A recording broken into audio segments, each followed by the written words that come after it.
ಹಿಂದಿನ ವರ್ಷಗಳಂತೆ ಈ ವರ್ಷ ಕೂಡ ಹಿಂದೂಪುರ ಎಂ ನಾರಾಯಣರಾವ್ ಅವರ ನೆನಪಿನಲ್ಲಿ ಸನ್ಮಾನ್ಯ ಎಂ ಶ್ರೀನಿವಾಸರಾವ್ ಅವರು ಕೊಟ್ಟಿರುವ ದತ್ತಿಯ ಅಡಿಯಲ್ಲಿ ಈ ವಾರ್ಷಿಕ ಕಾರ್ಯಕ್ರಮ ನಡೀತಾ ಇದೆ. ಇವತ್ತು ನಮಗೆ ಸಾಹಿತ್ಯ ಏಕೆ ಬೇಕು ಅನ್ನುವ ವಿಷಯದ ಬಗ್ಗೆ ಪ್ರೊಫೆಸರ್ ಎನ್.ಎಸ್. ಲಕ್ಷ್ಮೀನಾರಾಯಣ ಭಟ್ಟ ಅವರು ಮಾತಾಡೋರಿದ್ದಾರೆ. ಡಾಕ್ಟರ್ ಎನ್.ಎಸ್. ಲಕ್ಷ್ಮೀನಾರಾಯಣ ಭಟ್ರು ಭಾವಗೀತೆಗಳ ರಚಯಿತರಾಗಿ, ವಿಮರ್ಶಕರಾಗಿ, ಶಾಸ್ತ್ರೀಯ ಬರಹಗಳಿಂದ ಹಾಗೂ ಅನುವಾದಕರಾಗಿ ವಿಶಾಲವಾದ ಕೀರ್ತಿ ಗಳಿಸಿದ್ದಾರೆ.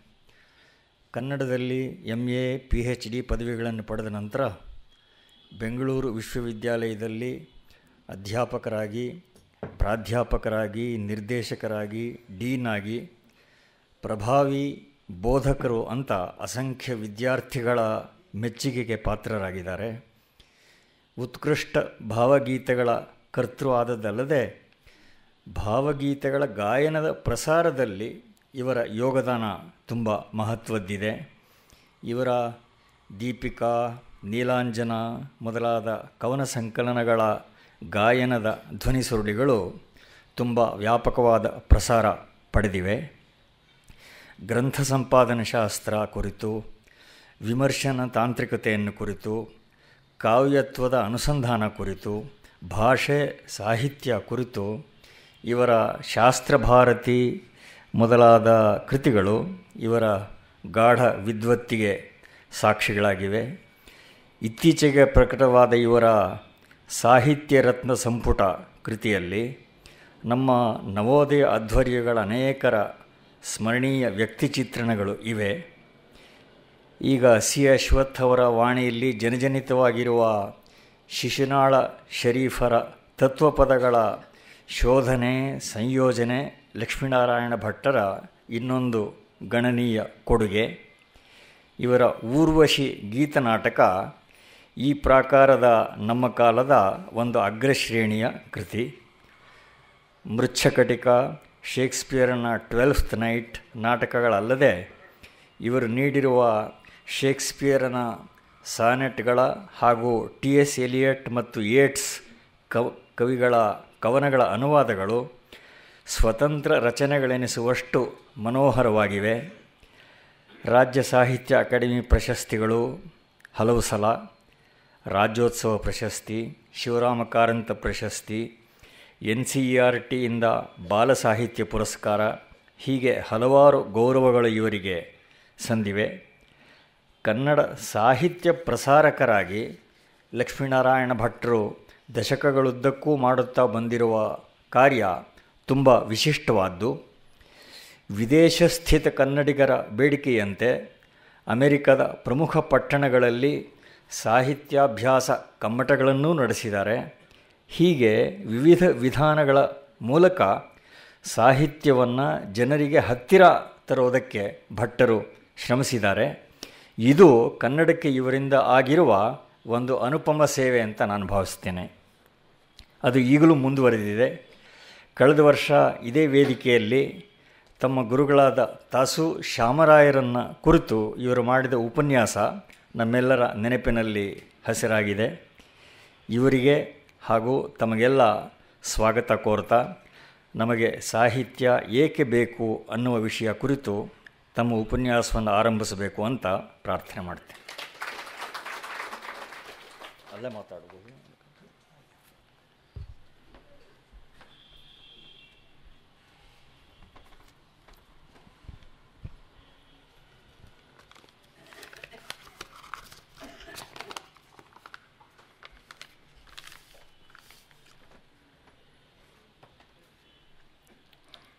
ಎಲ್ಲರಿಗೂ ನಮಸ್ಕಾರ.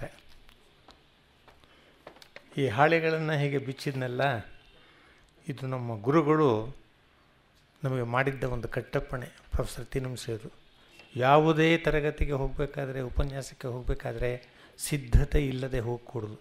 ನಿಮಗೆ ಅದೆಷ್ಟೇ ಚೆನ್ನಾಗಿ ಗೊತ್ತಿರಲಿ, ಒಂದು ಸಿದ್ಧತೆ ಮಾಡಬೇಕು. ಹಾಗೆ ಮಾಡದಿದ್ದರೆ ಅದು ಸರಸ್ವತಿ ದ್ರೋಹ ಅಂತ ಹೇಳಿದರು.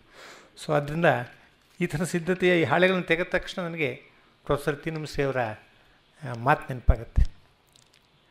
ಇರಲಿ. ನಾನು ಈ ವಿಷಯವನ್ನು ಆರಿಸ್ಕೊಂಡಿದ್ದಕ್ಕೆ ಒಂದು ಕಾರಣ ಇದೆ. ಈ ವಿಷಯವನ್ನು ನನಗೆ ಸಜೆಸ್ಟ್ ಮಾಡಿದವರು ಕೂಡ ಒಬ್ಬ ಶ್ರೋತೃವೇ. ನಾನು ಒಂದು ಸಲ ಸ್ಟೇಟ್ಸಿಗೆ ಹೋಗಿದ್ದಾಗ ಅಲ್ಲಿ ಶಿಕಾಗೋದಲ್ಲಿ ಒಂದು 3 ಉಪನ್ಯಾಸ ಆಯ್ತು ನಂದು. 3ನೇ ಉಪನ್ಯಾಸದ ದಿವಸ ಸ್ವಲ್ಪ ಮುಂಚೆ 1-2-3 ಜನ ನನ್ನ ಹತ್ರ ಬಂದರು. ಇನ್ನೂ ಉಪನ್ಯಾಸಕ್ಕೆ ಸ್ವಲ್ಪ ಸಮಯ ಇತ್ತು. ಬಂದವರು ಹೇಳಿದರು, ಮೇಷ್ಟ್ರೆ, ನಾವು ನಿಮ್ಮ ಹಿಂದಿನ 2 ಉಪನ್ಯಾಸಕ್ಕೂ ಬಂದಿದ್ದು, ನಮಗಿಷ್ಟ ಆಯಿತು. ಆದರೆ ಒಂದು ಕೊರತೆ ಇದೆ ನಮಗೆ, ನೀವು ಇವತ್ತು ಅದನ್ನು ಪರಿಹರಿಸ್ಕೊಡೋಕ್ಕಾಗತ್ತಾ ಅಂತ ಕೇಳಿದರು. ಏನು ಸಾಧ್ಯವಾದರೆ ನೋಡೋಣ ಅಂದೆ. ನೀವು ನಿಮ್ಮ 2 ಉಪನ್ಯಾಸದ ಮೇಲೂ ಸಾಹಿತ್ಯದ ಮೇಲೆ ತುಂಬ ಒತ್ತು ಹಾಕಿದ್ರಿ. ಪ್ರತಿಯೊಬ್ಬರೂ ಕೂಡ ಸಾಹಿತ್ಯದ ಒಂದು ಅಧ್ಯಯನ ಮಾಡುವ ಅಗತ್ಯವಿದೆ ಎನ್ನುವುದನ್ನು ಆಗಾಗ ಮತ್ತೆ ನೀವು ಹೇಳಿದ್ರಿ. ಆದರೆ ನೋಡಿ, ನಾನು ಡಾಕ್ಟ್ರು, ನನಗೆ ಯಾಕೆ ಸಾಹಿತ್ಯ? ಅವರೊಬ್ಬರು ಇಂಜಿನಿಯರು, ಅವರು ಸಾಹಿತ್ಯ ಓದಬೇಕೆ? ಇನ್ನೊಬ್ಬರು ಅಡ್ವೊಕೇಟು, ಅವರಿಗೆ ಸಾಹಿತ್ಯದ ಹಾಗೇನಿದೆ? ಇನ್ಯಾರೋ ಒಬ್ಬರು ಯಾವುದೋ ಒಂದು ಕಂಪ್ನಿ ಚೇರ್ಮನ್ನು, ಎಲ್ಲರೂ ಸಾಹಿತ್ಯ ಅಭ್ಯಾಸ ಮಾಡಬೇಕು ಅಂತ ನೀವು ಹೇಳ್ತಿರಲ್ಲ, ಯಾಕೆ? ಅದನ್ನು ನೀವು ಇವತ್ತಿನ ಉಪನ್ಯಾಸದಲ್ಲಿ ಹೇಳೋಕ್ಕೆ ಸಾಧ್ಯವೇ ಅಂದರು. ಒಂದು ಸ್ವಲ್ಪ ಸಮಯನೂ ಇತ್ತು. ಆಗಲಿ, ಪ್ರಯತ್ನ ಪಡ್ತೀನಿ ಅಂತ ಹೇಳಿದೆ. ಅಲ್ಲಿ ಸಜೆಸ್ಟ್ ಆದ್ದು ಈ ಟಾಪಿಕ್ಕು. ಆಮೇಲೆ ಇದು ಭಾಳ ಚೆನ್ನಾಗಿದೆ, ಭಾಳ ಅರ್ಥಪೂರ್ಣವಾದ ಪ್ರಶ್ನೆ. ಎಲ್ಲರನ್ನೂ ಕರೆದು ಕೂರಿಸಿ ನಾವು ಸಾಹಿತ್ಯದ ಬಗ್ಗೆ ಮಾತಾಡಿ ಅದರ ಅಗ್ಗಳಿಕೆಯನ್ನು ಹೇಳಿದರೆ ಅವ್ರಿಗೆ ಅನಿಸ್ಬೋದು, ಇವರೇನೋ ಸಾಹಿತ್ಯದ ಮೇಷ್ಟ್ರು, ಇವರು ಕನ್ನಡ MA ಮಾಡೋರು, ಸಂಸ್ಕೃತ MA ಮಾಡೋರು, ಇಂಗ್ಲೀಷ್ MA ಮಾಡೋರು, ಅವರು ಸಾಹಿತ್ಯ ಅಧ್ಯಯನ ಮಾಡಬೇಕು, ನಾವು ಯಾಕೆ ಮಾಡಬೇಕು? ಅದ್ರ ಬಗ್ಗೆ ಅವರಿಗೆ ನಾವು ಮಾಡಬೇಕಾದಿದೆ ಅನ್ನುವ ಒಂದು ಭಾವನೆ ಉಂಟಾಗಬೇಕಾದ್ರೆ ಏನು ಮಾಡಬೇಕು? ಸಾಹಿತ್ಯದ ಪ್ರಯೋಜನಗಳನ್ನು ತಿಳಿಸಿ ಇದು ಎಲ್ಲರಿಗೂ ಬೇಡವೇ ಅನ್ನೋದನ್ನು ನಾವು ಯೋಚನೆ ಮಾಡೋ ಹಾಗೆ ಮಾಡಬೇಕು. ಸಾಹಿತ್ಯ ನಾನು ಅವ್ರಿಗೆ ಹೇಳಿದೆ, ನೋಡಿ, ಮೆಡಿಸನ್, ಇಂಜಿನಿಯರಿಂಗ್, ಲಾ, ಅಕೌಂಟ್ಸ್ ಇವೆಲ್ಲವೂ ಕೂಡ ಅಧ್ಯಯನದ ವಿಷಯಗಳು.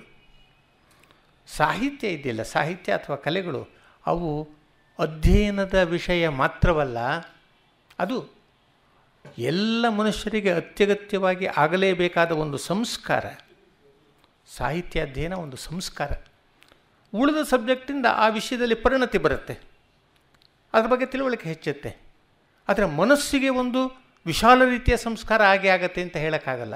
ಆದರೆ ಸಾಹಿತ್ಯದಿಂದ ಎಲ್ಲ ಮನುಷ್ಯರಿಗೂ, ಅವನು ಪ್ರಾಕೃತನಾಗಿರುವ ಮನುಷ್ಯ ಸುಸಂಸ್ಕೃತನಾಗುವುದಕ್ಕೆ ಬೇಕಾಗುವ ದಾರಿಯಲ್ಲಿ ಸಿಗಬೇಕಾದ ಸಂಸ್ಕಾರ ಇದೆಯಲ್ಲ, ಅದು ಆಗ್ತದೆ ಸಾಹಿತ್ಯದಿಂದ.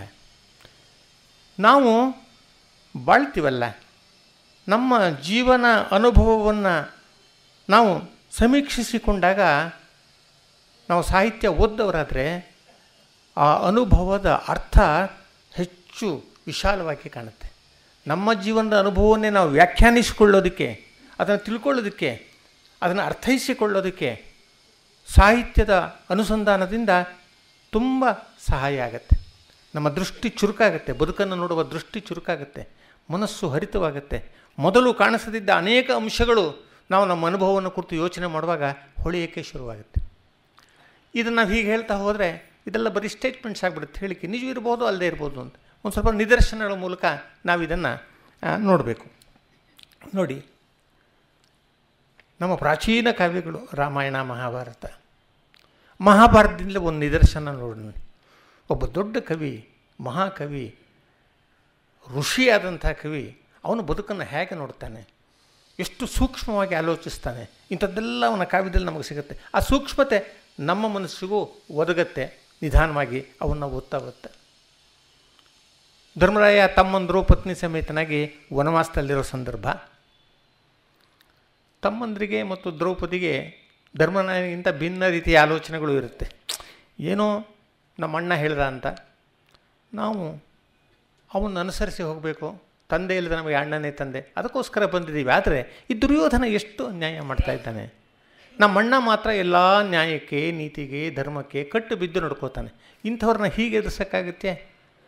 ಆದರೆ ಏನು ಮಾಡೋದು, ನಮ್ಮಣ್ಣನ ಅನುಸರಿಸ್ಕೋಬೇಕು, ಹೋಗಬೇಕು. ಆದರೆ ಇದೇನಷ್ಟು ಸರಿಯಾದ ಮಾರ್ಗ ಅಲ್ಲ. ಅನ್ಯಾಯ ಮಾಡ್ತಾಯಿರೋ ದುರ್ಯೋಧನ ಅವನ ಜೊತೆಗೆ ಯುದ್ಧ ಹೂಡಿ ಅವನು ಕಿತ್ತುಕೊಂಡಿರೋ ರಾಜ್ಯವನ್ನು ವಾಪಸ್ ತೊಗೋಬೇಕು, ಕ್ಷತ್ರಿಯರಾದ ನಾವು. ಹೀಗೆ ಅವರಿಗೆ ಒಂದು ಮನಸ್ಸಿನಲ್ಲಿತ್ತು. ಒಂದು ದಿವಸ ದ್ರೌಪದಿ ಇದನ್ನು ಸೂಕ್ಷ್ಮವಾಗಿ ಆಡಿ ತೋರಿಸ್ತಾಳೆ ಧರ್ಮರಾಯನಿಗೆ. ಇಷ್ಟು ನ್ಯಾಯವಾಗಿ ಧರ್ಮಬದ್ಧವಾಗಿ ನಡ್ಕೊಂಡು ನಮಗೆ ಆಗಿರೋದೇನು? ವನವಾಸ ಅನುಭವಿಸ್ತಾ ಇದ್ವಿ.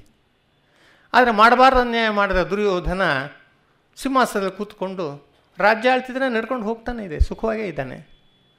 ನಾವು ನ್ಯಾಯವಂತರಾಗಿ ನಡ್ಕೊಂಡಿದ್ದರಿಂದ ಏನಾಯಿತು ಅಂತ ಗಂಡನ್ನು ಕೇಳ್ತಾಳೆ. ಆವಾಗ ಧರ್ಮರಾಯ ಹೇಳ್ತಾನೆ, ದ್ರೌಪದಿ ನೋಡಲ್ಲಿ ದೂರದಲ್ಲಿ ಕಾಣ್ತಾ ಇದ್ದೆಲ್ಲ ಒಂದು ಬೆಟ್ಟ, ಅದರ ಶಿಖರ ಕಾಣುತ್ತಾ ನಿನಗೆ? ನೋಡ್ತಾಳೆ. ಏನು, ಹೇಗಿದೆ ಅದು? ತುಂಬ ಸುಂದರವಾಗಿದೆ, ಎಲ್ಲ ಮಂಜು ಬಿದ್ದು ಒಳ್ಳೆ ಆ ಬೆಟ್ಟಕ್ಕೆ ಒಂದು ಬೆಳ್ಳಿಯ ಕಿರೀಟ ತೊಡಿಸಿದಾರೋ ಅನ್ನೋ ಹಾಗೆ ಕಾಣ್ತಾ ಇದ್ದೀನಿ. ಚೆನ್ನಾಗಿದೆ ಅಲ್ವೇ? ತುಂಬ ಚೆನ್ನಾಗಿದೆ. ಆದರೆ ನೋಡು, ಆ ಹಿಮ ಇದೆಯಲ್ಲ ಶಿಖರದ ಮೇಲೆ ಬಿದ್ದಿರುವಂಥದ್ದು, ಆ ಹಿಮದ ತುಂಡನ್ನು ಬಾಯಿಗೆ ಹಾಕ್ಕೊಂಡ್ರೆ ಏನಾಗುತ್ತೆ? ಅಯ್ಯಯ್ಯೋ, ಹಲ್ಲುಗಳೆಲ್ಲ ಚುಳ್ಳಂತ ಹೋಗುತ್ತೆ, ಜಾಸ್ತಿ ಹಾಕ್ಕೊಂಡ್ರೆ ಅಲ್ಲಿ ಬಿದ್ದೋಗ್ಬೋದು. ನೋಡು, ಅದರಿಂದ ನಿಜವಾಗಿ ಲಾಭ ಏನೂ ಇಲ್ಲ. ಆದರೂ ಅದು ಸುಂದರವಾಗಿರೋದು ಹೌದು. ನಾವು ಅಷ್ಟೇ ನ್ಯಾಯ ಮಾರ್ಗದಲ್ಲಿ ಯಾಕೆ ಹೋಗಬೇಕು ಅಂದರೆ, ಒಂದು ಮಾರ್ಗ ನ್ಯಾಯ ಮಾರ್ಗವಾಗಿರೋದಕ್ಕಾಗಿ ಹೋಗಬೇಕು. ಅದರಿಂದ ಲಾಭ ಸಿಗುತ್ತೆ, ಅನುಕೂಲವಾಗುತ್ತೆ ಅಂತಂದಲ್ಲ. ಕಷ್ಟ ನಷ್ಟ ಆಗ್ಬೋದು, ಆದರೂ ಈ ನ್ಯಾಯ ಮಾರ್ಗದಲ್ಲಿ ನಾನು ಹೋದೆ, ನನಗೆ ಸರಿ ಅನಿಸಿದ ಮಾರ್ಗದಲ್ಲಿ ನಡೆದೀನಿ ಅನ್ನೋ ಒಂದು ಆತ್ಮತೃಪ್ತಿ ಇದೆಯಲ್ಲ, ಅದು ಬಹಳ ದೊಡ್ಡದು. ಅದೇ ಎಲ್ಲಕ್ಕಿಂತ ಹೆಚ್ಚಿನ ಲಾಭ. ನಮ್ಮ ಆತ್ಮಸಾಕ್ಷಿ ಹೌದು ಅನ್ನೋ ಹಾಗೆ ನಾವು ನಡಿಬೇಕು. We must lead A good life.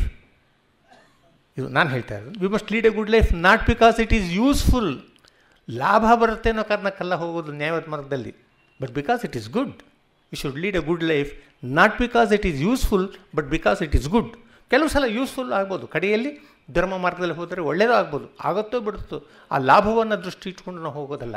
ನಾವು ಪ್ರಯೋಜನಾಕಾಂಕ್ಷೆಗಳಾಗಿ ನಮ್ಮ ಬದುಕನ್ನು ನಡೆಸಬಾರ್ದು, ಧರ್ಮಕ್ಕೆ ಸರಿಯಾಗಿ ಬಾಳಬೇಕು. ಈ ಮಾತು ಎಷ್ಟು ಚೆನ್ನಾಗಿದೆ ನೋಡಿ. ಲಾಭಕ್ಕಾಗಿ ಅಂತ ಹೋಗೋದಾದರೆ ಏನೇನೋ ಮಾಡಬೇಕಾಗತ್ತೆ, ನ್ಯಾಯವಾದ ದಾರಿಯಲ್ಲಿ ಹೋಗೋಕ್ಕಾಗೋದಿಲ್ಲ. ಇವತ್ತೆಲ್ಲ ದುಡ್ಡಿನ ಗುಡ್ಡೆ ಮೇಲೆ ಕೂತ್ಕೊಂಡಿರೋರು, ದಿನ ಪತ್ರಿಕೆಗಳಲ್ಲಿ ಪ್ರಕಟವಾಗೋರು, ಅವರೆಲ್ಲ ಭಾಳ ನ್ಯಾಯವಾದ ಮಾರ್ಗದಲ್ಲಿದ್ದವರಲ್ಲ. ಎಲ್ಲರೂ ಮುಕ್ಕಾಲು ಜನ ಎಲ್ಲ ಮಾಡಬಾರ್ದು ಕೆಲಸಗಳನ್ನ ಮಾಡಿದವ್ರೆ. ಆದರೆ ಲೌಕಿಕವಾಗಿ ಅವ್ರಿಗೆ ಲಾಭಗಳಾಗಿದೆ. ಆದರೆ ಎಷ್ಟೋ ಜನ ಧರ್ಮ ಮಾರ್ಗದಲ್ಲಿ ನಡೆದವರಿಗೆ ಇರ್ತಕ್ಕಂಥ ಒಂದು ಆತ್ಮತೃಪ್ತಿ ಇದೆಯಲ್ಲ, ಅದು ಅವರಿಗೆ ಇರಲ್ಲ. ಅದವ್ರನ್ನ ಬಾಧಿಸ್ತಾ ಇಲ್ಲ ಅಂತ ಇಟ್ಕೊಳ್ಳಿ, ಅದರ ಬಗ್ಗೆ ಅವ್ರು ಯೋಚನೆ ಮಾಡಿದರೆ ಅವ್ರು ಭಾಳ ಸಂಕಟಕ್ಕೀಡಾಗಬೇಕಾಗಿ ಬರುತ್ತೆ. ನನಗೆ ನನ್ನ ಒಳಗಿಗೆ ಒಪ್ಪಿಗೆ ಇಲ್ಲದ ಬದುಕನ್ನು ನಾನು ನಡೆಸ್ತಾ ಇದ್ದೀನಿ ಅನ್ನುವ ಸತ್ಯ ಸಾಕ್ಷಾತ್ಕಾರವಾಗಿಬಿಟ್ರೆ ಅವರಿಗೆ ಅವ್ರು ಭಾಳ ಮಿಸರಬಲ್ ಆಗಿಬಿಡುತ್ತೆ ಬಾಳು. ಇದು ಈ ಕೊಟ್ಟಿರೋ ಉತ್ತರ ಇದೆಯಲ್ಲ, ಧರ್ಮ ಮಾರ್ಗದಲ್ಲಿ ಯಾಕೆ ಹೋಗಬೇಕು ಅಂದರೆ ಆತ್ಮತೃಪ್ತಿ ಸಿಗುತ್ತೆ, ಅದಕ್ಕೋಸ್ಕರ ಲಾಭಕರವಾದದ್ದು ಅಂತಂದು ಹೋಗಬಾರ್ದು. ಅದರಲ್ಲಿ ಈ ಮಾತು ಭಾಳ ಚೆನ್ನಾಗಿದೆ. ಇಂಥದ್ದನ್ನು ತಿಳಿದು ಇದ್ರ ಬಗ್ಗೆ ಸ್ವಲ್ಪ ನಾವು ಯೋಚಿಸಿದರೆ ಮತ್ತೆ ವಿಶಾಲವಾಗಿ, ಇದು ನಮ್ಮ ಮೇಲೆ ಭಾಳ ಪರಿಣಾಮ ಮಾಡ್ಬೋದಾದ, ಪ್ರಭಾವ ಬೀರಬಹುದಾದ, ನಮ್ಮ ಬದುಕಿನ ಗತಿಯನ್ನೇ ಸ್ವಲ್ಪ ಬದಲಾಯಿಸಬಹುದಾದಂಥ ಮಾತುಗಳಿದು. ಇದೊಂದೇ ಅಲ್ಲ, ನಮ್ಮ ದೃಷ್ಟಿ ಸ್ವಲ್ಪ ಚುರುಕಾಗತ್ತೆ. ಕೆಲವು ಸಂಗತಿಗಳು ಬಹಳ ಗಾಢವಾದ ನೆಲೆಯಲ್ಲಿ ಅರ್ಥವಾಗುತ್ತೆ. ನೋಡಿ, ಉದಾಹರಣೆಗೆ ರಾಮಾಯಣದಲ್ಲಿ ಒಂದು ಪ್ರಸಂಗ. ಕೈಕೇಯಿ ಭರತನಿಗೆ ರಾಜ್ಯ ಕೊಡಬೇಕು, ರಾಮ ಕಾಡಿಗೆ ಹೋಗಬೇಕು ಅಂದು ಅದೆಲ್ಲ ಆಯಿತು. ರಾಮ ಕಾಡಿಗೆ ಹೋದ. ಭರತ ಸೋದರ ಮಾವನ ಮನೆಯಲ್ಲಿದ್ದ, ಅವನಿಗೆ ಬಂದಮೇಲೆ ಸುದ್ದಿ ತಿಳಿತು. ಅವನು ರಾಮನಿಗೆ ತಕ್ಕ ತಮ್ಮ. ರಾಮ ರಾಜ್ಯ ಬಿಟ್ಟು ಹೋಗಬೇಕು, ತಾನು ಆಳಬೇಕು ಅಂತಿದ್ದವನು ಅಲ್ವೇ ಅಲ್ಲ. ಅವನಿಗೆ ಇದೆಲ್ಲ ನೋಡ್ಬಿಟ್ಟು ಭಾಳ ಅಸಮಾಧಾನ ಆಯಿತು, ಕೋಪ ಬಂತು ಅಮ್ಮನ ಮೇಲೆ. ಅವನು ಹೇಳ್ದ ತಾಯಿಗೆ, ಏನಮ್ಮ ಇದು ನೀನು ಮಾಡಿದ ಕೆಲಸ? ಸೂರ್ಯ ಚಂದ್ರರಿರೋವರೆಗೆ ಅಪಪ್ರಥೆ ಗುರಿಯಾಗುವಂಥ ಕೆಲಸ ಮಾಡಿಬಿಟ್ಟಿಯಲ್ಲ.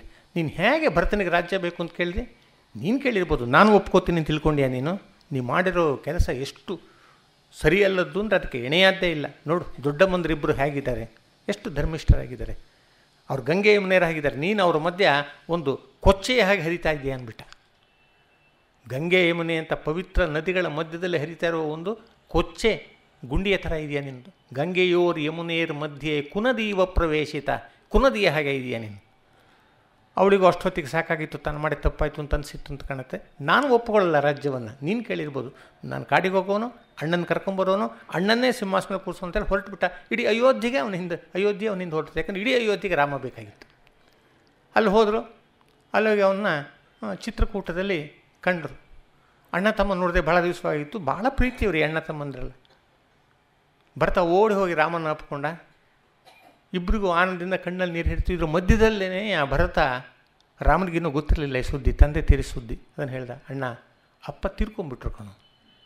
ಅದು ಕೇಳಿ ರಾಮನಿಗೆ ಇನ್ನಿಲ್ಲದ ಆಘಾತ ಆಗೋಯ್ತು. ಯಾವ ತಂದೆಯ ಮಾತನ್ನು ಸತ್ಯವಾದದ್ದಾಗಿ ಮಾಡಬೇಕು ಅಂತಂದು ಎಲ್ಲ ಸಮಸ್ತ ರಾಜ್ಯವನ್ನು ಕಸಕ್ಕಿಂತ ಕಡೆಯಾಗಿ ಬಿಸಿಟು ಬಂದಿದ್ನೋ ಅಂತ ಅಪ್ಪನೇ ಹೋಗ್ಬಿಟ್ಟ. ಅದು ನಾನು ಜೊತೆಯಲ್ಲಿಲ್ಲ ಅನ್ನೋ ಕೊರಗಿನಿಂದ ತುಂಬ ದುಃಖ ಆಯಿತು ಅವನಿಗೆ. ಆಯಿತು ಸರಿ, ತಂದೆ ಹಿರಿಯರು ಹೋದರು ಅಂತ ಗೊತ್ತಾದ ತಕ್ಷಣ ಅವ್ರು ಎಲ್ಲೇ ಇರಲಿ, ಹೇಗೆ ಇರಲಿ, ಏನು ಅನುಕೂಲ ಇರಲಿ ಇಲ್ಲದೇ ಇರಲಿ, ಪಿತೃಪೂಜೆ ಮಾಡಬೇಕು. ಈಗ ಬಂದು ಜನರಲ್ಲಿ ಪ್ರಜೆಗಳ ಜೊತೆಯಲ್ಲಿ ವಾಮದೇವರು, ವಸಿಷ್ಠರು, ಈ ಋಷಿಗಳು, ಅರಮನೆಯ ಪುರೋಹಿತರುಗಳು ಬಂದಿದ್ದರು. ರಾಮ ಪಿತೃಪೂಜೆ ಮಾಡಬೇಕು ಅಂತಂದು ಆಗತ್ಲೇ ಅವರೆಲ್ಲ ಕೂತ್ಕೊಂಡು ಮಂತ್ರ ಹೇಳಿ ಅದು ನಡೆಸಿದರು. ಅಲ್ಲಿ ಏನಿದೆ ಅನುಕೂಲ, ಕಾಡಿನಲ್ಲಿ ಇಂಗಳದ ಹಣ್ಣನ್ನು ತಂದು ಅದನ್ನೇ ಪಿತೃಗಳಿಗೆ ಅವನು ನೈವೇದ್ಯವಾಗಿ ಅರ್ಪಿಸ್ದ. ಪಿತೃಪೂಜೆ ಮುಗಿದ ತಕ್ಷಣ ಅವನು ಬಂದು ಹಿರಿಯರಿಗೆ ನಮಸ್ಕಾರ ಮಾಡಬೇಕು. ರಾಮ ಬಂದ ಮೊದಲು ಕೈಕೇಯಿಗೆ ನಮಸ್ಕಾರ ಮಾಡಿದ. ಹೇಗಿದೆ ನೋಡಿ ಕ್ರಮ, ಸುಸಂಸ್ಕೃತ ದೇಶದಲ್ಲಿ. ಕಾಡಿಗೆ ಕಳಿಸ್ತವಳು, ಚಿಕ್ಕವಳು, ಆದರೆ ಮೊದಲು ಕೈಕೇಯಿಗೆ ನಮಸ್ಕಾರ ಮಾಡಿದ. ಅವಳೇನು ಆಶೀರ್ವಾದ ಮಾಡಿದ್ಳು. ಸುಮಿತ್ರೆಗೆ ನಮಸ್ಕಾರ ಮಾಡಿದ, ಆಶೀರ್ವಾದ ಮಾಡಿದ್ಳು. ಹಿರಿಯವಳು ತನ್ನ ಹೆತ್ತ ತಾಯಿ ಬಂದು ಅವಳಿಗೆ ನಮಸ್ಕಾರ ಮಾಡಿದ. ಆವಾಗ ವಾಲ್ಮೀಕಿ ಏನು ಹೇಳ್ತಾನೆ ಅನ್ನೋದನ್ನು ನೋಡ್ಬೇಕು ನಾವು. ನಮಗೆ ಯಾರಿಗೂ ಇದು ಗೊತ್ತಾಗ್ತಾ ಇರಲಿಲ್ಲ. ರಾಮಾಯಣ ನಾವೇ ಬರೀತಾ ಇರೋರಾಗಿದ್ದಿದ್ರೆ ನಮಗಿದು ಯಾರಿಗೂ ಹೊಳಿತಾ ಇರಲಿಲ್ಲ. ಅವನು ಬಂದು ನಮಸ್ಕಾರ ಮಾಡಿದಾಗ ಕೌಸಲ್ಯೆ ಅವನ ಮೈ ಹಿಡಿದು ಮೇಲಕ್ಕೆ ಎತ್ತುತ್ತಾ ಆ ನೆಪದಲ್ಲಿ ಅವನ ಮೈಯ ವಸ್ತ್ರ ಇತ್ತಲ್ಲ, ಆ ವಸ್ತ್ರಕ್ಕೆ ಹತ್ತಿದ್ದ ಮಣ್ಣನ್ನು ಒರೆಸ್ಬಿಟ್ಲಂತೆ ಯಾರು ಕಾಣೋದಾಗೆ. ಅಂದರೆ ಇವಳು ಏನು ಮಾಡ್ತಾ ಇದ್ದಾಳೆ ಕೌಸಲ್ಯ, ಪಿತೃಪೂಜೆ ನಡೀತಾ ಇರುವಾಗ ಆ ಮಗನನ್ನೇ ನೋಡ್ತಾ ಇದ್ದಾಳೆ. ಎಂಥ ಒಳ್ಳೆ ಹುಡುಗ ಇದು, ಎಂಥ ಧೀರ, ಎಷ್ಟು ಚಂದ, ಎಷ್ಟು ಗುಣವಂತ, ಹಿರಿಯರಲ್ಲಿ ಎಷ್ಟು ಭಕ್ತಿ. ಇಂಥ ಹುಡುಗ ಸಿಂಹಾಸನದ ಮೇಲೆ ಕೂತ್ಕೊಂಡು ಸಾಮಂತರಾಜರು ತನ್ನ ಕಾಲಿಗೆ ಎರಗುತ್ತಾ ಇದ್ದರೆ ಅವರ ಕಿರೀಟದ ರತ್ನಗಳ ಬೆಳಕಿನಿಂದ ಅವನ ಪಾದ ತಳತಳಿಸ್ತಾ ಇರಬೇಕಾಗಿತ್ತು. ಅಂಥವನು ಇವತ್ತು ಪಿತೃಪೂಜೆ ಮಾಡ್ತಾ ಇದ್ದರೆ ನೆಲದ ಮೇಲೆ ಕೂತಿದ್ದಾನೆ. ಅಯ್ಯೋ, ಅವನ ವಸ್ತ್ರಕ್ಕೆಲ್ಲ ಮಣ್ಣು ಹತ್ತು ಬಿಟ್ಟಿದೆಯೇ. ತಾಯಿ ಅವಳ ಹೊಟ್ಟೆ ಸಂಕಟ ಹಿಡಿತಾ ಇಲ್ಲ. ರಾಜನಾಗಿರಬೇಕಾದವನು, ಮಹಾರಾಜನಾಗಿರಬೇಕಾದವನು ವಸ್ತ್ರಕ್ಕೆ ಮಣ್ಣು ಹತ್ತು ಬಿಟ್ಟಿದೆಯಲ್ಲ ದೇವರೇ ಅಂತ ಅನಿಸಿದವಳಿಗೆ. ಅವನ ಹತ್ರಕ್ಕೆ ಬಂದು ನಮಸ್ಕಾರ ಮಾಡುವಾಗ ಯಾರಿಗೂ ಕಾಣದ ಹಾಗೆ ಮೆಲ್ಲಗೆ ಅವಳು ಆ ವಸ್ತ್ರ ಕತ್ತಿದ ಮಣ್ಣನ್ನು ಒರೆಸ್ಬಿಟ್ಲಂತೆ. ನೋಡಿ ವಾಲ್ಮೀಕಿ ಎಷ್ಟು ವಿವರವಾಗಿ ಇಂಥ ಸಂಗತಿಯಲ್ಲಿ ಹೇಳ್ತಾನೆ. ಅವನು ಏನು ಇದನ್ನೆಲ್ಲ ಹೇಳೋದಕ್ಕೆ ಇನ್ಯಾರೇ ಇದೆಲ್ಲ ಭಾಳ ಜುಜುಬಿ ವಿಷಯ ಅನ್ಕೋತಿದ್ದು. ಇನ್ನೂ ಅವನು ಎಷ್ಟು ಹೇಳಬೇಕಾದಿದೆ ರಾಮಾಯಣದಲ್ಲಿ. ಇನ್ನೂ ಹನುಮಂತನೇ ಬಂದಿಲ್ಲ, ಸುಗ್ರೀವನೇ ಬಂದಿಲ್ಲ, ರಾವಣನೇ ಬಂದಿಲ್ಲ. ಇಷ್ಟೊಂದೆಲ್ಲ ಬೆಟ್ಟದಷ್ಟು ದೊಡ್ಡ ಕಥೆಯನ್ನು ಹೇಳಬೇಕಾಗಿರೋನು ವ್ಯವಧಾನ ಮಾಡಿಕೊಂಡು, ಸಮಯ ಮಾಡಿಕೊಂಡು ಈ ಸಣ್ಣ ಸಂಗತಿಯನ್ನು ಹೇಳ್ತಾನೆ. ಯಾಕೆಂದರೆ ಅವನು ಇನ್ನೇನಾದ್ರೂ ಬಾಯ್ಬಿಟ್ಟು ಹೇಳಲ್ಲ. ತಾಯಿ ಅಂದರೆ ಹೀಗೆ ಇರ್ತಾಳೆ. ತಾಯಿಗೆ ತನ್ನ ಮಕ್ಕಳ ಮೇಲೆ ಇರ್ತಕ್ಕಂಥ ವಾತ್ಸಲ್ಯ ಯಾವ ಮಟ್ಟದ್ದು ಅಂತಂದರೆ ಅದರ ರೀತಿಯೇ ಬೇರೆ. ತಾಯಿ ಅಂದರೆ ಇಷ್ಟು ದೊಡ್ಡವಳು ಅಂತ ಅವನೇನು ಲೆಕ್ಚರ್ ಕೊಡಲಿಲ್ಲ, ಸುಮ್ಮನೆ ಇದನ್ನು ಹೇಳಿಬಿಟ್ಟ ಅಷ್ಟೇ. ರಾಮನಿಗೆ ಪಟ್ಟಾಭಿಷೇಕ ಅಂತ ಗೊತ್ತಾಯ್ತಲ್ಲ, ಆವಾಗಲೂ ಹೀಗೆ ಒಂದು ಪ್ರಸಂಗ ಬರುತ್ತೆ. ಇದೊಂದೇ ಅಲ್ಲ, ರಾಮನಿಗೆ ಪಟ್ಟಾಭಿಷೇಕ ಅಂತ ಗೊತ್ತಾಯಿತು, ಇನ್ನೂ ಕೈಗೆ ಬಂದು ವರ ಕೇಳಿಲ್ಲ, ಪಟ್ಟಾಭಿಷೇಕ ನಿಂತು ಹೋಯಿತು ಅಂತ ಆಗಿಲ್ಲ ಇನ್ನು. ರಾಮ ಬೆಳಗ್ಗೆ ಎದ್ದು ಮಂಗಳ ಸ್ನಾನ ಮಾಡಿ ದಿವ್ಯ ವಸ್ತ್ರಗಳನ್ನು ಧರಿಸಿ ತನ್ನ ಮಿತ ಪರಿವಾರದ ಜೊತೆಯಲ್ಲಿ, ಸೀತೆ ಜೊತೆಯಲ್ಲಿ ಕೌಸಲ್ಯನ ನೋಡೋಕ್ಕೆ ಅಂತ ಅವಳ ಅಂತಃಪುರಕ್ಕೆ ಬರ್ತಾನೆ. ಅಮ್ಮನ ನೋಡಿ ನಮಸ್ಕಾರ ಮಾಡಿ ಆಶೀರ್ವಾದ ಪಡಿಬೇಕು ಅಂತ. ಆವಾಗ ಸ್ವಲ್ಪ ಕೌಸಲ್ಯ ಪರಿಸ್ಥಿತಿ ಗಮನಿಸಿ, ಅವಳು ಹೇಗಿದ್ಲು ಅಂತ ಮುಂದಿಂದ ಹೇಳಬೇಕಾದ್ರೆ ತಿಳ್ಕೋಬೇಕು. ಕೌಸಲ್ಯ ರಾಜನ ಮೊದಲ ಹೆಂಡತಿ. ಅವಳನ್ನು ಮದುವೆ ಆದ. ಒಂದು 10 ವರ್ಷ ಆಯಿತು, ಮಕ್ಕಳಾಗಲಿಲ್ಲ. ಮಕ್ಕಳಾಗದೆ ರಾಜ್ಯವೇ ಹೊರಟೋಗುತ್ತಲ್ಲ, ಅದರಿಂದ ಅವರಿಗೆ ಮತ್ತೆ ಮದುವೆ ಆಗುವ ಅವಕಾಶ ಆಯಿತು. ಸುಮಿತ್ರನ ಮದುವೆ ಆದ. ಅವಳಿಗೊಂದು 10 ವರ್ಷ ಕಾದಿರಬೇಕು, ಅವಳಿಗೂ ಮಕ್ಕಳಾಗಲಿಲ್ಲ. ಆಮೇಲೆ ಕೈಕೇಯನ್ನು ಮದುವೆ ಆದ. ಅವಳಿಗೊಂದು 10 ವರ್ಷ ಕಾದಿರಬೇಕು, ಅವಳಿಗೂ ಆಗಲಿಲ್ಲ. ಅಷ್ಟೊತ್ತಿಗೆ ವೃದ್ಧನಾಗಿದ್ದ, ಪುತ್ರಕಾಮೇಷ್ಟಿ ಯಾಗ ಮಾಡಿದ ಇತ್ಯಾದಿ. ಇಷ್ಟೊತ್ತಿಗೆ ಕೌಸಲ್ಯೆ ಅವಳು ಅರಮನೆಯಲ್ಲಿ ಯಾರ ಲಕ್ಷ್ಯಕ್ಕೂ ಬರದ ಒಂದು ದುಸ್ಥಿತಿಯಲ್ಲಿದ್ದಳು. ಕೈಕೆ ಕಿರಿ ಹೆಂಡತಿ, ರಾಜನ ಒಲವು ಸ್ವಲ್ಪ ಅವಳ ಕಡೆಗೇನೆಯ. ಹೀಗಾಗಿ ಅಲ್ಲೆಲ್ಲ ಒಂದು ಕಡೆ ಒಂದು ಮಾತು ಬರುತ್ತೆ, ಕೈಕೆಯ ದಾಸಿಯರು ಕೌಸಲ್ಯ ದಾಸಿಯರನ್ನು ಭಾಳ ಅಲಕ್ಷ್ಯವಾಗಿ ಅಸಡ್ಡೆಯಿಂದ ಕಾಣ್ತಿದ್ರಂತೆ. ಈ ಮಾತು ರಾಣಿಯರು ಕೂಡ, ಕೈಕೆ ಮೊದಲಾದವರು ಕೂಡ ಕೌಸಲ್ಯನ ಅಸಡ್ಡೆಯಿಂದ ಕಾಣ್ತಿದ್ರು ಅನ್ನೋಲ್ಲಿಗೆ ಬಂದು ಮುಟ್ಟತ್ತೆ. ಇಂಥ ಸ್ಥಿತಿಲಿದ್ದವಳಿಗೆ ಇವತ್ತು ರಾಮರಾಜನಾಗ್ತಾನೆ. ರಾಮರಾಜನಾದ ಮೇಲೆ ತಾನು ರಾಜಮಾತೆ. ಇನ್ನು ಮುಂದೆ ಹಿಂದಿನ ಹಾಗೆ ನಡೆಯಲ್ಲ. ಇಡೀ ಅಂತಃಪುರದಲ್ಲೇ ತಾನೇ ಎಲ್ಲರಿಗಿಂತ ಮುಖ್ಯ. ಅದನ್ನ ಅವಳಿಗೆ ಎಷ್ಟು ಸಂತೋಷ ಆಗಬೇಕು ಇವತ್ತು ರಾಮ ಬರ್ತಾ ಇರುವಾಗ. ಅದು ಅಲ್ಲದೆ ತನ್ನ ಮಗನಿಗೆ ರಾಜ್ಯ ಆಗುತ್ತೇನೆ ಸಾಕು, ಜೊತೆಯಲ್ಲಿ ತನ್ನ ಈ ದುಸ್ಥಿತಿಯಿಂದ ತಾನು ಪಾರಾಗ್ತೇನೆ ಅನ್ನೋದು. ಇಂಥ ಸಂತೋಷದಿಂದ ತುಂಬಿ ಹೋಗಿದ್ದ ಕೌಸಲ್ಯೆ ರಾಮ ಬಂದು ನಮಸ್ಕಾರ ಮಾಡಿದಾಗ ಏನು ಮಾಡಿದ್ಲು? ಹೀಗೆ ಹರಿಸಿರ್ಬೋದು, ಹಾಗೆ ಹರಿಸಿರ್ಬೋದು, ಇಡೀ ಭೂಮಂಡಲಕ್ಕೆ ಚಕ್ರವರ್ತಿ ಆಗುವಂತ ಹರಿಸಿರ್ಬೋದು, ಇತ್ಯಾದಿ ಇತ್ಯಾದಿ ನಾವು ಯೋಚಿಸ್ತೀವಿ. ಆದರೆ ವಾಲ್ಮೀಕಿ ಅದನ್ನೆಲ್ಲ ಹೇಳಲ್ಲ. ರಾಮ ಬಂದ, ಅಮ್ಮನಿಗೆ ನಮಸ್ಕಾರ ಮಾಡ್ದ. ಅಮ್ಮ ಇವತ್ತು ನನಗೆ ಪಟ್ಟಾಭಿಷೇಕ ನಿಂಗೆ ಗೊತ್ತಿದೆ, ಆಶೀರ್ವಾದ ಮಾಡಮ್ಮ ಅಂತ. ಕೌಸಲ್ಯೆ ಅವನ್ನ ಹಿಡಿದು ಎತ್ತಿದ್ಲು. ಮೇಲೆ ಕೆತ್ತ ಅವಳು ಮೆಲ್ಲಗೆ ಅವನಿಗೆ ಕಿವಿಲಿ ಉಸಿರಿಲ್ಲಂತೆ, ಕೇಳಿದ್ಲಂತೆ, ಮಗು ನಿನ್ನ ಊಟ ಆಗಿದೆಯಾ? ಅಂದರೆ ಇಷ್ಟು ಸಂಭ್ರಮದ ಮಧ್ಯದಲ್ಲೂ ಕೂಡ ಕೌಸಲ್ಯಗೆ ಹುಡುಗ ಊಟ ಮಾಡಿದಾನೋ ಇಲ್ವೋ ಅಂತ ತಾಯಿ ಅಂದರೆ ಮಗನ ಹೊಟ್ಟೆ ಬಟ್ಟೆಯ ವಿಷಯ ಹೇಗೆ ಯೋಚಿಸ್ತಾಳೆ ಅನ್ನೋದಕ್ಕಿದು.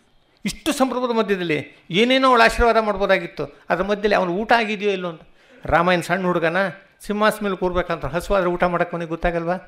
ಪಕ್ಕದಲ್ಲಿ ಸೀತೆ ಅಂತ ಸಾಧ್ವಿ ಪತ್ನಿ, ಪತಿಯ ಸಮಸ್ತ ಉಪಚಾರಗಳನ್ನು ಒಂದು ಚೂರು ಕೊರತೆ ಆಗದಾಗೆ ನೋಡ್ಕೊಳ್ಳೋಳು ಅವಳಿಲ್ವಾ? ಜೊತೆಗೊಂದು ಮಿತ ಪರಿವಾರ ಇದೆ. ರಾಮ ಸುಮ್ಮನೆ ಕಣ್ಣಲ್ಲಿ ಒಂದು ಸನ್ನೆ ಮಾಡಿದ್ರೆ ಸಾಕು ತಕ್ಷಣ ನಡೆಸ್ಬಿಡ್ತಾರೆ. ಅಂಥ ಅನಿಷ್ಠರಾದ ಪರಿವಾರದವರು.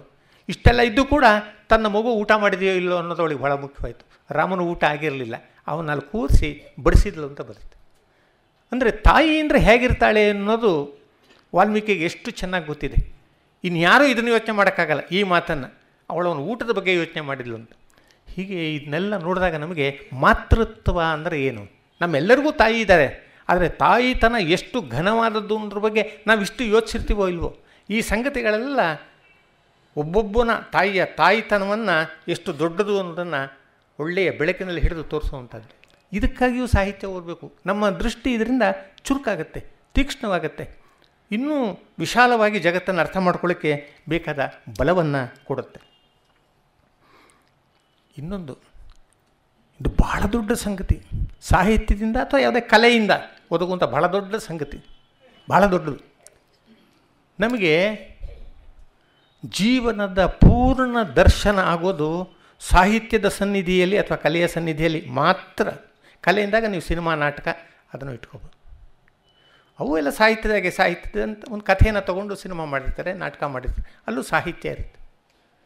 ನಾವು ಲೋಕದ ಮಧ್ಯದಲ್ಲಿದ್ದು ಎಷ್ಟೇ ಬುದ್ಧಿವಂತರಾಗಿದ್ದರು, ಎಷ್ಟೇ ಮೇಧಾವಿಗಳಾಗಿದ್ದರೂ ಲೋಕದ ಪೂರ್ಣ ದರ್ಶನ ಆಗೋದೇ ಇಲ್ಲ.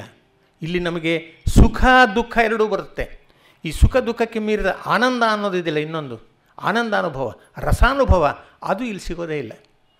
ಯಾಕಂದರೆ ಲೋಕದಲ್ಲಿ ನಮಗೆ ಕೆಟ್ಟದ್ದೇನಿದೆ ಅದನ್ನು, ಆ ಕೆಟ್ಟದ್ರ ಸ್ವರೂಪನ ನೋಡೋ ದರ್ಶನ ಇರಲ್ಲ. ಅಂದರೆ ಇವಿಲ್ ಅನ್ನೋದಿದೆಯಲ್ಲ, ಕೇಡು, ಆ ಕೇಡಿನ ಸಾಕ್ಷಾತ್ಕಾರ ಆಗೋದೇ ಇಲ್ಲ ನಮಗೆ. ನಾವು ಅದನ್ನು ಯಾವಾಗಲೂ ದ್ವೇಷಿಸ್ತಾ ಇರ್ತೀವಿ, ಯಾವಾಗಲೂ ಅದನ್ನು ದೂರ ಮಾಡ್ತಾ ಇರ್ತೀವಿ. ಲೋಕ ಭಯಂಕರವಾದದ್ದು, ಕೆಟ್ಟದಾಗಿ ಬಿಡ್ಬೋದಿಲ್ಲಿ. ಆದರೆ ಕಲೆ ಹಾಗಲ್ಲ. ಕಲೆಯಲ್ಲಿ ನಾವು ಭಯಂಕರವಾದದ್ದನ್ನು, ಲೋಕದಲ್ಲಿ ಕೆಟ್ಟದ್ದು ಮಾಡುತ್ತಲ್ಲ ಅದನ್ನು ಕೂಡ ಸಮಾಧಾನ ಸ್ಥಿತಿಯಲ್ಲಿ ನೋಡ್ತೀವಿ. ಕೇಡಿನ ಪೂರ್ಣ ದರ್ಶನ ಆಗುತ್ತೆ ನಮಗೆ. ಲೋಕದಲ್ಲಿ ಆಗೋದೇ ಇಲ್ಲ, ಯಾಕಂದರೆ ನಾವು ಅದರಿಂದ ದೂರ ಹೋಗಿಬಿಡ್ತೀವಿ, ಕೇಡಿಗೆ ಹೆದರ್ತೀವಿ ನಾವು. ಲೋಕ ಭಯಕಾರಕವಾದದ್ದು, ಲೋಕದ ಕೈಗೆ ಮುಳ್ಳುಗಳಿದೆ, ಅದು ಮುಟ್ಟಿತು ಅಂತಂದರೆ ಪರಚಿತಾಗುತ್ತೆ. ಆದರೆ ಕಲೆ ಇದೆಯಲ್ಲ, ಅದು ಎಲ್ಲವನ್ನು ಕೆಟ್ಟದ್ದು ಒಳ್ಳೆಯದು ಎಲ್ಲದನ್ನು ಕೂಡ ನಮಗೆ ಏನು ಘಾಸಿ ಮಾಡದೆ, ನಮಗೇನು ತೊಂದರೆ ಮಾಡದೆ ಎಲ್ಲವನ್ನು ತೋರಿಸುತ್ತೆ. ಎಲ್ಲವನ್ನು ಸಂಪೂರ್ಣವಾಗಿ ಸ್ವಲ್ಪವೂ ಭಯವಿಲ್ಲದೆ ನಾವು ನೋಡ್ತೀವಿ. ಒಂದು ನಿದರ್ಶನ ನೋಡೋಣ. ನಾವೆಲ್ಲ ಹೋಗ್ತಾ ಇದ್ದೀವಿ, ಯಾವುದೋ ಒಂದು ಮನೆ, ನಮ್ಮ ಗುರುತಿನವ್ರ ಮನೆ, ಅಲ್ಲಿ ತಾಯಿ ಮಗುನ ಕಳ್ಕೊಂಡ್ಬಿಟ್ಟಿದ್ದಾಳೆ. ಆ ಮಗುನ ತೊಡೆ ಮೇಲೆ ಹಾಕ್ಕೊಂಡು ಏನೋಳು ಹುಚ್ಚಾಗಿ ವಿಲಪಿಸ್ತಾ ಇದ್ದಾಳೆ, ಕೂದಲು ಇಲ್ಲೆಲ್ಲ ಕಿತ್ಕೊಂಡು, ನಾನು ಬಿಟ್ಟು ಹೋಗ್ಬಿಟ್ಟು ಆ ಮಗು ಅಂತ ಅಳ್ತಾ ಇದ್ದಾಳೆ. ಭಯಂಕರವಾಗಿದೆ ದೃಶ್ಯ. ಅದು ನೋಡಿದಾಗ ನಮಗೂ ಕಲ್ಲು ಕಿತ್ತು ಬರೋ ಹಾಗಾಗತ್ತೆ. ಅಯ್ಯೋ, ಈ ಮಗುನ ಮೇಲೆ ಕೆಪ್ಸೋದಕ್ಕೆ ಸಾಧ್ಯವಿದ್ದಿದ್ದರೆ ನಂದು ಏನೇನಿದೆ ಎಲ್ಲ ಕೊಟ್ಟುಬಿಡ್ತಿದ್ದೆ, ಏನು ಮಾಡಲಿ, ನಾವೇನು ಪರಿಹಾರ ಮಾಡೋ ಹಾಗಿಲ್ವಲ್ಲ ಅಂತ ಅಂದ್ಕೊಂಡು ಇಂಥ ದೃಶ್ಯ ನೀನೆಂದೂ ಕಾಣೋದು ಬೇಡಪ್ಪ ಅಂತ ಅಂದ್ಕೊಂಡು ಬರ್ತೀವಿ. ಅಷ್ಟು ಸಂಕಟ ಆಗುತ್ತೆ ನಮಗೆ. ಇದು ನಿಜವಾದ ಲೋಕದಲ್ಲಿ. ಯಾಕೆಂದರೆ ಭಯಂಕರವಾದದ್ದು, ಕೆಟ್ಟದ್ದನ್ನು ಎದುರಿಸೋದಕ್ಕೆ ನಮಗೆ ಸಾಧ್ಯ ಇಲ್ಲ. ಅದೇ ಕಲೆಯಲ್ಲಿ ಬೇರೆ. ನಾವು ಒಂದು ಹರಿಶ್ಚಂದ್ರ ಸಿನಿಮಾಕ್ಕೆ ಹೋಗಿದ್ದೀವಿ ಅಂತ ಇಟ್ಕೊಂಡು, ಸತ್ಯ ಹರಿಶ್ಚಂದ್ರ ಸಿನಿಮಾ. ಆ ಸಿನಿಮಾದಲ್ಲಿ ನಿಮಗೆ ಗೊತ್ತಿದೆ ಕಥೆಯಲ್ಲಿ, ಚಂದ್ರಮತಿಯನ್ನು ಅವನು ಮಾರಿಬಿಡ್ತಾನೆ ಒಬ್ಬ ಬ್ರಾಹ್ಮಣನಿಗೆ. ಹರಿಶ್ಚಂದ್ರ ನಕ್ಷತ್ರನಿಗೆ ದುಡ್ಡು ಕೊಡೋದಕ್ಕಾಗಿ. ಅವಳ ಮಗ ಅವನ ಜೀತದ ಆಳುಗಳಾಗಿ ದುಡ್ಡುಕೊಂಡಿದ್ದಾರೆ. ಒಂದು ದಿವಸ ಸಮಿತ್ತು ಮುತ್ತುಕದ ಎಲೆಗಳನ್ನು ತರಬೇಕು ಅಂತ ಹುಡುಗನ ಕಳಿಸ್ತಾರೆ. ಅದು ಹೋಗುತ್ತೆ, ಮುತ್ತುಕದೆಲೆ ಇಟ್ಟುಕೊಲ್ಲ, ಅದನ್ನು ಕೀಳಕ್ಕೆ ಅಂತ ಹೋಗಿ ಒಂದು ಹುತ್ತದ ಮೇಲೆ ಕಾಲಿಟ್ಟು ಹುತ್ತದೊಳಗಿನ ಸರ್ಪ ಬಂದು ಹುಡುಗನಿಗೆ, ರೋಹಿತಾಶ್ವನಿಗೆ ಕಡಿದು ಬಿಡುತ್ತೆ. ಹುಡುಗ ಅಲ್ಲೇ ಕೆಳಗೆ ಬಿದ್ದುಬಿಡ್ತಾನೆ. ಚಂದ್ರಮತಿ ಏನೋ ಕೆಲಸ ಮಾಡ್ತಾಯಿದ್ಲು, ಸುದ್ದಿ ಹೋಗುತ್ತೆ ನಿನ್ನ ಮಗ ಸತ್ತು ಹೋಗಿದೆ ಅಂತ ಓಡಿ ಬರ್ತಾಳೆ ಕಾಡಿಗೆ. ಒಬ್ಬಳೆ ಬಂದು ಆ ಮಗುನ ನೋಡಿ ಭಾಳ ಸಂಕಟ ಪಡ್ತಾಳೆ. ರಾಜ್ಕುಮಾರ ನೀನು, ಚಿಕ್ಕ ವಯಸ್ಸಿನಲ್ಲಿ ನಿನ್ನ ಅಮ್ಮ ಬದುಕಿರುವಾಗ ನನ್ನ ಕಣ್ಣೆದುರಿಗೆ ಹೊರಟೋದಿಯಲ್ಲೋ ನೀನು. ಹೋಗಲಿ, ದೊಡ್ಡವನಾಗಿ ನೀನೇನೋ ಒಂದು ಯುದ್ಧ ಮಾಡ್ತಾ, ದೇಶದ ರಕ್ಷಣೆ ಮಾಡೋದಕ್ಕಾಗಿ ಯುದ್ಧ ಮಾಡ್ತಾ ಸತ್ತಿದ್ದಿದ್ರೆ ವೀರಮರಣ ಅಂತಾರು ಅನ್ಕೋಬೋದಾಗಿತ್ತು. ಇದೇನು ಒಂದು ಮುತ್ತುಕದಲ್ಲೇ ಕೊಯ್ಯೋಕ್ಕೆ ಹೋಗಿ ಒಬ್ಬ ಬ್ರಾಹ್ಮಣನ ಮನೆಯ ಕೆಲಸಕ್ಕೆ ಹಿಂಗೆ ಸತ್ತೋದಿಯಲ್ಲ ಅಂತ ಇನ್ನಿಲ್ಲದ ಹಾಗೆ ವಿಲಪಿಸ್ತಾಳೆ ಅವಳು. ಮಗುನ ಎತ್ಕೊಂಡು ಸ್ಮಶಾನಕ್ಕೆ ಬರ್ತಾಳೆ. ಮುಂದಿನ ಕತೆ ಗೊತ್ತಿದೆ ಅಲ್ಲ, ಹರಿಶ್ಚಂದ್ರ ಕಾಣ್ತಾನೆ, ಸುಂಕ ಕೊಡು ಅಂತ ನಿಂತೇನೆ. ಇಲ್ಲಿ ಇವಳು ಹೀಗೆ ಅವಳ ವಿಲಾಪ ಇದೆಯಲ್ಲ, ಸಾಹಿತ್ಯದಲ್ಲೂ ರಾಘವಾಂಕನ ಹರಿಶ್ಚಂದ್ರ ಕಾವ್ಯದಲ್ಲಿ ಬರುತ್ತದು. ಏವೇನೇವೇನೆಲೆ ಮಗನೇ ಮಗನೇ ಸಾವೇ ಕಾಯಿತ್ತೆಲೆ ಚೆನ್ನಿಗನೆ ಅಂತ. ವಿಲಾಪದ ಭಾಳ ಕರಳು ಕೊರೆಯುವಂಥ ಒಂದು ಇದ್ರದ್ದು. ನಾವು ಆ ಕಾವ್ಯನೂ ಆ ಭಾಗವನ್ನು ಮತ್ತೆ ಮತ್ತೆ ಓದ್ತೀವಿ.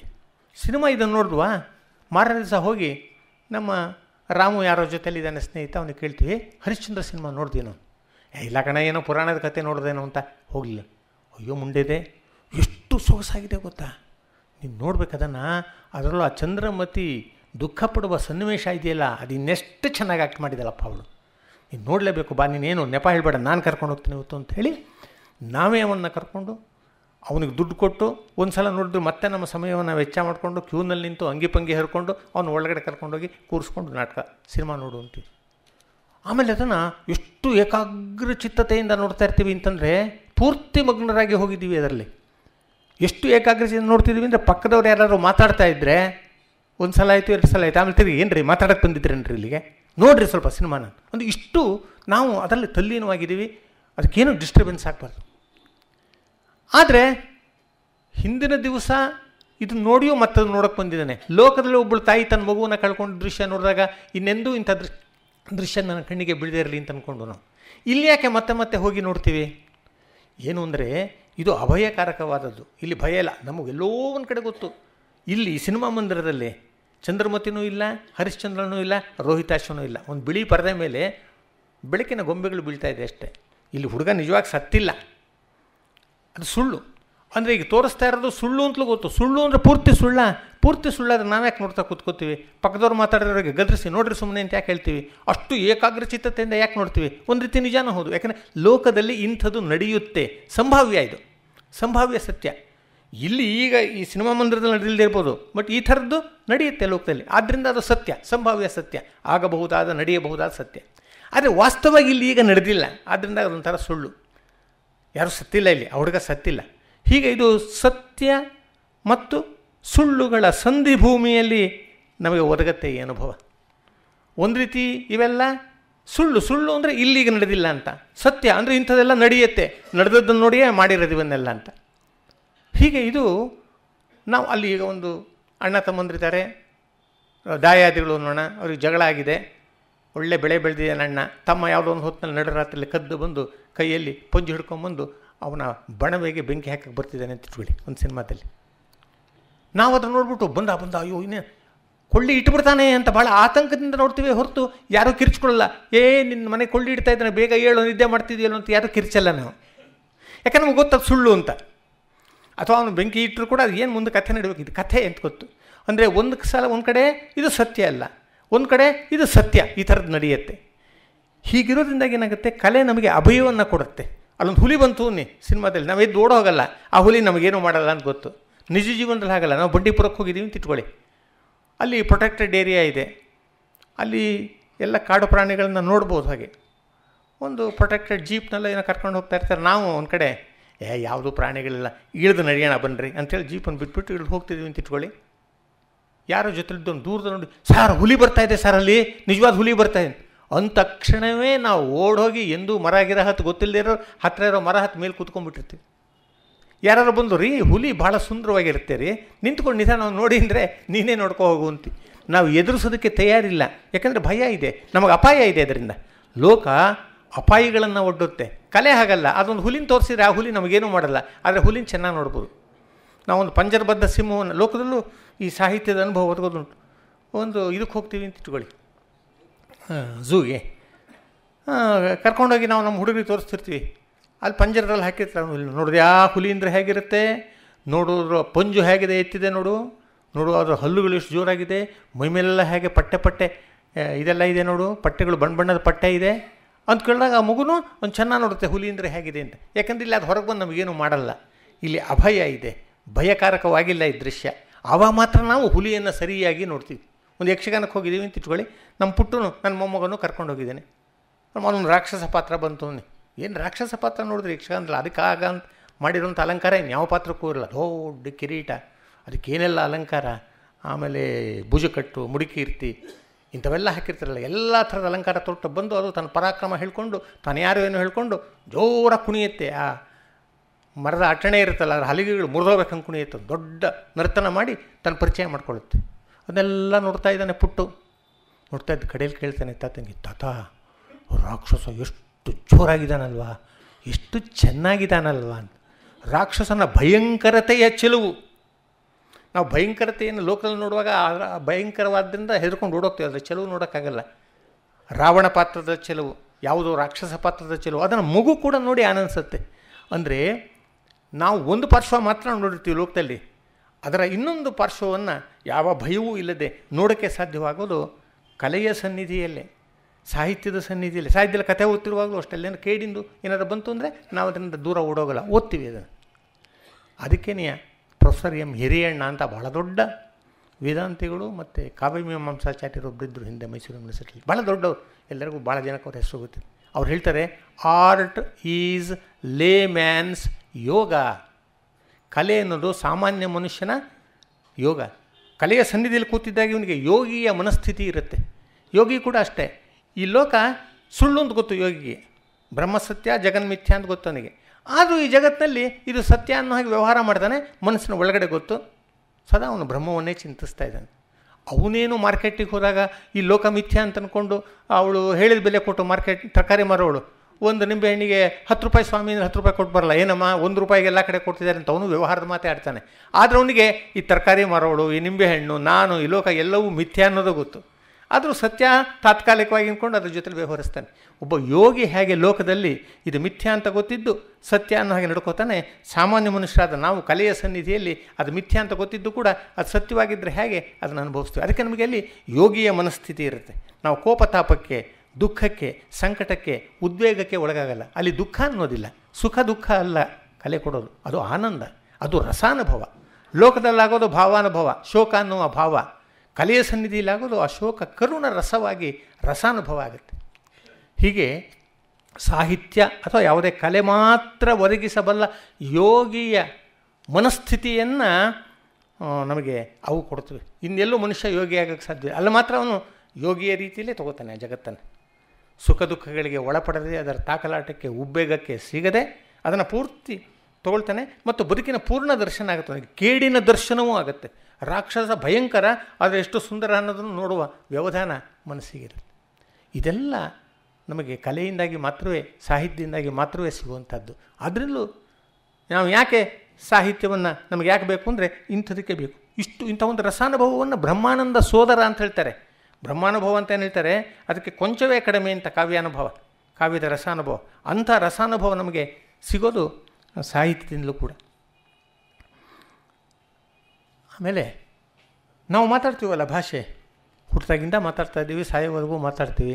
ಈ ಭಾಷೆಯ ನಿಜ ದರ್ಶನ, ಅದರ ಸಂಪೂರ್ಣ ಸ್ವರೂಪ ದರ್ಶನ ನಮಗಾಗೋದು ಸಾಹಿತ್ಯದಲ್ಲೇ. ನಾವಾಡೋ ಮಾತೆಲ್ಲ ಕನ್ನಡ ನಿಜ, ಆದರೆ ಕನ್ನಡದ ಶಕ್ತಿ ಏನು ಅನ್ನೋದನ್ನು ಅದೇನು ತೋರಿಸ್ತಾ ಇರೋದಿಲ್ಲ. ನಾವೆಲ್ಲ ಹೋಗ್ತೀವಿ, ಟಿಕೆಟ್ ತೊಗೊಳಕ್ಕೆ ಹೋಗ್ತೀವಿ, ರೈಲ್ವೆ ಸ್ಟೇಷನ್ಗೆ ಹೋಗ್ತೀವಿ, ಬಸ್ ಸ್ಟ್ಯಾಂಡಿಗೆ ಹೋಗ್ತೀವಿ, ಮಾರ್ಕೆಟಿಗೆ ಹೋಗ್ತೀವಿ, ಅಲ್ಲಿ ಎಷ್ಟು ಬೇಕೋ ಅಷ್ಟು, ಏನಪ್ಪ ನಿಂಬೆ ಹಣ್ಣಿಗೆ ಎಷ್ಟು, ಏನಪ್ಪ ಹೀರೆಕಾಯಿಗೆ ಎಷ್ಟು, ಹೀಗೆ ಅಲ್ಲಿ ಮಾತು ಪ್ರಯೋಜನಕ್ಕಾಗಿ, ಜಸ್ಟ್ ಯುಟಿಲಿಟಿ ಪರ್ಪಸ್ಗಾಗಿ ಮಾತನ್ನು ಬಳಸ್ತೀವಿ ಅಷ್ಟೇ. ಅವನೇನೋ ಉತ್ತರ ಹೇಳ್ತಾನೆ, ತೊಗೊಳ್ತೀವಿ, ಬರ್ತೀವಿ, ಮುಗಿತಲ್ಲಿಗೆ. ಅಷ್ಟೇ ನಮಗೆ ಮಾತು ಬೇಕಾಗಿರೋದು. ಮಾತಿನ ಹಂಗೆ ಮುಗಿದೋಯ್ತಲ್ಲಿಗೆ. ಇಷ್ಟು ಮಾತಿನಿಂದ ನಮ್ಮ ಕನ್ನಡ ಭಾಷೆ ಸಹಸ್ರಾರು ವರ್ಷಗಳಿಂದ ಬಂದಿರೋ ಭಾಷೆ, ಅನೇಕ ಕವಿಗಳು ಬಳಸಿರೋ ಭಾಷೆ, ಮಹಾಧೀಮಂತರು ಬಳಸಿದ ಭಾಷೆ, ಅದರ ಸಂಪೂರ್ಣ ಸ್ವರೂಪ ಹೇಗಿರ್ಬೋದು ಗೊತ್ತಾಗಲ್ಲ. ಕನ್ನಡ ಅದು ಒಂದು ಯಾವುದೇ ಒಂದು ಭಾಷೆ ನಾದ, ಲಯ, ರೂಪಕಗಳ ಸಹಿತವಾಗಿ ಬಳಕೆ ಆಗುತ್ತೆ ಕಾಲದಲ್ಲಿ. ಅಲ್ಲಿ ಭಾಷೆ ಆಗಿರುತ್ತೆ, ಅಲ್ಲಿ ನೋಡ್ಬೇಕು, ಅದು ಭಾಷೆಯ ನಿಜ ಸ್ವರೂಪ. ಈಗ ನೋಡಿ, ಯಾವುದೊಂದು ಪದ್ಯ ತಗೊಳ್ಳಿ, ಇದು ಪುಟ್ಟಪ್ಪನವ್ರದ್ದೊಂದು ಪದ್ಯ ಇದು. ಅಡಿಯ ಗೆಜ್ಜೆ ನಡುಗೆ ಹೆಜ್ಜೆ ಇಡುತ್ತ ಸುಗ್ಗಿ ಬರುತ್ತಿದೆ, ಸುಗ್ಗಿ ಬರೇ ಹಿಗ್ಗಿತಿರೆ ಸಗ್ಗ ಸಗವ ತರುತ್ತಿದೆ, ಕಣಿಮೆ ಏಳಿ ತೆಮರ ನಿಳಿದು, ಮುಂದೇನೋ ಬರುತ್ತೆ, ಸ್ವಲ್ಪ ಮರ್ತೈತೆ ನನಗೆ. ಹೊಸತು ಜೀವ ಕಳೆಯೇ ಬೀರಿ ಸುಗ್ಗಿ ಮೂಡುತ್ತಿರುವುದು, ಬನದ ಬಿನದ ದಿನಿದು ನಿನದ ಮನದೊಳಾಡುತ್ತಿರುವುದು.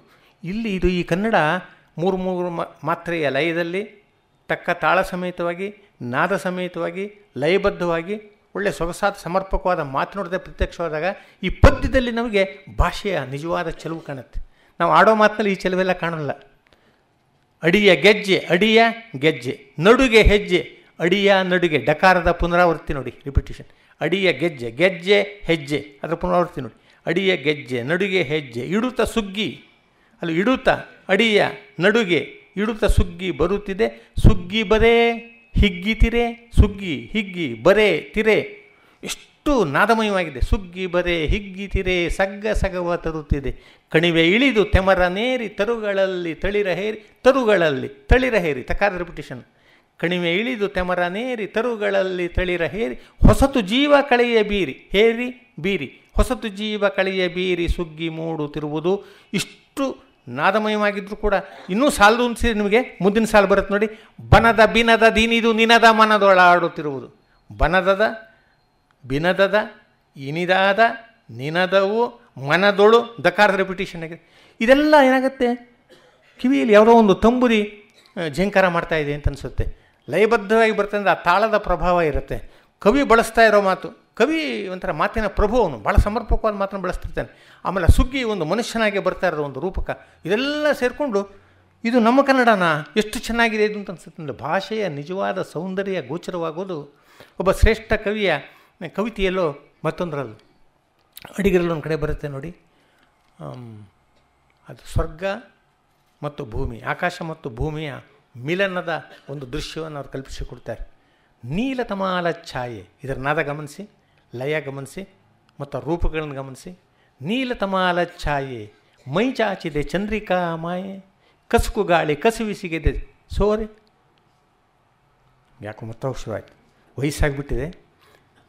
ನೀಲತಮಾಲ ಛಾಯೆ ಮೈ ಚಾಚಿದೆ ಚಂದ್ರಿಕಾ ಮಾಯೆ, ಮುಸುಕುತ್ತಾರೆ ತಿಂಗಳಲ್ಲಿ ಬೇಯೆ, ಕಸುಕು ಗಾಳಿ ಕಸುವಿಸಿಗಿದೆ ಸೀಯೆ, ಸುತ್ತುವ ಮುತ್ತುವ ಎಲೆಸೆರಗೆತ್ತುವ ಸಮೀರ ಸಂತತ ಹಾಯೆ. ಸಮೀರ ಸಂತತ ಸುತ್ತುವ ಮುತ್ತುವ ಎಲೆಸೆರಗೆತ್ತುವ ಸಮೀರ ಸಂತತ ಹಾಯೆ.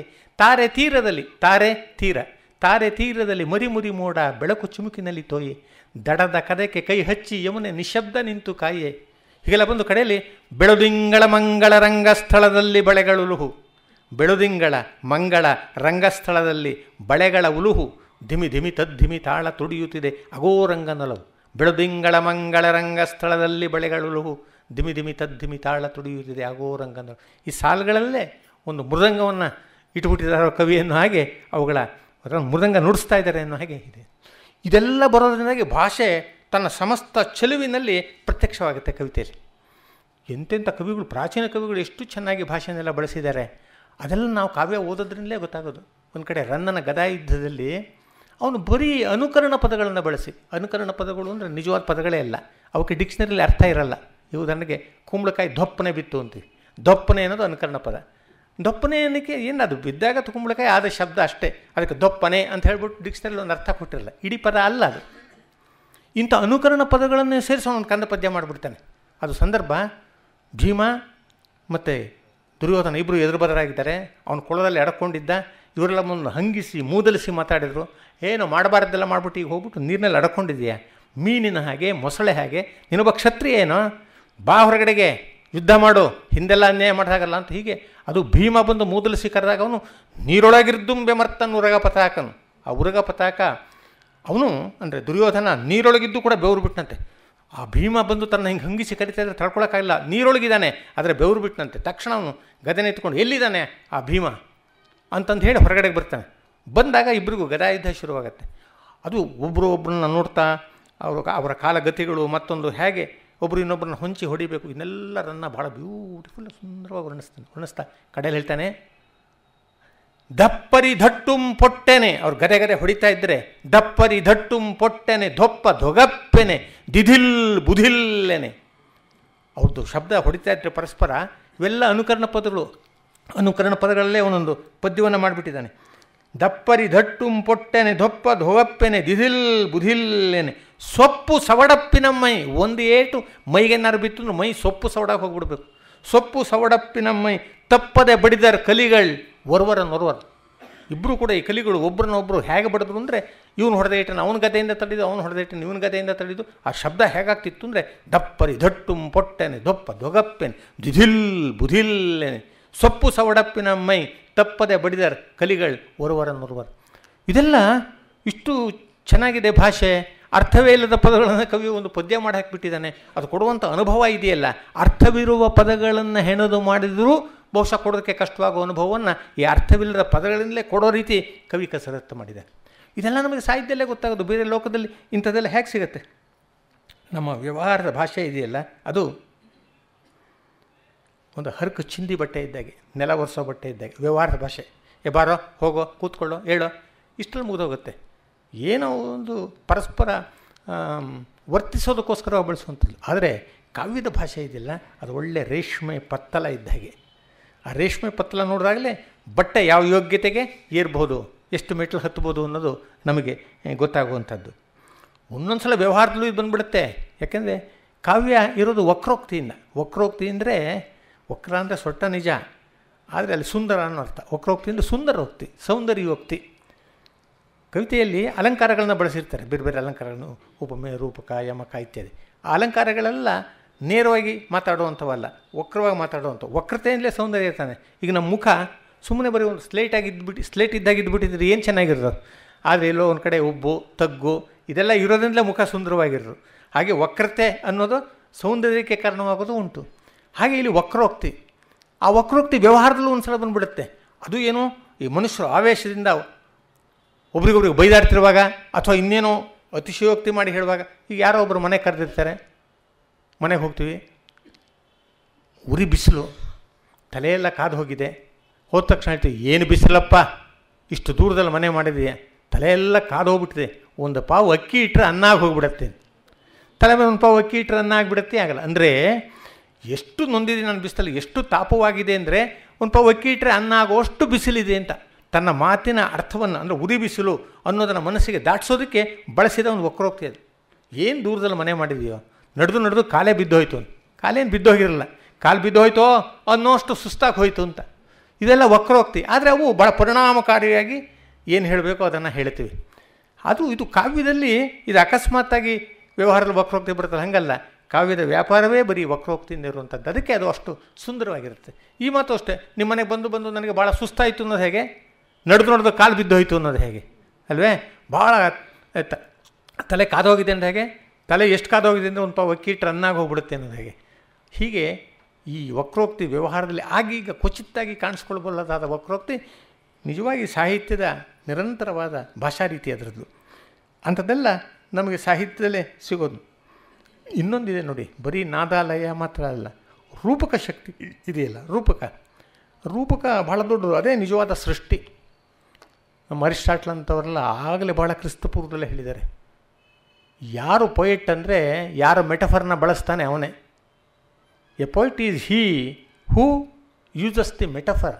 ನೀವು ಸುಮ್ಮನೆ 1,000 ಸಾಲುಗಳನ್ನು ಬರಿಬೋದು, ಲಯಬದ್ಧವಾಗಿರ್ಬೋದು, ನಾದಬದ್ಧವಾಗಿರ್ಬೋದು, ಅದರಲ್ಲಿ ರೂಪಕ ಇಲ್ಲ ಅಂದರೆ ಅದು ಪೊಯಿಟ್ರಿ ಅಲ್ವೇ ಅಲ್ಲ. ಸಾವಿರಾರು ಸಾಲುಗಳನ್ನು ಸುಮ್ಮನೆ ವಾಚ್ಯವಾಗಿ ನೇರವಾಗಿ ಹೇಳೋಕ್ಕಿಂತ ಒಂದು ಮೆಟಫರ್ನ ಸೃಷ್ಟಿಸೋದು ಉತ್ತಮ. ಎಷ್ಟೋ ಮಹಾಕವಿಗಳಿರ್ತವೆ, ಸುಮ್ಮನೆ ಬರೀ ವಾಚ್ಯವಾಗಿ ಹೇಳ್ಕೊಂಡು ಹೋಗಿರ್ತಾರಲ್ಲ, ಒಂದು ದೊಡ್ಡ ಮೆಟಫರು, ಫ್ರೆಶ್ ಆದ ಮೆಟಫರು, ಬ್ರೆವಿಟಿ ಇರುವಂಥ ಮೆಟಫರು ಸೃಷ್ಟಿಯಾಗಿರೋದಿಲ್ಲ. ಅಂದರೆ ಮೆಟಫರೇ ನಿಜವಾಗಿ ಸೃಷ್ಟಿ, ಅದೇ ನಿಜವಾಗಿ ಕಾವ್ಯ. ಅಂಥ ಮೆಟಫರು ಕಾವ್ಯದಲ್ಲಿ ಸಿಗತ್ತೆ ನೋಡಿ. ಈಗ ಸುಮ್ಮನೆ ಬೇಂದ್ರೆ ಬಹುಶಃ ಒಂದು ದಿವಸ ಅವ್ರ ಮನೆ ಮುಂದೆ ನಿಂತಿದ್ದಾರೆ. ಅವ್ರ ಮನೆ ಮುಂದೊಂದು ಸ್ವಲ್ಪ ಎಡಗಡೆ ಬದಿ ಒಂದು ಹಸಿರು ಗುಡ್ಡ ಇತ್ತು, ನಾನು ನೋಡಿದ್ದೆ ಅದನ್ನು. ಹಸಿರು ಗುಡ್ಡ ಚೆನ್ನಾಗಿ, ಗುಡ್ಡ ಮೇಲಕ್ಕೆ ಎದ್ದು ನಿಂತಿದೆ, ಹಸಿರು ತುಂಬಿಕೊಂಡಿದೆ. ಮಳೆಗಾಲ, ಮೇಲಿಂದ ದೊಡ್ಡ ಮೋಡಗಳು ಬಂದು ಬೆಟ್ಟದ ತುದಿಗೆ ತಾಗಿ ಅವೆಲ್ಲ ಧಾರಾಕಾರವಾಗಿ ಮಳೆ ಸುರಿಸ್ತಾ ಇದ್ದಾವೆ. ಬೇಂದ್ರೆ ನೋಡ್ತಾ ನಿಂತಿದ್ದಾರೆ. ಎಲ್ಲರೂ ನೋಡೋದು ಒಂದು ಆ್ಯಂಗಲಿಂದ, ಆದರೆ ಕವಿತೆ ಇನ್ನೊಂದಿರುತ್ತೆ. ನಾವೆಲ್ಲ ಈ ಕಡೆ ನಿಂತು ಬೆಟ್ಟನ ನೋಡಿದ್ರೆ ಅವನು ಆ ಕಡೆ ನಿಂತು, ನಾನು ರೂಪಕಾತ್ಮಕವಾಗಿ ಹೇಳ್ತೇನೆ ಅಂದರೆ ಇನ್ನೊಂದು ಬಗೆಯಲ್ಲಿ ಯೋಚಿಸ್ತಾನೆ. ಅವ್ರಿಗೆ ಅದನ್ನು ನೋಡ್ತಾ ಇರುವಾಗ ಏನು ಅನ್ನಿಸ್ತು, ಮುಂದೆ ಅದು ಎಲ್ಲೋ ಒಂದು ಕಾವ್ಯದಲ್ಲಿ ಅನುಭವ ಬಂದುಬಿಟ್ಟಿದೆ ಕವಿತೆಯಲ್ಲಿ. ಗುಡ್ಡ, ಬೆಟ್ಟ, ಸ್ಥಾವರ, ಲಿಂಗ. ಈ ಗುಡ್ಡ ಬೆಟ್ಟಗಳೆಲ್ಲ ಚಲಿಸದೆ ನಿಂತಿರುವ ಭೂಮಿಯ ಮೇಲಿರುವ ಲಿಂಗಗಳ ಹಾಗೆ, ದೊಡ್ಡ ಲಿಂಗಗಳು. ಗುಡ್ಡ, ಬೆಟ್ಟ, ಸ್ಥಾವರ, ಲಿಂಗ. ನೆಲ ಅಗಲ ಪೀಠದ ಹಂಗ. ಲಿಂಗಕ್ಕೊಂದು ಪೀಠ ಇರುತ್ತಲ್ಲ, ಈ ನೆಲ ಭೂಮಿ ಅವಕ್ಕೆ ಅಗಲ ಪೀಠದ ಹಂಗ. ಅವಕ ಅಭ್ಯಂಗ ಏರಿತವನ್ನು ಹಂಗ. ಈ ಲಿಂಗಕ್ಕೆ ದೇವತೆಗಳು ಅಭ್ಯಂಜನ ಸ್ನಾನ ಮಾಡಿಸ್ತಾ ಇದ್ದಾರೆ ಅನ್ನೋ ಹಾಗೆ ಸುತ್ತೆಲ್ಲ ಕೂಡ್ಯಾವ ಮೋಡ. ನೋಡ ಈ ಮೋಡದ ಕಳಶಗಳಿಂದ ಮೇಲಿಂದ ದೇವತೆಗಳು ಅಭಿಷೇಕ ಮಾಡ್ತಾ ಇದ್ದರೋ ಈ ಲಿಂಗಗಳೇನು ಹಾಗೆ ಕಾಣ್ತಾ ಇದೆ ನೋಡಿ. ಅಂದರೆ ಮಳೆಗಾಲದ ಈ ಒಂದು ನೋಟ ಒಂದು ರುದ್ರಾಭಿಷೇಕದ ಚಿತ್ರವಾಗಿಬಿಡುತ್ತೆ. ಕವಿಗೆ ಅಲ್ಲಿ ಒಂದು ಮಹಾ ರುದ್ರಾಭಿಷೇಕವೇ ಕಂಡೋಗುತ್ತೆ. ಇದು ಒಂದು ರೂಪಕ. ಅಂದರೆ ಆ ಥರದ ಚಿತ್ರವೊಂದನ್ನು ಇದಕ್ಕೆ ಹೋಲಿಸಿ ಹೇಳ್ತಾ ಇದ್ದಾರೆ.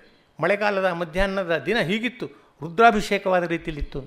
ಒಂದು ವಿಷಯವನ್ನು ಒಂದು ಚಿತ್ರದ ಮೂಲಕ ಹೊಳಿಸೋದಿಲ್ಲ, ಅದು ಈ ರೂಪಕದ ಬಳಕೆ ಅಂತ ಹೇಳ್ತೀವಿ ನಾವು. ಅಷ್ಟೇ ಅಲ್ಲ, ಒಂದು ಅಡಿಗರಲ್ಲಿ ಒಂದು ಕವಿತಾ ಭಾಗ ಬರುತ್ತೆ, ಹಿಮಗಿರಿಯ ಕಂದ್ರ ಅನ್ನೋ ಕವಿತೆಯಲ್ಲಿ. ಅಲ್ಲಿ ಒಬ್ಬ ವ್ಯಕ್ತಿ ಬರ್ತಾನೆ, ಆ ವ್ಯಕ್ತಿ ಒಬ್ಬ ಸೆಕೆಂಡ್ ಡಿವಿಷನ್ ಕ್ಲರ್ಕ್ ಇರ್ಬೋದು, ಅಂದರೆ ಒಬ್ಬ ಸಾಮಾನ್ಯ ಅನ್ನಕ್ಕೆ ನಾನು ಹೇಳ್ತಿರೋದು. ಅವನು ಎಲ್ಲ ಸಣ್ಣ ಪುಟ್ಟ ಈ ಲೌಕಿಕ ಸುಖದಲ್ಲೇ ಮುಳುಗಿದ್ದಾನೆ. ಅವನೇನು ಭಾಳ ದೊಡ್ಡವನಲ್ಲ, ಮೇಧಾವಿ ಅಲ್ಲ. ಆದರೆ ಇದ್ದಕ್ಕಿದ್ದಾಗೆ ಒಂದು ದಿವಸ ಅವನು ಇದ್ದಕ್ಕಿದ್ದಾಗೆ ವೈರಾಗ್ಯಪರನಾಗಿಬಿಟ್ಟಿಯಾನೆ. ಎಲ್ಲೋ ರಾತ್ರಿ ಗಾಂಧಿ ಸಂಬಂಧದ ಒಂದು ಬರವಣಿಗೆ ಓದಿದ್ನೋ, ಬುದ್ಧನ ಬಗ್ಗೆ ಓದಿದ್ನೋ, ಅನ್ಸುತ್ತೆ ಇವರು ಎಲ್ಲ ನಮಗೆ ಮನುಷ್ಯರಲ್ವ, ನಮ್ಮಂತೆ ಸಾಮಾನ್ಯ ಮನುಷ್ಯರಾಗಿದ್ದರು. ಆದರೆ ಅವ್ರು ಯಾವುದೋ ಒಂದು ದಾರಿ ಹಿಡಿದು ಈ ಲೌಕಿಕ ಸುಖ ಎಲ್ಲ ಬಿಟ್ಟುಕೊಟ್ಟು ಎಷ್ಟು ದೊಡ್ಡವರಾಗಿ ಹೋಗ್ಬಿಟ್ರು. ಛೆ ನಾನು ಹಾಕಾಗಬೇಕು ಅಂತಂದೇಳಿ ತಾನು ಬೇರೆ ರೀತಿಯಲ್ಲಿ ಬಾಳಬೇಕು ಮಾರನೇ ದಿವಸದಿಂದ ಅಂತ ಯೋಚನೆ ಮಾಡ್ತೀನಿ. ನಾವೆಲ್ಲ ಎಷ್ಟೋ ಸಲ ಮಾಡ್ತಿರ್ತೀವಿ. ಹೊಸ ವರ್ಷ ಬಂತು ಅಂದರೆ ಇದುವರೆಗಿಂದೆಲ್ಲ ಕಾಲ ಹೇಗಾಗೋ ಕಳೆದುಬಿಟ್ಟೆ, ಇನ್ನು ಮುಂದೆ ನಾಳೆಯಿಂದ ಹಾಗಲ್ಲ, ಬೆಳಗ್ಗೆ ಸರಿಯಾಗಿ 5 ಗಂಟೆಗೆ ಹೇಳಬೇಕು, 5ರಿಂದ 5:10 ಬ್ರಷ್ ಮಾಡ್ಕೊಳ್ಳೋದು, 5:10ರಿಂದ 5:15ವರೆಗೆ ಸ್ನಾನ, ಹೀಗೇನೇನೋ ಟೈಮ್ ಟೇಬಲ್ ಮಾಡಿಕೊಂಡು 8 ಗಂಟೆಗೆ ಹೇಳ್ತೀವಿ ಕಡೆಯಲ್ಲಿ. ಹಾಗೆಯೇ ಇವನು ಏನೇನೋ ನಾಳೆ ನಾನು ಹಿಮಗಿರಿಯ ಕಂದ್ರಕ್ಕೆ ಹೋಗ್ಬಿಡ್ಬೇಕು, ಇವೆಲ್ಲ ಬಿಟ್ಟು ಹೆಂಡತಿ ಮಕ್ಕಳು ಮನೆ ಮಠ ಎಲ್ಲ ಬಿಟ್ಟು ಬುದ್ಧ ಹೇಗೋದ ಹಾಗೆ ಹಿಮಗಿರಿಯ ಕಂದ್ರಕ್ಕೆ ಹೋಗಬೇಕು. ಅಲ್ಲಿಗೆ ಹೋಗೋ ಒಂದು ಟ್ರೈನ್ ಇದೆಯಾ ಅಂದರೆ ಅದು ಎಲ್ಲ ಕಲ್ಪಿತವಾದದ್ದು. ಕವಿಯ ರೂಪದಲ್ಲಿ ಕಥೆ ಹೇಳ್ತಾ ಇದ್ದಾರೆ ಕವಿ. ಆ ಹಿಮಗಿರಿಯ ಕಂದರದ ಟ್ರೈನ್ ಹತ್ತಿ ಹಿಮಗಿರಿಗೆ ಹೊರಟೋಗ್ಬಿಟ್ಟು ಅಲ್ಲಿ ನಾನು ಕೂಡ ತಪಸ್ಸು ಮಾಡಿ ಭಾಳ ದೊಡ್ಡವನಾಗಬೇಕು ಅಂತ ಇವನ್ನೆಲ್ಲ ಮಾಡ್ಕೋತಾನೆ. ಆಗ ಅವನು ಎಷ್ಟು ತೀವ್ರವಾದ ಕಠೋರವಾದ ವೈರಾಗ್ಯ ಬಂದವನು ಆವರಿಸ್ಬಿಡ್ತು ಅಂದರೆ, ವೈರಾಗ್ಯ ಎಲ್ಲ ಲೌಕಿಕವನ್ನು ಸುಡುವಂಥದ್ದು ತಾನೆ, ಕಠೋರವಾದದ್ದು. ಅದನ್ನು ಹೇಳ್ತಾರೆ ಹೇಗಿದ್ದವನು ಹೇಗಾಗ್ಬಿಟ್ಟ, ಮೂಡಿದೆ ಗುಲಾಬಿ ದಳದಲ್ಲಿ ಮುಳ್ಳು. ಗುಲಾಬಿ ದಳ ಭಾಳ ಕೋಮಲವಾದದ್ದು, ಅದರಲ್ಲೀಗ ಮುಳ್ಳು ಮೂಡಿಬಿಟ್ಟಿದೆ. ಅಂದರೆ ಈ ಸಣ್ಣ ಪುಟ್ಟ ಲೌಕಿಕ ಸುಖವನ್ನೆಲ್ಲ ಭಾಳ ಪ್ರೀತಿಯಿಂದ ಎದೆಗಪ್ಕೊಂಡು ಬಾಳ್ತಾ ಇದ್ದವನು ಈಗ ಅವನ್ನೆಲ್ಲ ತ್ಯಜಿಸಿ ಹೋಗೋದಕ್ಕೆ ತೀರ್ಮಾನ ಮಾಡಿಬಿಟ್ಟಿದ್ದಾನೆ. ಅದನ್ನು ಭಾಳ ಕಠೋರವಾದದ್ದು. ಮೂಡಿದೆ ಗುಲಾಬಿ ದಳದಲ್ಲಿ ಮುಳ್ಳು, ಸಂಪಿಗೆಯ ಕಂಪಿನಲ್ಲಿ ಕಾಳಿ ಕಿಚ್ಚು ಬುಸುಗುಟ್ಟಿದೆ. ಇವನು ಸಂಪಿಗೆ ಹೂವಿನ ಕಂಪಿನಂತೆ ಇವನು ಬದುಕಿದ್ದದ್ದು. ಈಗ ಸಂಪಿಗೆಯ ಕಂಪಿನಲ್ಲಿ ಕಾಡು ಕಿಚ್ಚು, ಈ ಕೆಂಡು ಸಂಪಿಗೆಯಲ್ಲಿ ಈ ಒಂದು ಕಿಚ್ಚಿನ ಬಣ್ಣನೂ ಕಾಣುತ್ತೆ ನೋಡಿ. ಕಾಳು ಕಿಚ್ಚು ಬುಸುಗುಟ್ಟಿದೆ. ಬುಸುಗುಡ್ದು ಹಾವಿನ ಚಿತ್ರ ತರುತ್ತೆ. ಅಂದರೆ ಸಂಪಿಗೆ ಹೂವು, ಕಾಡು ಕಿಚ್ಚು ಮತ್ತು ಬುಸುಗುಡ್ತಾ ಇರುವ ಹಾವು, ಈ 3 ಚಿತ್ರಗಳನ್ನ 3 ಎಳೆಗಳಿದ್ದಾಗೆ ದಾರಗಳಿದ್ದಾಗೆ ಅದನ್ನು ಒಟ್ಟಿಗೆ ಹೊಸದು ಬಿಡ್ತಾರೆ ಅಡಿಗರು. ಈ 3 ಎಳೆಗಳು ಹೊಸದಾಗಿ ಎಷ್ಟು ಬಿಕ್ಕಟ್ಟಾಗುತ್ತದು. ಒಂದು ಸಂಕೀರ್ಣ ರೂಪಕ, ಬರೀ ಒಂದು ಚಿತ್ರ ಅಲ್ಲ. ಮೂಡಿದ ಗುಲಾಬಿ ದಳದಲ್ಲಿ ಮುಳ್ಳು, ಸಂಪಿಗೆಯ ಕಂಪಿನಲ್ಲಿ ಕಾಳು ಕಿಚ್ಚು ಬುಸುಗುಟ್ಟಿದೆ, ಮೆತ್ತೆಯನ್ನು ಕುಟುಕುತ್ತಿದ್ದೆ 100 ಚೇಳಿನ ಕೊಂಡಿ. ದಿನ ಅವನು ಸುಖದ ಸುಪ್ಪತ್ತಿಗೆ ಮೇಲೆ ಮಲಕತ್ತಾ ಇದ್ದ. ಈಗ ಸುಪ್ಪತ್ತಿಗೆ ಮೇಲೆ ಮಲಗಿದರೆ 100 ಚೇಳಿನ ಕೊಂಡಿಗಳು ಚುಚ್ಚದಾಗಿ ನೋವಾಗ್ತದೆ. ಯಾಕೆಂದ್ರೆ ಅವನು ವಿರಾಗಿ ಆಗೋನಿದ್ದಾನಲ್ಲ. 100 ಚೇಳಿನ ಕೊಂಡಿ. ಹಾಲು ಹಲಹಲದ ಗುರಿ ಮುಟ್ಟಿದೆ. ಊಟವಾದ್ಮೇಲೆ ಹಾಲು ಕುಡಿಯೋಕ್ಕೆ ತೊಗೊಂಡಾದ್ರೆ ಹಲಹಲದಷ್ಟು ವಿಷದಷ್ಟು ಇದಾಗಿದೆ. ಅದು ಮಾರನೇ ದಿವಸ ಆಗೋದೇ ಬೇರೆ. ಬೆಳಗ್ಗೆ ತಡವಾಗಿ ಹೇಳ್ತಾನೆ, ಅಲಾರಾಮ್ ಹೊಡೆದಿದೆ, ಟ್ರೈನಿಗೆ ಸರಿಯಾಗಿ ಹೋಗಬೇಕು ಅಂತ ಅದನ್ನು ಒತ್ತುಬಿಟ್ಟಿದ್ದಾನೆ. ಆಮೇಲೆ ಎದ್ದು ಹೋಗಬೇಕು ಅಂತಾನೆ. ಇನ್ನು ಹಮಾಲಿ ಬರಲೇ ಇಲ್ವಲ್ಲ, ಗಂಟು ಹೊತ್ಕೊಂಡು ಹೋಗ್ಬೇಕಾದವನು. ಅವನ ಹೆಸರು ಕೂಡ ಚೆನ್ನ ಅಂತ, ಬರಲೇ ಇಲ್ಲ ಚೆನ್ನ ಹಮಾಲಿ. ಈ ಚೆನ್ನ ಬುದ್ಧನನ್ನು ಕಳಿಸಿಕೊಟ್ಟವನು. ಎಲ್ಲ ಅದನ್ನು ತರ್ತಾರೆ. ಅಯ್ಯೋ ಹಮಾಲಿ ಚೆನ್ನನಿಗೆ ಬರೋಕ್ಕೆ ಹೇಳಿದ್ದೆ, ಅವನು ಬರಲೇ ಇಲ್ಲ, ಈ ಗಂಟು ಹೊತ್ಕೊಂಡು. ಕಾಫಿ ಕುಡಿಯದ ರೈಲು ಹತ್ತಬೇಕೆ, ಸಿಗರೇಟು ಪ್ಯಾಕೆಲ್ಲ ಖಾಲಿ. ಹಿಮಗಿರಿ ಕಂದ್ರಕ್ಕೆ ಹೋಗೋನಿಗೆ ಸಿಗರೇಟ್ ಪ್ಯಾಕೆ, ಆಮೇಲೆ ಕಾಫಿ ಕುಡಿಯದ ರೈಲು ಹತ್ತಬೇಕು. ಹೀಗೆಲ್ಲ ಆಗ್ಬಿಟ್ಟು ಯೋಚನೆ ಮಾಡ್ತಾರಲ್ಲ, ಹಿಮಗಿರಿ ಯಾಕಂದ್ರೆ ಟ್ರೈನ್ ಹೋಗ್ತಾ ಇದೆ, ಅದು ಜುಗ್ ಅಂತ ಶಬ್ದ ಮಾಡ್ಕೊಂಡು ಹೋಗ್ತಾ ಇದ್ರೆ ಇವನು ಅಯ್ಯೋ ರೈಲು ತಪ್ಪೋಯ್ತಲ್ಲ, ತಪ್ಪಿಸ್ಕೊಂಡಿದ್ದಾನೆ ತಾನೇ, ರೈಲು ತಪ್ಪೋಯ್ತಲ್ಲ ಅಂತಂದು ಹಿಮಗಿರಿ ಯಾಕಂದರ ಗಿರಿ ಯಾಕಂದರ ಕಂದರ ದರಾರ ಅಂತ ಕೈ ಎತ್ಕೊಂಡು ನಿಂತಿರೋಲ್ಲಿಗೆ ಅವನು ಹತಾಶನಾಗಿ ನಿಂತಿರೋ ಇದಕ್ಕೆ ಕವಿತೆ ಕೊನೆಯಾಗತ್ತೆ. ಇಲ್ಲಿ ನಾನು ಯಾತಕ್ಕೆ ಇದನ್ನು ಹೇಳಿದೆ ಅಂದರೆ, ಕವಿ ಹೇಗೆ ಮಾತನ್ನು ಬಳಸ್ತಾನೆ. ಮೂಡಿದ ಗುಲಾಬಿ ದಳದಲ್ಲಿ ಮುಳ್ಳು, ಸಂಪಿಗೆ ಕಂಪಿನಲ್ಲಿ ಕಾಳು ಕಿಚ್ಚು ಬುಸುಗುಟ್ಟಿದೆ, ಮೆತ್ತೆಯನ್ನು ಕುಟುಕುತ್ತಿದೆ 100 ಚೇಳಿನ ಕೊಂಡಿ, ಹಾಲು ಹಾಲಾಹಲದ ಗುರಿ ಮುಟ್ಟಿದೆ. ಹೀಗೆ ಇದು ಇನ್ನೊಂದು ಕಡೆ ಅಡಿಗಳೊಂದು ಬರುತ್ತೆ. ಒಬ್ಬ ಕೂತಿದ್ದಾನೆ, ಭಾಳ ವ್ಯಥೆ, ಏನೋ ಒಂದು ದುಃಖಕ್ಕೆ ಸಿಕ್ಬಿಟ್ಟಿದ್ದಾನೆ. ಆ ಮಿದುಳಿನ ನರಗಳ ಮೇಲೆಲ್ಲ ಗರಗಸವನ್ನು ಹಾಯಿಸಿದರೆ ಹೇಗೆ ಹಾಗಾಗ್ತಾಯಿದೆ ಅಂತ ಸಹಿಸಲಾರದ ವ್ಯಥೆ. ಅವರು ಹೇಳ್ತಾರೆ, ಮಿದುಳು ಬಚ್ಚಲ ಹಂಡೆಯಲ್ಲಿ ಬೇಯುವ ಆಮೆ. ಅವ್ನ ಮಿದುಳು ಹೇಗಾಗಿದೆ ಅಂದರೆ, ಈ ಮಲೆನಾಡಿನ ಒಂದು ದೊಡ್ಡ ಈ ಅಡಿಗೆ ಒಲೆ ಇರುತ್ತೆ, ಮಲೆನಾಡಿನ ಹಿಂದಿರ್ತಿತ್ತು, ಈ ಮಲೆನಾಡಿನಲ್ಲೂ ಇಲ್ಲ ಅನ್ನಿ. ಅದಕ್ಕೆ ಚೆನ್ನಾಗಿ ಸೌದೆ ಒಟ್ಟಿ ಕಾಯಿಸ್ಬಿಟ್ಟಿದೆ, ಕಥ ಕುದೀತಾ ಇದೆ ನೀರು ಹಂಡೆಯಲ್ಲಿ, ದೊಡ್ಡ ಹಂಡೆಯಲ್ಲಿ. ಅದರೊಳಗೊಂದು ಆಮೆನ ಹಾಕಿಬಿಟ್ರೆ, ಆಮೆ ಭಾಳ ಮೃದು, ಅದ್ರ ಮೇಲೆ ಚಿಪ್ಪಿರುತ್ತೆ ಅಂತ ಅದಕ್ಕೆ ರಕ್ಷಣೆ ಅಷ್ಟೇ. ಸ್ವತಃ ವಾಸ್ತವವಾಗಿ ಆಮೆ ಬಲು ಮೃದು. ಅದನ್ನು ಹಾಕ್ಬಿಟ್ರೆ ಹೇಗೆ ಅದರ ಪರಿಸ್ಥಿತಿ ಇರ್ಬೋದು. ಹಾಗೆ ಅವನ ಮಿದುಳು ಏನಾಗಿದೆ ಅಂದರೆ ಬಚ್ಚಲ ಹಂಡೆಯಲ್ಲಿ ಬೇಯುವ ಆಮೆ. ಎಂಥ ಪವರ್ಫುಲ್ ಅದ ಮೆಟಫರ್ ನೋಡಿ, ಎಷ್ಟು ಬ್ರೆವಿಟಿ ಇದೆ, ಎಷ್ಟು ಅರ್ಥ ಇದೆ, ಮತ್ತು ಭಾಳ ಹೊಸದು. ಯಾರೂ ಹೀಗೆ ಹೇಳಿರಲಿಲ್ಲ. ಹೊಸತನ ಇದೆ, ಭಾಳ ಅಲ್ಪ ಮಾತನ್ನು ಬಳಸಿ ಹೇಳಿರೋದು, ಭಾಳ ಬಿಕ್ಕಟ್ಟಾಗಿದೆ ಮತ್ತು ಫ್ರೆಶ್ ಆಗಿದೆ. ಹೀಗೆ ಇಂಥ ರೂಪಕಗಳ ಬಲದಿಂದ ಕವಿತೆ ಸೃಷ್ಟಿಯಾಗಿರುತ್ತೆ. ಅವೆಲ್ಲ ನಮಗೆ ಸಾಹಿತ್ಯದಲ್ಲೇ ನೋಡೋಕ್ಕೆ ಸಿಗೋದು, ಇನ್ನೆಲ್ಲೂ ಸಿಗೋಲ್ಲ. ಅಷ್ಟೇ ಅಲ್ಲ, ಬರೀ ಈಗಿನವರಲ್ಲ. ನಮ್ಮ ಕುಮಾರವ್ಯಾಸನಲ್ಲಿ ಅವನ್ನ ರೂಪಕ ಚಕ್ರವರ್ತಿ ಅಂತ ಕರೀತಾರೆ. ಅಂದರೆ ಹೆಜ್ಜೆಗೊಂದು ರೂಪಕ. ಅವನಿಗೆ ರೂಪಕ ಅನ್ನೋದು ಪ್ರಯತ್ನಿಸಿ ಆಗೋದು ಅಲ್ವೇ ಇಲ್ಲ. ಸುಮ್ಮನೆ ಅವನು ಹೋಗ್ತಾ ಇದ್ರೆ, ಮಾತಾಡ್ತಾ ಇದ್ದರೆ ರೂಪಗಳು ಸಿಡಿದು ಬರ್ತಾ ಇರ್ತವೆ ಅಯತ್ನವಾಗಿ. ಎಲ್ಲ ಕವಿಗಳಿಗೂ ಪ್ರಾಸ ಅಂದರೆ ಕಷ್ಟ. ಆದರೆ ಅವನಿಗೆ ಪ್ರಾಸ ಅನ್ನೋದು ಒಂದು ಸ್ಪ್ರಿಂಗ್ ಬೋರ್ಡ್ ಇದ್ದೆ. ಪ್ರಾಸ ಸ್ಥಾನ ಬಂತು ಅಂದರೆ ಅದಕ್ಕೆ ಬೇಕಾಗೋ ಪದ ಬರುವಾಗ ಒಂದು ಹೊಸ ರೂಪಕ್ಕೂ ಅಲ್ಲೇ ಸೃಷ್ಟಿಯಾಗಿಬಿಡುತ್ತೆ ಅಕ್ಷರದಿಂದ. ಆ ಅಕ್ಷರಕ್ಕೆ ಹೊಂದ್ಕೊಳ್ಳೋ ಹಾಗೆ ಒಂದು ಸಾಲು ಬಂದು ಒಂದು ಹೊಸ ರೂಪಕ ಸೃಷ್ಟಿಯಾಗುತ್ತೆ. ಒಂದು ಸ್ಪ್ರಿಂಗ್ ಬೋರ್ಡ್ ಮೇಲೆ ಹಿಂಗೊಂದು ಜಿಗಿದು ಮೇಲಕ್ಕೆ ಹಾರೋರಾಗಿ ಅವನು ಪ್ರಾಸಸ್ಥಾನದಲ್ಲಿ ಅವನಿಗೆ ಆ ಪ್ರಾಸ ಅವನಿಗೆ ಅನುಕೂಲ. ಬೇರೆ ಪ್ರಾಸಗಳಿಗೆ ಕೈಗೆ ಬೇಡಿ ಇದ್ದ ಹಾಗೆ ಸಾಮಾನ್ಯ ಕವಿಗಳೇ, ಬೇರೆ ಕವಿಯಿಂದ ಸಾಮಾನ್ಯ ಕವಿಗಳೇ, ಆದರೆ ಅವನಿಗೆ ಕೈಗೆ ಅದು ಒಳ್ಳೆ ಅಲಂಕರಣದ ಬಳೆ ಇದ್ದಾಗೆ. ಏನು ಬರ್ತಲ್ಲ, ಪ್ರಾಸಗಳೇ ನಿನಗೆ ಬಳೆ, ಅನವರತ ಅಶೃಂಖಲೆ. ಅವನು ಶೃಂಖಲೆ ಇಲ್ಲ, ಅವನಿಗೆ ಅದು ಬೇಡಿ ಅಲ್ಲ, ಅದು ರತ್ನದ ಬಳೆಗಳಿದ್ದ. ಕುಮಾರವ್ಯಾಸ ನೋಡಿ ಅವನ ರೂಪಕ ಶಕ್ತಿ ಎಂಥದ್ದು. ದ್ರೌಪದಿಯನ್ನು ಸಭೆಗೆ ಹೇಳ್ಕೊಂಬಂದಿದ್ದಾರೆ. ದುಶ್ಯಾಸನ ಅವಳು ಮುಡಿ ಹಿಡಿದು ಹೇಳ್ಕೊಂಬಂದಿದ್ದಾನೆ. ಎಲ್ಲ ಸುಮ್ಮನೆ ಕೂತಿದ್ದಾರೆ. ಭೀಷ್ಮರಿದ್ದಾರೆ, ದ್ರೋಣರಿದ್ದಾರೆ, ವಿದುರ ಇದ್ದಾನೆ. ದೊಡ್ಡ ದೊಡ್ಡವರು ಆ ಕಾಲದ ಮಹಾಪ್ರಾಜ್ಞರು, ದ್ವಾಪರ ಯುಗದ ಆಧಾರ ಸ್ತಂಭ ಅಂತ ಕರಿಬೋದು, ಅವರೆಲ್ಲ ಇದ್ದಾರಲ್ಲಿ. ಎಲ್ಲರ ಎದುರಿನಲ್ಲಿ ಈ ಹುಡುಗಿನ ಯಾರೋ ಹುಡುಗಿ ಇಲ್ಲ, ವಂಶದ ಸೊಸೆ. ಯಾವ ಹುಡುಗಿನ ಚೆನ್ನಾಗಿ ಬಾಳಿಸ್ತೀವಿ ಅಂತಂದು ಮಾತು ಕೊಟ್ಟು ಮನೆತನಕ್ಕೆ ಕರ್ಕೊಂಬಂದಿದ್ರು. ಮಗಳಿಗಿಂತ ಹೆಚ್ಚವಳು, ಅವಳು ಮರ್ಯಾದೆ ಎಲ್ಲರಿಗಿಂತ ದೊಡ್ಡದು. ಯಾಕೆಂದರೆ ಹೊರಗಿನಿಂದ ತಮ್ಮ ವಂಶಕ್ಕೆ ಬಂದು ವಂಶ ಬೆಳೆಸ್ತವಳು ಅವಳು. ಅವಳನ್ನು ಎಳ್ಕೊಂಬಂದು ಇಡೀ ಭರತಖಂಡದ ಇದರಲ್ಲಿ, ಭರತಖಂಡದ ರಾಜರೆಲ್ಲ ಕೂತಿದ್ದಾರಲ್ಲಿ. ಅಂದರೆ ಎಲ್ಲ ರಾಜ್ಯಗಳ ರಾಜರುಗಳು ಅಲ್ಲಿ ಪ್ರೆಸೆಂಟ್ ಆಗಿದ್ದಾರೆ. ಇಡೀ ಭರತಖಂಡ ಪ್ರೆಸೆಂಟ್ ಆಗಿದೆ. ಅವರ ಎದುರಿನಲ್ಲಿ ಅವಳ ವಸ್ತ್ರಕ್ಕೆ ಕೈ ಹಾಕಿ ಎಳೆಯೋಕ್ಕೆ ಹೋಗ್ತಾರೆ. ಇದಕ್ಕಿಂತ ಭಯಂಕರವಾದದ್ದು ಈ ಕಾಲದಲ್ಲೂ ಯಾವಾಗಲೂ ನಡೆದಿಲ್ಲ, ಬಹುಶಃ ನಡೆಯೋಕ್ಕಾಗಲ್ಲ.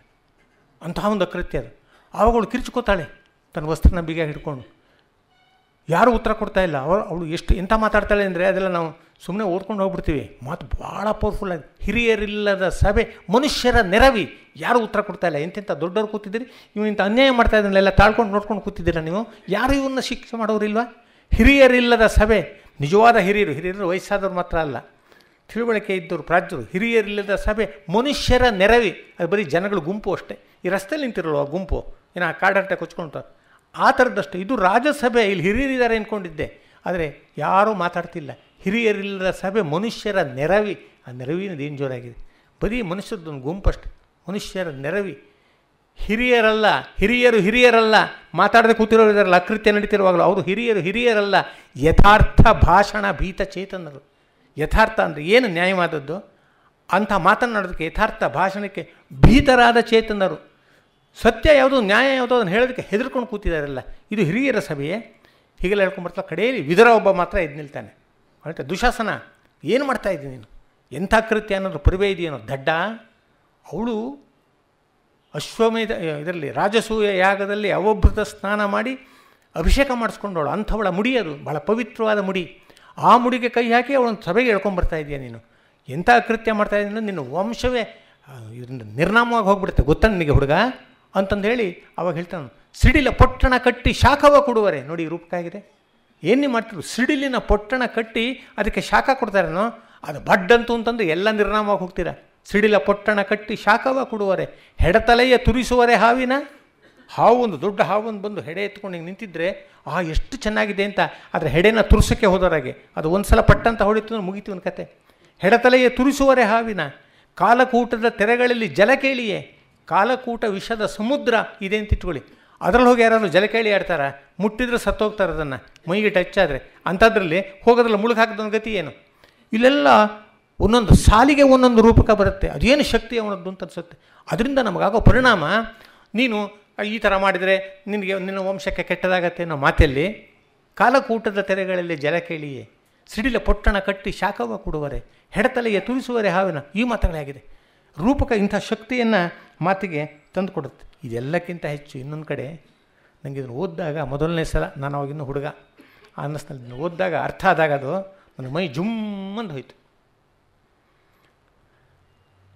ಅರ್ಜುನ ಮಗ ಅಭಿಮನ್ಯುನ ಕೊಂದುಬಿಟ್ಟಿದ್ದಾರೆ.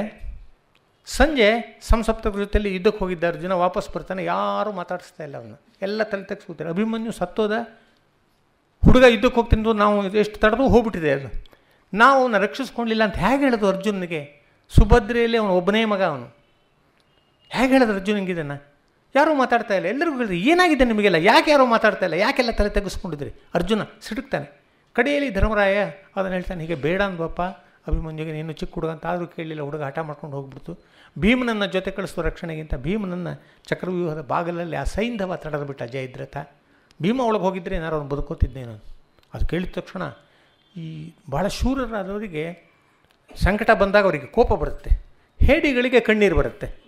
ಅರ್ಜುನಿಗೆ ಅದನ್ನು ಕೇಳಿದ ತಕ್ಷಣ ದಗ ದಗ ದಗ ದಗ ಕೋಪ ಹೊಗೆ ಇತ್ತು. ಅವನು ಹೇಳಿದಂತೆ, ಆ ಜಯದ್ರಥನಿಂದ ಇದೆಲ್ಲ ಆಯಿತಾ, ಕೇಳಿ ಆ ಜಯದ್ರಥನಿಗೆ ಏನು ಮಾಡ್ತೀನಿ ನಾನು ಅಂತ. ನಾಳೆ ಬೈಗಿಂದೊಳಗೆ ರಿಪುವನ್ನು ಸೀಳುವೆನು, ನಾಳೆ ಸಂಜೆ ಆಗೋದ್ರೊಳಗೆ ಆ ಜಯದ್ರಥನ ಸೀಳೆ ಹಾಕ್ತೀನಿ. ಇಲ್ಲೇ ಹೋದರೆ ನಾನೇ ಒಂದು ಚಿತೆಯನ್ನು ಸೃಷ್ಟಿ ಮಾಡ್ಕೊಂಡು ಅದರೊಳಗೆ ಹಾರಿ ಸತ್ತೋಗ್ತೀನಿ. ಇದನ್ನು ಕೇಳಿ ಕೌರವರಿಗೆ ಭಾಳ ಸಂತೋಷ ಆಗಿರ್ಬೋದು, ಯಾಕಂದರೆ ಈ ಪಾಂಡವ್ರನ್ನ ಗೆಲ್ಲೋದು ಕಷ್ಟ ಆಗಿತ್ತು. ಈಗ ಇವನಿಗೆ ಜಯದ್ರಥ ಸಿಗದೇ ಇದ್ದಾಗ ಮಾಡಿಬಿಟ್ರೆ ಸಾಕು, ಎಲ್ಲೋ ಸೈನ್ಯದ ಹಿಂಬದಿಲ್ಲ ಅವನು ಹೂತಾಕಿ ಜೀವಂತ. ಈ ಅರ್ಜುನಿಗೆ ಸಿಗದೇ ಇದ್ದಾಗ ಮಾಡಿಬಿಟ್ರೆ ಅರ್ಜುನ ಸಂಜೆ ಆದಮೇಲೆ ಅವನ ಸಹಗಮನ ಅದನ್ನು ಮಾಡಬೇಕು ಅವನು. ಅದಾದಮೇಲೆ ಎಲ್ಲ ಪಾಂಡವರು ಸತ್ತೋಗ್ತಾರೆ, ಯಾಕಂದರೆ ಅವರೊಂದು ಶಬ್ದ ಇತ್ತು, ಧರ್ಮರಾಯನಿಗೆ ಏನಾದರೂ ಆದರೆ ಅವನು ಹೋದರೆ ನಾವು ಯಾರೂ ಉಳಿಯಲ್ಲ ಅಂತ ತಮ್ಮಂದರು ಪ್ರತಿಜ್ಞೆ ಮಾಡಿದ್ರು. ನನ್ನ ತಮ್ಮಂದಲ್ಲಿ ಯಾರೊಬ್ಬರಿಗೆ ಏನಾದರೂ ಕೂಡ ನಾನು ಉಳಿಯಲ್ಲ ಅಂತ ಅವನು ಪ್ರತಿಜ್ಞೆ ಮಾಡಿದ. ಅಲ್ಲಿ ಎಲ್ಲರೂ ಹೋಗ್ತಾರಲ್ಲ. ಕೌರವ್ರನ್ನ ಭಾಳ ಸುಲಭವಾಗಿ ಗೆದ್ದಾಗತ್ತಾನೆ, ಕೌರವ್ರಿಗೆ ಭಾಳ ಸಂತೋಷವಾಗಿರ್ಬೋದು. ಆದರೆ ಇದನ್ನು ಹೇಳಿದ ಮೇಲೆ ಕುಮಾರವ್ಯಾಸನ ಒಂದು ಪದ್ಯ ಇದೆ ನೋಡಿ, ಅವನು ಹೇಗೆ ಬರೀತಾನೆ ನನಗೆ. ಅರ್ಜುನ ಈ ಪ್ರತಿಜ್ಞೆ ಕೇಳಿ ಇಡೀ 3 ಲೋಕಗಳು ಚಕಿತವಾಗಿ ಹೋದುವಂತೆ. ನಾಳೆಯ ಯುದ್ಧ ಸಾಮಾನ್ಯವಾಗಿರಲ್ಲ. ಅವ್ರು ಎಷ್ಟು ಅಡಗಿಸಿಟ್ರು ಕೂಡ ಅರ್ಜುನ ಅಲ್ಲಿ ಹೋಗ್ತಾನೆ, ಯಾಕೆಂದ್ರೆ ಅವ್ನು ರಥ ನಡೆಸ್ತಾ ಇರೋನು ಕೃಷ್ಣ, ಅವನು ಸಾಮಾನ್ಯ ಅಲ್ಲ, ಅವನೆಲ್ಲಿದ್ದರೂ ಕರ್ಕೊಂಡು ಹೋಗ್ತಾನೆ. ಸೈನ್ಯವನ್ನು ಉಳಿಸ್ಕೊಳ್ಳೋಕ್ಕೆ ಕೌರವರು ಇನ್ನಿಲ್ಲದ ಹರಸಾಹಸ ಮಾಡ್ತಾರೆ ಎಲ್ಲ ವೀರರು. ನಾಳೆನ ಯುದ್ಧ ಅದೆಷ್ಟು ಘೋರವಾಗಿರುತ್ತೋ. ಅದರಿಂದ ನಮ್ಮ ಗತಿ ಏನು, ಆ ಯುದ್ಧ ಅಲ್ಲಿಂದ ಇಲ್ಲಿ ತನಕ ಬಂದಿತ್ತೆ ಅಂತಂದು ಸುರನಗರಿ ನಡುಗಿತ್ತು. ಇಡೀ ಸ್ವರ್ಗ ನಡಿಗೆ ಹೋಯ್ತಂತೆ ಅರ್ಜುನ ಪ್ರತಿಜ್ಞೆ ಕೇಳಿ. ಸುರನಗರಿ ನಡುಗಿತ್ತು. ಸುರಪತಿ ಹರನ ನೆನೆದನು. ಇಂದ್ರ ಮೃತ್ಯುಂಜಯನನ್ನು ಈಶ್ವರನ ಜ್ಞಾಪಿಸ್ಕೊಂಡ್ರೆ ಅವನೇ ನನ್ನ ಕಾಪಾಡಬೇಕು ಅಂತ. ಇದನ್ನು ಬೇರೆ ಕವಿಗಳು ಬರೀತಾರೆ. ಇದು ಭಾಳ ಇದಲ್ಲ, ಇದು ಉತ್ಪ್ರೇಕ್ಷೆ ಸರಿ. ಸುರನಗರಿ ನಡುಗಿತ್ತು, ಸುರಪತಿ ಹರನ ನೆನೆದನು. ಮುಂದೆ ನೋಡಿ, ಯಮನ ಪಟ್ಟಣ ಸರಕುದೆಗೆಯಿತು, ಮೃತ್ಯು ಮೊರೆ ಹೊಕ್ಕಳು ಮಹೇಶ್ವರನ. ಮೃತ್ಯುವೇ ಹೋಗಿ ನಾಳಿನ ಕೆಲಸ ನಂಗೆ ಸಾಧ್ಯವಾಗುತ್ತೋ ಇಲ್ಲೋ ಅಂತ ಮಹೇಶ್ವರನ ಮೊರೆ ಹೊಕ್ಕಳಂತೆ. ಸಾವಿಗೆ ನಾಳೆಯ ಸಾವಿನ ಕೆಲಸ ನೋಡ್ಕೊಳ್ಳೋಕ್ಕಾಗಲ್ಲಂತೆ. ಅವು ಎಲ್ಲ ಅಷ್ಟಿರಲ್ಲ. ಆದರೆ ಯಮನ ಪಟ್ಟಣ ಸರಕುದೆಗೆಯಿತು ಅಂತ ತಣ್ಣಗೆ ಅಡಕ್ಕೊಂಡಿದೆ ಆ ಸಾಲು. ಎಷ್ಟು ಪವರ್ಫುಲ್ ಆಗಿದೆ ನೋಡಿ. ಯಮಲೋಕದಲ್ಲಿ ದೊಡ್ಡ ಇದು ಗಲಭೆ ಇತ್ತಂತೆ. ಎಲ್ಲ ಯಮಕಿಂಕರೆಲ್ಲ ನಾಳಿನ ಯುದ್ಧದಲ್ಲಿ ಅದು ಎಷ್ಟು ಸಹಸ್ರ ಜನ ಇಲ್ಲಿ ಬರ್ತಾರೋ ಗೊತ್ತಿಲ್ಲ, ಅವರಿಗೆಲ್ಲ ಜಾಗ ಮಾಡಬೇಕು ಅಂತ ಆಗಲೇ ಬಂದು ಬಿದ್ದಿದ್ವಲ್ಲ ಪೇತ್ರ, ಅವನ್ನೆಲ್ಲ ಖಾಲಿ ಮಾಡಿರೋದಂತೆ. ಯಮನ ಪಟ್ಟಣ ಸರಕು ತೆಗೆಯಿತು. ಯಮನ ಪಟ್ಟಣ ಹಳೆ ಸರಕಿತ್ತಲ್ಲ, ಅದನ್ನೆಲ್ಲ ಖಾಲಿ ಮಾಡ್ತು. ನಾಳೆ ಜಾಗ ಸಾಲಲ್ಲ ಯಾರಿಗೂ, ಎಷ್ಟು ಜನ ಬರ್ತಾರೆ ಅಂತ. ಯಮನ ಪಟ್ಟಣ ಸರಕು ಆ ಸರಕು ಅನ್ನೋ ಪದ ಎಷ್ಟು ಚೆನ್ನಾಗಿದೆ ನೋಡಿ. ಯಮನ ಪಟ್ಟಣ ಸರಕು ತೆಗೆಯಿತು, ಮೃತ್ಯು ಮೊರೆ ಹೊಕ್ಕಳು ಮಹೇಶ್ವರ. ನಾಳಿನ ಕೆಲಸ ನನ್ನಿಂದ ಸಾಧ್ಯ ಇಲ್ಲ ಅಂತ ಮೃತ್ಯು ಕೂಡ ಹೋಗಿ ಮಹೇಶ್ವರನ್. ಈ ಯಮನ ಪಟ್ಟಣ ಸರಕು ತೆಗೆಯಿತು ಕುಮಾರವ್ಯಾಸ ಮಾತ್ರ ಬರೆಯೋಕ್ಕೆ ಸಾಧ್ಯ. ಮತ್ತು ಇಷ್ಟು ಸುರಪತಿ ಹರನನ್ನು ಮೃತ್ಯುಂಜಯ ಇದೆಲ್ಲರ ಮಧ್ಯದಲ್ಲಿ ಆ ಸರಕು ಅನ್ನುವ ದೇಸಿ ಪದ ಇದೆಯಲ್ಲ, ಅದು ಎಷ್ಟು ಚೆನ್ನಾಗಿ ಕಾಣುತ್ತೆ ನೋಡಿ. ಹೀಗೆ ಇದೆಲ್ಲ ನಮಗೆ ಅಲ್ಲಿ ಇದರಿಂದಲೇ ಸಿಗೋದು, ಸಾಹಿತ್ಯದಿಂದಲೇ ಸಿಗೋದು. ಆಮೇಲೆ 7:30 8 ಅಲ್ವಾ, 8. ಆಮೇಲೆ ನಮಗೆ ಸಾಹಿತ್ಯ ಮೂಲಕವಾಗಿಯೇ ಅಥವಾ ಕಲೆಯ ಮೂಲಕವಾಗಿಯೇ ಬಗೆ ಬಗೆಯ ಅನುಭವ ಸಿಗೋದು. ನಮ್ಮ ಜೀವನದಲ್ಲಿ ಎಷ್ಟು ಥರದ ಅನುಭವ ಬರುತ್ತೆ ನಮಗೆ. ಇವು ತುಂಬ ಶ್ರೀಮಂತನಾದವನಿಗೆ ಬಡತನದ ಅನುಭವ ಇರಲ್ಲ. ಬಡತನದ ಅನುಭವ ಇಲ್ಲದೆ ಅವನು ಶ್ರೀಮಂತ ಇರ್ಬೋದು, ಅವನು ಬದುಕು ಶ್ರೀಮಂತ ಅಲ್ಲ. ಎಲ್ಲ ಅನುಭವವೂ ಬೇಕು. ಬಡತನ ಅನ್ನೋದು ಏನು ಅನ್ನೋದು ಶ್ರೀಮಂತನಿಗೆ ತಿಳಿಬೇಕಾದ್ರೆ ಆ ಅನುಭವದಿಂದ ಅವನು ವಂಚಿತನಾದಾಗೆ. ಅದು ಅವನ ಸ್ಥಿತಿ ಹೇಗಿರುತ್ತೆ ಅಂದರೆ ಒಂದು ಕಥೆ ಇದೆ ನೋಡಿ. ಒಂದು ಹೈಸ್ಕೂಲ್ನಲ್ಲಿ ಹೆಡ್ ಮಾಸ್ಟ್ರು ಬಡತನದ ಮೇಲೆ ಒಂದು ಪ್ರಬಂಧ ಬರೆಯೋದಕ್ಕೆ ಕೊಟ್ಟರು ಹುಡುಗರಿಗೆ. ಅಲ್ಲಿ ಒಬ್ಬ ಮಹಾ ಶ್ರೀಮಂತನ ಮನೆಯ ಹುಡುಗ ಇದ್ದ. ಅವನೇನು ಮಾಡ್ದ, ಬಡತನದ ಬಗ್ಗೆ ಒಂಥರ ಕೇಳಿದ್ದ ಅವನಷ್ಟೇ. ಬಡತನ ಅಂದರೆ ಭಾಳ ಕಷ್ಟ, ಕಾರ್ಪಣ್ಯ ಜನ. ಅವನು ಬರೆದಂತೆ ಅವನ ಪ್ರಬಂಧದಲ್ಲಿ ಇತ್ತು. ಒಂದು ಊರಿನಲ್ಲಿ ಒಬ್ಬ ಮನುಷ್ಯ ಇದ್ದ. ಪಾಪ ಅವನು ಬಡವ ಅಂದ್ರೆ ಬಡವ, ಬಡವ ಅಂದ್ರೆ ಬಡವ, ಬಡವ ಅಂದ್ರೆ ಬಡವ, ಬಡವ ಅಂದ್ರೆ ಬಡವ. ಅವನಿಗೆ ಒಂದೇ ಒಂದು ಮನೆ ಇತ್ತು. ಅವನ ಮನೇಲಿ ಒಬ್ಬನೇ ಒಬ್ಬ ಕೆಲಸಗಾರ ಇದ್ದ. ಅವನಿಗೆ ಒಂದೇ ಒಂದು ಕಾರ್ ಇತ್ತು. ಎಲ್ಲ ಇದೆಲ್ಲ ಇದ್ದವನು ಬಡವ ಹೇಗೆ, ಯಾಕೆಂದರೆ ಅವನಿಗೆ ಇದೆಲ್ಲ ಇಲ್ಲದೇ ಇರೋದು ಕಲ್ಪಿಸ್ಕೊಳ್ಳೋಕ್ಕೆ ಬರಲ್ಲ ಹುಡುಗನಿಗೆ. ಶ್ರೀಮಂತರ ಮನೆಯವನವನು. ಹೀಗೆ ಬಡತನ ಅನ್ನೋದು ಗೊತ್ತಿಲ್ಲ ಇದ್ದರೂ ಕೂಡ ಅಯ್ಯೋ ಪಾಪ ಅನಿಸೋ ಹಾಗಾಗ್ಬಿಡುತ್ತೆ ಅವರ ಜ್ಞಾನ. ಎಲ್ಲ ಬಗೆಯ ಅನುಭವ, ಸಂಕಟ, ದುಃಖ ಪ್ರತಿಯೊಂದು ಬರಬೇಕಾದ್ರೆ ನಾವು ನಾನಾ ಪುಸ್ತಕಗಳನ್ನ ಓದಬೇಕು. ಒಬ್ಬ ಟಾಲ್ಸ್ಟಾಯ್ನನ್ನು ಓದಿದರೆ ಅವನ ಒಂದು ಅನ್ನ ಕೆರೆನೋ ವಾರ್ ಆ್ಯಂಡ್ ಪೀಸೋ ಅಂತ ಕಾದಂಬರಿಯನ್ನು ಓದಿದ್ರೆ ಒಂದು ಬದುಕು ಎತ್ತಿ ಬಂದಷ್ಟು ಅನುಭವ ಸಂಚಯವಾಗುತ್ತೆ. ಒಂದು ದೊಡ್ಡ ಮಹಾಕವಿಯೊಬ್ಬನ ಒಂದು ಕಾವ್ಯವನ್ನು, ಒಂದು ಕಾದಂಬರಿಯನ್ನು ಓದೋದು ಒಂದೇ, ಒಂದು ಬಾಳು ತಾಳಿ ಬರೋದು ಒಂದೇ. ಅಂತ 10 ಕಾದಂಬರಿಯನ್ನು ಓದಿದ್ರೆ 10 ಬಾಳನ್ನು ಬಾಳಿದರೆ ಎಷ್ಟು ಅನುಭವ ನಮ್ಮದಾಗ್ತಿತ್ತೋ ಆ ಥರ ಆಗುತ್ತೆ. ಯಾವ್ಯಾವ ಥರದ ಪಾತ್ರಗಳನ್ನು ಕುರಿತು ಓದ್ತಿರುವಾಗ ನಾವೇ ಆ ಪಾತ್ರಗಳಾಗಿ ಆ ಪಾತ್ರದ ಅನುಭವವನ್ನೆಲ್ಲ ನಾವು ತೀವ್ರವಾಗಿ ಅನುಭವಿಸ್ತೀವಿ. ಈ ಬಗೆ ಬಗೆಯ ಅನುಭವಕ್ಕೆ ಸುಮ್ಮನೆ ನೋಡಿ, ಈಗ ಬೇಂದ್ರೆ ಬಡತನ ಭಾಳ ಮುಖ್ಯ ಅನ್ನಕ್ಕೆ. ಬೇಂದ್ರೆ ಬಡವರಾದದ್ದರಿಂದಾಗಿ ಅವರ ಕಾವ್ಯ ಅಷ್ಟು ಹರಿತವಾದದ್ದು ಹೌದು. ಕವಿಗಳಾಗಿರ್ತಿದ್ರು ಅವರು, ಬಡತನ ಇಲ್ಲದೇ ಇದ್ದರೂ ಕೂಡ. ಆದರೆ ಆ ಕಾವ್ಯಕ್ಕೆ ಆ ಥರದ ಹರಿತತೆ ಇದೆಯಲ್ಲ, ಅದು ಬರಬೇಕಾದ್ರೆ ಅವರು ಅನುಭವಿಸಿದ ಸಂಕಟ ಅಂದ್ರೇನು, ಅದು ಒಂದು ಅನುಭವ. ಈ ಕಡೆ ಮಗ್ಗಲು ಸುಖ ಆದರೆ ಈ ಕಡೆ ಮಗ್ಗಲು ದುಃಖ. ಎರಡು ಮಗ್ಗಲುಗಳು ಪರಿಚಯ ಆಗಬೇಕು ಒಬ್ಬ ಕವಿ ಆಗಬೇಕಾದ್ರೆ. ಒಂದು ಮಗ್ಗಲು ಮಾತ್ರ ಪರಿಚಯ ಆದರೆ ಸಾಲದು. ಬೇಂದ್ರೆ ಭಾಳ ಕಷ್ಟ ಅನುಭವಿಸ್ತಾರೆ. ತಂದೆ ಚಿಕ್ಕಂದಲ್ಲೇ ಅವರ ತಂದೆ ತೀರಿ ಹೋದರು. ಅವರ ಅಜ್ಜಿ ಅವ್ರನ್ನ ಸಾಕಿದ್ದು ಗಂಗವ್ವ ಅಂತ. ಅವಳೊಂದು ಇದನ್ನು ಖಾನಾವಳಿ ಇಟ್ಕೊಂಡು ಬಂದು ಜನಕ್ಕೆ ಅಡುಗೆ ಮಾಡಿ ಬಡಿಸಿ ಎಲ್ಲ ಮಾಡಿ ತನ್ನ ಮೊಮ್ಮಕ್ಕಳನ್ನೆಲ್ಲ ಸಾಕಿದ್ಲು. ಮುಂದೆ ಅವರು ಒಬ್ಬ ಚಿಕ್ಕಪ್ಪ ಇದ್ದ, ಅವನ ಸಹಾಯದಿಂದ ಒಂದು BA ಮಾಡಿದ್ರು ಅಷ್ಟೇ. ನಾನಾ ಥರದ ಕಷ್ಟಪಟ್ಟರು, ಪದ್ಯ ಬರೀತಾಯಿದ್ರು. ಅವ್ರ ಪದ್ಯನೇ ಅವ್ರನ್ನ ಗಂಡಾಂತರಕ್ಕೆ ಸಿಕ್ಕಾಕ್ಸ್ಬಿಡ್ತು. ಅವರು ಒಂದು ನರಬಲಿ ಅಂತ ಒಂದು ಕವನ ಬರೆದ್ರು. ಅವರೇ ಹೇಳ್ಕೊಂಡಿದ್ದಾರೆ. ಅವರ ಸಖಿಗೀತ ಅಂತ ಒಂದು ದೀರ್ಘವಾದ ಕವನ ಇದೆ, ಅದು ಆತ್ಮಕಥೆ ಹೇಳ್ಕೊಂಡಿದ್ದಾರೆ ಅದರಲ್ಲಿ ಅವ್ರು ಹೇಳ್ತಾರೆ. ಆ ನರಬಲಿ ಕವನ ಇದೆಯಲ್ಲ, ನರಬಲಿ ಕವನವು ಬಲಿ ಮಾಡಿತೆನ್ನನು ಹೆಳವನಿದ್ದಲ್ಲಿಗೆ ಹೊಳೆ ಬಂದಿತು, ಮನೆಯನೇ ಮುರಿದಿತು ಹಾರುವೆ ಹೆಂಗಮ, ಜಂಗಮ ದೀಕ್ಷೆಯು ನಿನಗೆಂದಿತು.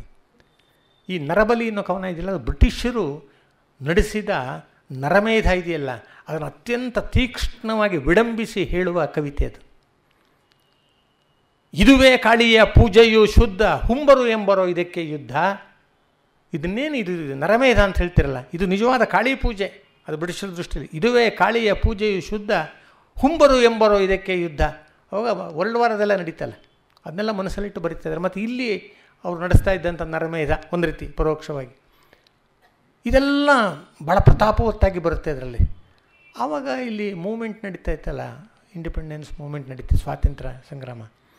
ಈ ನಮ್ಮ ಸಿದ್ದನಹಳ್ಳಿ ಕೃಷ್ಣ ಶರ್ಮಾ ಅವರು ಈ ಥರದವರೆಲ್ಲ ಹೋಗಿ ಭಾಷಣಗಳನ್ನ ಮಾಡೋರು ಊರೂರಿನಲ್ಲಿ. ಬ್ರಿಟಿಷರು ಹೇಗೆ ನಮ್ಮ ದೇಶವನ್ನು ಅನಾಥ ಸ್ಥಿತಿಯಲ್ಲಿ ಇಟ್ಟಿದ್ದಾರೆ, ಒಂದು ಬಡತನದ ಮೇಲೆ ಇರಲಾಗದ ಸ್ಥಿತಿಯಲ್ಲಿ ಇಟ್ಟಿದ್ದಾರೆ. ಇವ್ರು ಹೋಗಬೇಕು, ನಮ್ಮ ಸ್ವಾತಂತ್ರ್ಯ ಬರಬೇಕು, ನಾವು ಎಲ್ಲರಂತೆ ಆಗಬೇಕು. ಇದ್ರ ಬಗ್ಗೆ ಭಾಳ ಅವ್ರ ಅನ್ಯಾಯಗಳೇನು ಅನ್ನೋದೆಲ್ಲ ಹೇಳೋರು. ಎಲ್ಲ ಹೇಳಿದಾಗ ಒಳ್ಳೆ ಮಾತುಗಾರರು ಚೆನ್ನಾಗಿ ವಿವರಿಸಿದಾಗ ಬಂದಿದ್ದ ಜನ ಎಲ್ಲ ಹುರುಪುಕೊಂಡು ಬಿಡೋರು, ಎಲ್ಲ ಕಾವುಕೊಂಡು ಬಿಡೋರು. ಕಡೆಯಲ್ಲಿ ಬೇಂದ್ರೆ ಅವರೇ ನರಬಲಿ ಕವನ ಓದೋರು, ಚೆನ್ನಾಗಿ ಓದೋವಂಥದ್ದು. ಅದನ್ನು ಕೇಳಿದ್ಮೇಲೆ ಜನರ ಈ ಕೋಪ ವಿಪರೀತ ಹೆಚ್ಚಿ ಹೋಗಿಬಿಡೋದು. ಈ ಸಭೆಗಳು ನಡೀತಿತ್ತು, ರಿಪೋರ್ಟ್ಗಳು ಹೋಗ್ತಾಯಿತ್ತು. ಅಲ್ಲಿ DC ಯಾರಿಗೋ ಆ ಕಾಲದಲ್ಲಿ ಯಾರಿಗೂ ಹೋಗಬೇಕು ರಿಪೋರ್ಟ್ ಹೋಗ್ತಿತ್ತು. ಎಲ್ಲಾದ್ರಲ್ಲೂ ಕೂಡ ಇಂಥವ್ರು ಬಂದರು, ಹೀಗೆ ಮಾಡಿದ್ರು, ಭಾಷಣ ಮಾಡಿದ್ರು, ಇಂತಿಂಥಲ್ಲರೂ ಕಡೆಯಲ್ಲಿ ಬೇಂದ್ರೆ ಕವಿಯ ನರಬಲಿ ಕವನವನ್ನು ಓದಿದರು. ನರಬಲಿ ಕವನವನ್ನು ಕೇಳಿ ಜನ ಎಲ್ಲ ಹುಚ್ಚೆದ್ದು ಹೋದರು. ಇದು 5-6 ರಿಪೋರ್ಟ್ಗಳಲ್ಲೇ ಬಂದಾಗ ಅವ್ನು ಕೇಳಿದ, ಅವ್ನು ಯಾರಪ್ಪ ಇದು, ಏನಿದು ನರಬಲಿ ಪೊಯಮ್ ಅಂದರೆ? ಅದೊಂದು ಕವಿತೆ ಸರ್. ಯಾರು ಅದನ್ನು ಬರೆದಿರೋದು? ಬೇಂದ್ರೆ ಅಂತ. ಹಾಕ್ರೆ ಅವನು ಒಳಗೆ. ಸರಿ, ಬೇಂದ್ರೆನ ತೊಗೊಂಡು ಹೋಗಿ ಒಂದು ಹಿಂಡಲಿಗಿ ಅಂತ ಒಂದು ಜೈಲು, ಹಿಂಡಲಿಗೆ ಊರು, ಜೈಲಿಗೆ ಹಾಕಿದ್ದು. ಮೊದಲೇ ಇವರಿಗೆ ಟೆಂಪ್ರರಿ ಜಾಬ್ಗಳು ಇದ್ದಿದ್ದು, ಸರಿಯಾದ ಕೆಲಸ ಸಿಕ್ಕಿರಲಿಲ್ಲ ಹೈಸ್ಕೂಲ್ನಲ್ಲಿ. ಈಗ ಸರ್ಕಾರದ ಅವಕೃಪೆಗೆ ಪಾತ್ರ ಆದರೂ ಅಂದಮೇಲೆ ಇದ್ಬದ್ದು ಕೆಲಸ ಹೊರಟೋಯ್ತು. ನರಬಲಿ ಕವನವು ಬಲಿ ಮಾಡಿತ್ತೆ ನಾನು. ಬಲಿಯಿಂದಾಗ ನಾವು ನನಗೆ ಈ ನರಬಲಿ ಕವನನ ಸ್ವಾತಂತ್ರ್ಯ ಯೋಧರು ಓದಿದ್ರಿಂದಾಗಿ ತೊಂದರೆ ಆಗೋಯ್ತು ಅಂತ ಹೇಳ್ತಿದ್ದಾರೆ ಅಂತಲ್ಲ, ತೊಂದರೆನೂ ಆಯಿತು. ಬಲಿ ಮಾಡಿತ್ತು ಅಂದರೆ, ಬಲಿ ಅಂದರೆ ಈ ಯಜ್ಞದಲ್ಲಿ ಬಲಿ ಕೊಡ್ತಾರಲ್ಲ, ಅದಕ್ಕೇನೋ ಒಂದು ಸ್ವರ್ಗ ಇರುತ್ತೆ ಆ ಪ್ರಾಣಿಗೆ ಅಂತ, ಅದು ವಿಶೇಷ, ಅದು ಅದರ ಪುಣ್ಯ ಅದು ಅಂತಲೂ ಲೆಕ್ಕ ಹಾಕ್ತಾರೆ. ಆ ಬಲಿನೂ ಹೌದು. ನಾನಿಲ್ಲ ಸ್ವಾತಂತ್ರ್ಯ ಸಂಗ್ರಾಮಕ್ಕೆಲ್ಲ ಹೋಗ್ತಾ ಇದ್ದೇನೆ ನಾನು ನನ್ನ ಬಡತನದಲ್ಲಿ. ಈ ಕವನ ಅದು ಹೇಗೋ ಕರ್ಕೊಂಬಂದು ನನ್ನ ಹೇಳ್ಕೊಂಡೋಗಿ ಅದಕ್ಕೆ ಹಾಕ್ತು. ನರಬಲಿ ಕವನವು ಬಲಿ ಮಾಡಿದ್ದೇನೆ ನಾನು, ಹೆಳವನಿದ್ದಲ್ಲಿಗೆ ಹೊಳೆ ಬಂದಿತ್ತು. ಈ ಸ್ವಾತಂತ್ರ್ಯ ಗಂಗೆ, ಗಂಗಾಮಾಯಿ ಅಲ್ಲೆಲ್ಲೋ ಕಾಶಿ ಹತ್ರ ಇದ್ಲು, ನಾನಿಲ್ಲಿದ್ದೆ ಈ ಸಾಧನಕೇರಿಯಲ್ಲಿ. ನಾನು ಹೆಳವನಿದ್ದಲ್ಲಿಗೆ ಹೊಳೆ ಬಂದಿತ್ತು. ನಾನು ಹೆಳವ ಕುಂಟ, ನಂಗಲ್ಲಿ ಹೋಗೋಕ್ಕಾಗತ್ತಾ? ಇಲ್ಲ.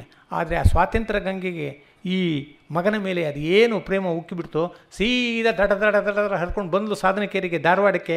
ಅದು ಬಂದಾಗ ನನ್ನ ಬದಿಲೇ ಹೋಯಿತು, ನಾನೊಂದು ಮುಳುಗು ಹಾಕಿದೆ, ನನಗೂ ಕೂಡ ಗಂಗಾ ಸ್ನಾನ ಆಗೋಯ್ತು. ನರಬಲಿ ಕವನವು ಬಲಿ ಮಾಡಿತೆನ್ನನು ಹೆಳವನಿದ್ದಲ್ಲಿಗೆ ಹೊಳೆ ಬಂದಿತು, ಮನೆಯನೇ ಮುರಿದಿತ್ತು ಹಾರು ವಿಹಂಗಮ. ವಿಹಂಗಮ ಅಂದರೆ ಪಕ್ಷಿ. ಮೇಲ್ಗಡೆ ಆಕಾಶದಲ್ಲೆಲ್ಲೋ ಹಾರ್ತಾಯಿತ್ತು ಒಂದು ಗರುಡ ಪಕ್ಷಿ, ಗಾಂಧಿ ಅನ್ನೋ ಗರುಡ ಪಕ್ಷಿ. ಅದು ಮೇಲ್ಗಡೆ ಹಾರಬೇಕು, ಅಷ್ಟು ದೊಡ್ಡ ಆಕಾಶದಲ್ಲಿ, ದೊಡ್ಡ ಪಕ್ಷಿ ಅದು. ಆದರೆ ಅದು ಹಾರ್ತಾ ಬಂತು, ಧಾರವಾಡಕ್ಕೆ ಬಂತು, ಇನ್ನೂ ಕೆಳಗೆ ಬಂತು, ಸಾಧನಕೇರಿಗೆ ಬಂತು, ಇನ್ನೂ ಕೆಳಗೆ ಬಂತು, ಬೇಂದ್ರೆ ಮನೆ ಬಂತು, ಇನ್ನೂ ಕೆಳಗೆ ಬಂತು. ಅದರ ರೆಕ್ಕೆಗೆ ಬೇಂದ್ರೆ ಮನೆಯ ಸೂರು ತಗಲಿ ಬೇಂದ್ರೆ ಮನೆಯೇ ಕೆಳಗೆ ಕುಸ್ತೋಯ್ತು. ಮನೆಯನ್ನೇ ಮುರಿದಿತ್ತು ಹಾರುವೆ ಹೆಂಗಮ, ಜಂಗಮ ದೀಕ್ಷೆಯು ನಿನಗೆಂದಿತ್ತು. ಇದುವರೆಗೆ ಇದ್ದೂರಿನಲ್ಲಿದ್ದೆ, ಈಗ ಈ ಸ್ವಾತಂತ್ರ್ಯ ಸಂಗ್ರಾಮದಲ್ಲಿ ನಾನು ಹಿಂಗೆ ಜೈಲಿಗೆ ಹೋಗಿ ಇಲ್ಲಿ ಕೆಲಸ ಇಲ್ಲ, ಅಲ್ಲಿ ಕೆಲಸ ಇಲ್ಲ, ಜಂಗಮ ದೀಕ್ಷೆ ಊರಿಂದ ಊರಿಗೆ ಅಲಿಯುವಂಥದ್ದಾಯಿತು. ಹೀಗೆ ಅದನ್ನು ಜಂಗಮ ದೀಕ್ಷೆಯಲ್ಲೂ ಅಷ್ಟೇ. ಹಾಗಾದ್ರೆ ನನಗೆ ಸ್ವಾತಂತ್ರ್ಯ ಸಂಗ್ರಾಮಕ್ಕೆ ಸಂಬಂಧಪಟ್ಟುಕೊಂಡಿದ್ದರಿಂದಾಗಿ ನನಗೆ ಅನ್ಯಾಯವಾಯಿತು ಅಂತ ಹೇಳ್ತೀಯಾರಂದರೆ ತೊಂದರೆ ಬಂದಿದ್ದು ನಿಜ. ಆದರೆ ಜಂಗಮ ಅನ್ನೋನು ವೀರಶೈವರಲ್ಲಿ ಭಾಳ ಶ್ರೇಷ್ಠನಾದವನು. ಜಂಗಮನ ಕಳಪೆಯಾಗಿ ಕಾಣೋದಿಲ್ಲ. ನನಗೆ ಜಂಗಮನ ದೀಕ್ಷೆ ಸಿಕ್ತು ಅದರಿಂದ, ಅಂದರೆ ಒಂದು ಪುಣ್ಯವಂತರ ಒಂದು ವ್ಯಕ್ತಿತ್ವ ಪ್ರಾಪ್ತವಾಯಿತು. ಜಂಗಮ ದೀಕ್ಷೆಯು ನಿನಗೆಂದಿತ್ತು. ಹೀಗೆ ಬೇಂದ್ರೆ ಭಾಳ ಕಷ್ಟ ಅನುಭವಿಸಿದ್ರು. ಎಷ್ಟೆಷ್ಟು ಎಲ್ಲೆಲ್ಲಿಗೋ ಟ್ರಾನ್ಸ್ಫರ್ ಆಗಿರೋದು. ಮನೇಲಿ ಏನೋ ಒಂದು ಇವರು ದುಡಿದಿದ್ರು, ಒಂದು ಅಕ್ಕಿ ಕಾಳಿಲ್ಲ, ಎಲ್ಲ ಕಡೆಗೆ ಹೋಗಬೇಕಾಗ್ತಿತ್ತು. ಅವರಿಗೆ ಅಪತ್ಯ ನಾಶವೂ ಆಯಿತು. 2-3 ಮಕ್ಕಳನ್ನು ಕಳ್ಕೊಂಡ್ರು. ಒಂದು ಸಲ ಒಂದು ಮಗು ಹೋದಾಗ ಅವರಿಗೆ ತಾರ ಹೋಗಿದೆ, ಮಗು ಹೇಗೆ ಆಡ್ತಾ ಇದೆ, ಬೇಗ ಬನ್ನಿ ಬರ್ತಾರೆ. ಬಂದು ಇನ್ನು ಹೊಸದಲ್ಲಿ ನಿಂತಿದ್ದಾರೆ, ಒಳಗಡೆ ಹೆಂಡತಿ ಮಗುನ ತೊಡೆ ಮೇಲೆ ಹಾಕ್ಕೊಂಡಿದ್ದಾರೆ. ನೋಡ್ತಿದ್ದಾಗೆ ಗೊತ್ತಾಗತ್ತೆ ಅದೇನು ಬದುಕೋಲ್ಲ ಅಂತ. ಡಾಕ್ಟ್ರು ಹೇಳ್ಬಿಟ್ಟಾರೆ, ಇನ್ನೇನು ಮಾಡೋಕ್ಕಾಗಲ್ಲಮ್ಮ, ನಮ್ಮ ಕೈ ಮೀರಿ ನಾವು ಮಾಡಿದ್ದೀವಿ, ಇನ್ನು ನಿಮ್ಮ ಪ್ರಾಪ್ತಿ ಅಷ್ಟೇ. ಅವಳಿಗೆ ಇಂಥದ್ರಲ್ಲೂ ಕೂಡ ಹೆಂಡತಿ ಆದವಳಿಗೆ ಗಂಡ ಬಂದ್ರೆ ಒಂದು ಧೈರ್ಯ. ಗಂಡ ಬಂದಾಗ ಅವ್ರು ನೋಡ್ತಾ ಇನ್ನೂ ಬಾಗಿಲಲ್ಲಿದ್ದಾರೆ, ನೀನು ಏನೂ ಮಾಡಲ್ಲ, ಈ ಮಗುನ ಉಳಿಸ್ಕೊಳ್ಳಾರಿಯ ನೀನು ಅನ್ನೋ ಹಾಗೆ ಅವ್ರ ಕಡೆಗೆ ದೀನ ನೋಟದಿಂದ ನೋಡಿದ್ದಾರೆ. ಅಂಥ ನೋಟವನ್ನು ಎದುರಿಸೋಕ್ಕೆ ಆಗಿಲ್ಲ ಬೇಂದ್ರಿಗೆ. ಅದು ಮೈಯೊಳಗೆ ಬಂದು ಮುರ್ಕೊಂಡು ನಿಂತ ಚೂರಿ ಹಾಗೆ ಆ ನೋಟ ನಿಂತು ಬಿಟ್ಟಿದೆ ಒಂದು ನೋವಾಗಿ. ಅದಲ್ಲೇ ಅವರು ಬೇಕಾದಷ್ಟು ಸಂಸಾರವನ್ನು ಬೇಕಂತ ಅಲ್ಲ ಉಪೇಕ್ಷೆ ಮಾಡಿದರು. ಯಾಕಂದರೆ ಬೇಂದ್ರೆ ಪ್ರವೃತ್ತಿನೇ ಆಗಿತ್ತು. ಮನೆ ಮಠ ಅದನ್ನೆಲ್ಲ ಭಾಳ ಅಚ್ಚುಕಟ್ಟಾಗಿ ನೋಡ್ಕೊಳ್ಳುವ, ಭಾಳ ಕಾರ್ಯದಕ್ಷ ಗಂಡನ ಹಾಗೆ ಅಲ್ಲ ಅವರು. ಏನೋ ಒಂದು ತರಕಾರಿ ತರ್ತೀನಿ ಅಂತ ಚೀಲ ತೊಗೊಂಡು ಈ ಮಾರ್ಕೆಟಿಗೆ ಹೋದರೆ, ಅಲ್ಲಿ ಹೋದಾಗ ಯಾರೋ ಏನು ಬೇಂದ್ರೆ ಮಾಸ್ತರ ಹೇಗಿದ್ರಿ, ಗೋಕಾಕ್ದಾಗ ಒಂದು ದೊಡ್ಡ ಸಭೆ ಐತೆ ಬರ್ತೀರೇನ್ರಿ, ನಡೀರಿ ಹೋಗೋಣ ಅಂತಂದು ಅಲ್ಲಿಂದ ಗೋಕಾಕ್ ಹೋದ್ರೆ ಅವರು. ಅಲ್ಲಿ ನಿನ್ನಲ್ಲೋಗಿ 2-3 ದಿನ ಬಿಟ್ಕೊಂಡು ಅವ್ರ ಮನೇಲಿ ಇವ್ರ ಮನೇಲಿ ನಮ್ಮಲ್ಲಿ ಒಂದು ದಿವಸ ಸೇರಿ ನಮ್ಮಲ್ಲಿ ಒಂದು ದಿವಸ ಸೇರಿ ನಮ್ಮ ಮನೆಗೆ ಒಂದೊತ್ತು ಬಂದೋಗಿ ಮುಗಿಸ್ಕೊಂಡು ಮನೆಗೆ ಬರುವಾಗ ತರಕಾರಿ ಇರಲಿ ತೊಗೊಂಡೋ ಚೀಲನೂ ಇಲ್ಲ. ಇಂಥ ಗಂಡನ್ನು ಕಟ್ಕೊಂಡು ಹೆಂಡತಿ ಆದವಳು ಸಂಸಾರ ಮಾಡ್ಬೇಕು ಹೇಗೆ, ಇದೆಲ್ಲ ಬೇಂದ್ರಿಗೂ ಗೊತ್ತಿದೆ. ಆದರೆ ಅವ್ರ ರೀತಿನೇ ಹಾಗೆ ಕನ್ನಡ ಕನ್ನಡ ಕನ್ನಡ ಅಂದ್ಕೊಂಡು ಒಂಥರ ಇವರೆಲ್ಲ ಹುಚ್ಚರಿದ್ದಾಗೆ. ಈ ಕಾರಂತರಂಥವ್ರು ಬೇಂದ್ರೆ ಅಂತವ್ರೆ ಕನ್ನಡದ ಹುಚ್ಚು ಹಿಡಿದಿದೆ, ಸಾಹಿತ್ಯದ ಹುಚ್ಚು ಹಿಡಿದಿದೆ, ಕವಿತೆ ಹುಚ್ಚು ಹಿಡಿದಿದೆ. ಅಂಥ ಹುಚ್ಚರು ಸಾಮಾನ್ಯ ಲೌಕಿಕರ ಹಾಗೆ ತಮ್ಮ ಕುಟುಂಬನ ನೋಡ್ಕೊಳ್ಳಾರ. ಇದೆಲ್ಲ ಬೇಂದ್ರೆ ಮನಸ್ಸಿನಲ್ಲೂ ಇದೆ. ಈ ಹುಡುಗಿ ಏನೇನು ನೆಚ್ಕೊಂಡು ಬಂದು ನನ್ನ ಕೈ ಹಿಡಿತೋ, ಹೇಗಿದ್ಲು ಇವಳು ಅವಾಗ, ಎಷ್ಟು ಲಕ್ಷಣವಾಗಿದ್ಲು, ಈಗ ನನ್ನ ಜೊತೆ ಸೇರಿ ಬೆಂದು ಈ ಸಂಸಾರದ ದುಃಖದಲ್ಲಿ ಹೇಗಾಗಿಬಿಟ್ಟಿದ್ದಾಳೆ, ಇದೆಲ್ಲ ಮನಸ್ಸಿಗೆ ಬಂದಿದೆ. ಅದರ ಫಲವಾಗಿ ಬಂದ ಕವಿತೆ ಒಂದು. ದುಃಖ ಎಷ್ಟು ತೀವ್ರವಾದದ್ದಿರುತ್ತೆ, ಇದೆಲ್ಲ ನಮಗೆ ಸಾಹಿತ್ಯದ ಓದಿನಿಂದಲೇ ತಿಳಿಯುತ್ತೇನೆ ನಾನು ಇದನ್ನು ಹೇಳ್ತಿರೋದು. ಯಾಕಂದ್ರೆ ನಾವು ಇಂಥ ದುಃಖನೆಲ್ಲ ಅನುಭವಿಸಿಲ್ಲ. ನೀ ಹಿಂಗೆ ನೋಡೇ ಬೇಡ ನನ್ನ, ಅವಳು ತನ್ನ ಕಡೆಗೆ ನೋಡಿದ್ರಲ್ಲ ಅವಾಗ, ಬದುಕಿಸ್ಕೊಳ್ಳಾರಿಯ ಈ ಮಗುನ ಅಂತ ನೀ ಹಿಂಗೆ ನೋಡೇ ಬೇಡ ನನ್ನ, ನೀ ಹಿಂಗೆ ನೋಡಿದರೆ ನಿನ್ನ ತಿರುಗಿನ ಹೆಂಗೆ ನೋಡಲೇ ನಿನ್ನ. ಸಂಸಾರ ಸಾಗರ ಆದಾಗ ಲೆಕ್ಕವಿರದಷ್ಟು ದುಃಖದ ಬಂಡಿ. ಈ ಸಂಸಾರ ಸಾಗರದಲ್ಲಿ ಲೆಕ್ಕಕ್ಕೆ ಸಿಗದಷ್ಟು ದುಃಖದ ಬಂಡೆಗಳು, ಬಂಡಿ ಅಂದರೆ ಬಂಡೆ. ಸಂಸಾರ ಸಾಗರ ಆದಾಗ ಲೆಕ್ಕವಿರದಷ್ಟು ದುಃಖದ ಬಂಡಿ, ನಾ ಬಲ್ಲೆ ನನಗೆ ಗೊತ್ತಿಲ್ಲದಿದ್ದರೂ ಎಲ್ಲಿ ಆಚೆಯ ದಂಡಿ. ಇದಕ್ಕೊಂದು ಕೊನೆ ಇದೆ ಅಂತ ಗೊತ್ತು, ಎಲ್ಲಿ ಕೊನೆ ಅಂತ ಗೊತ್ತಿಲ್ಲ. ಯಾಕಂದರೆ ಒಂದು ಕೊನೆ ಇದೆಯಲ್ಲ, ಸತ್ತ ಮೇಲೆ ಎಲ್ಲ ಕಷ್ಟಗಳು ಹೋಗ್ಬಿಡ್ತವೆ ತಾನೆ. ಇದೆಂಥ ಸಮಾಧಾನ ನೋಡಿ, ಎಷ್ಟು ದಿನ ಇದ್ದಿತ್ತು ಕಷ್ಟ, ಸತ್ತಾಗಲಾದರೂ ಹೋಗುತ್ತಾ ಅಂತ ಕೇಳೋ ಥರ. ನಾ ಬಲ್ಲೆ ನನಗೆ ಗೊತ್ತಿಲ್ಲದಿದ್ದರೂ ಎಲ್ಲಿ ಆಚೆಯ ದಂಡಿ, ಮಲಗಿರುವ ಕೂಸು ಮಲಗಿರಲಿ ಅತ್ತ, ಮುಂದಿನದು ದೇವರ ಚಿತ್ತ, ನಾ ತಡೀಲರೆ ಅದು ಯಾಕೆ ನೋಡುತ್ತೆ ಮತ್ತ ಮತ್ತನೇ ಇತ್ತ.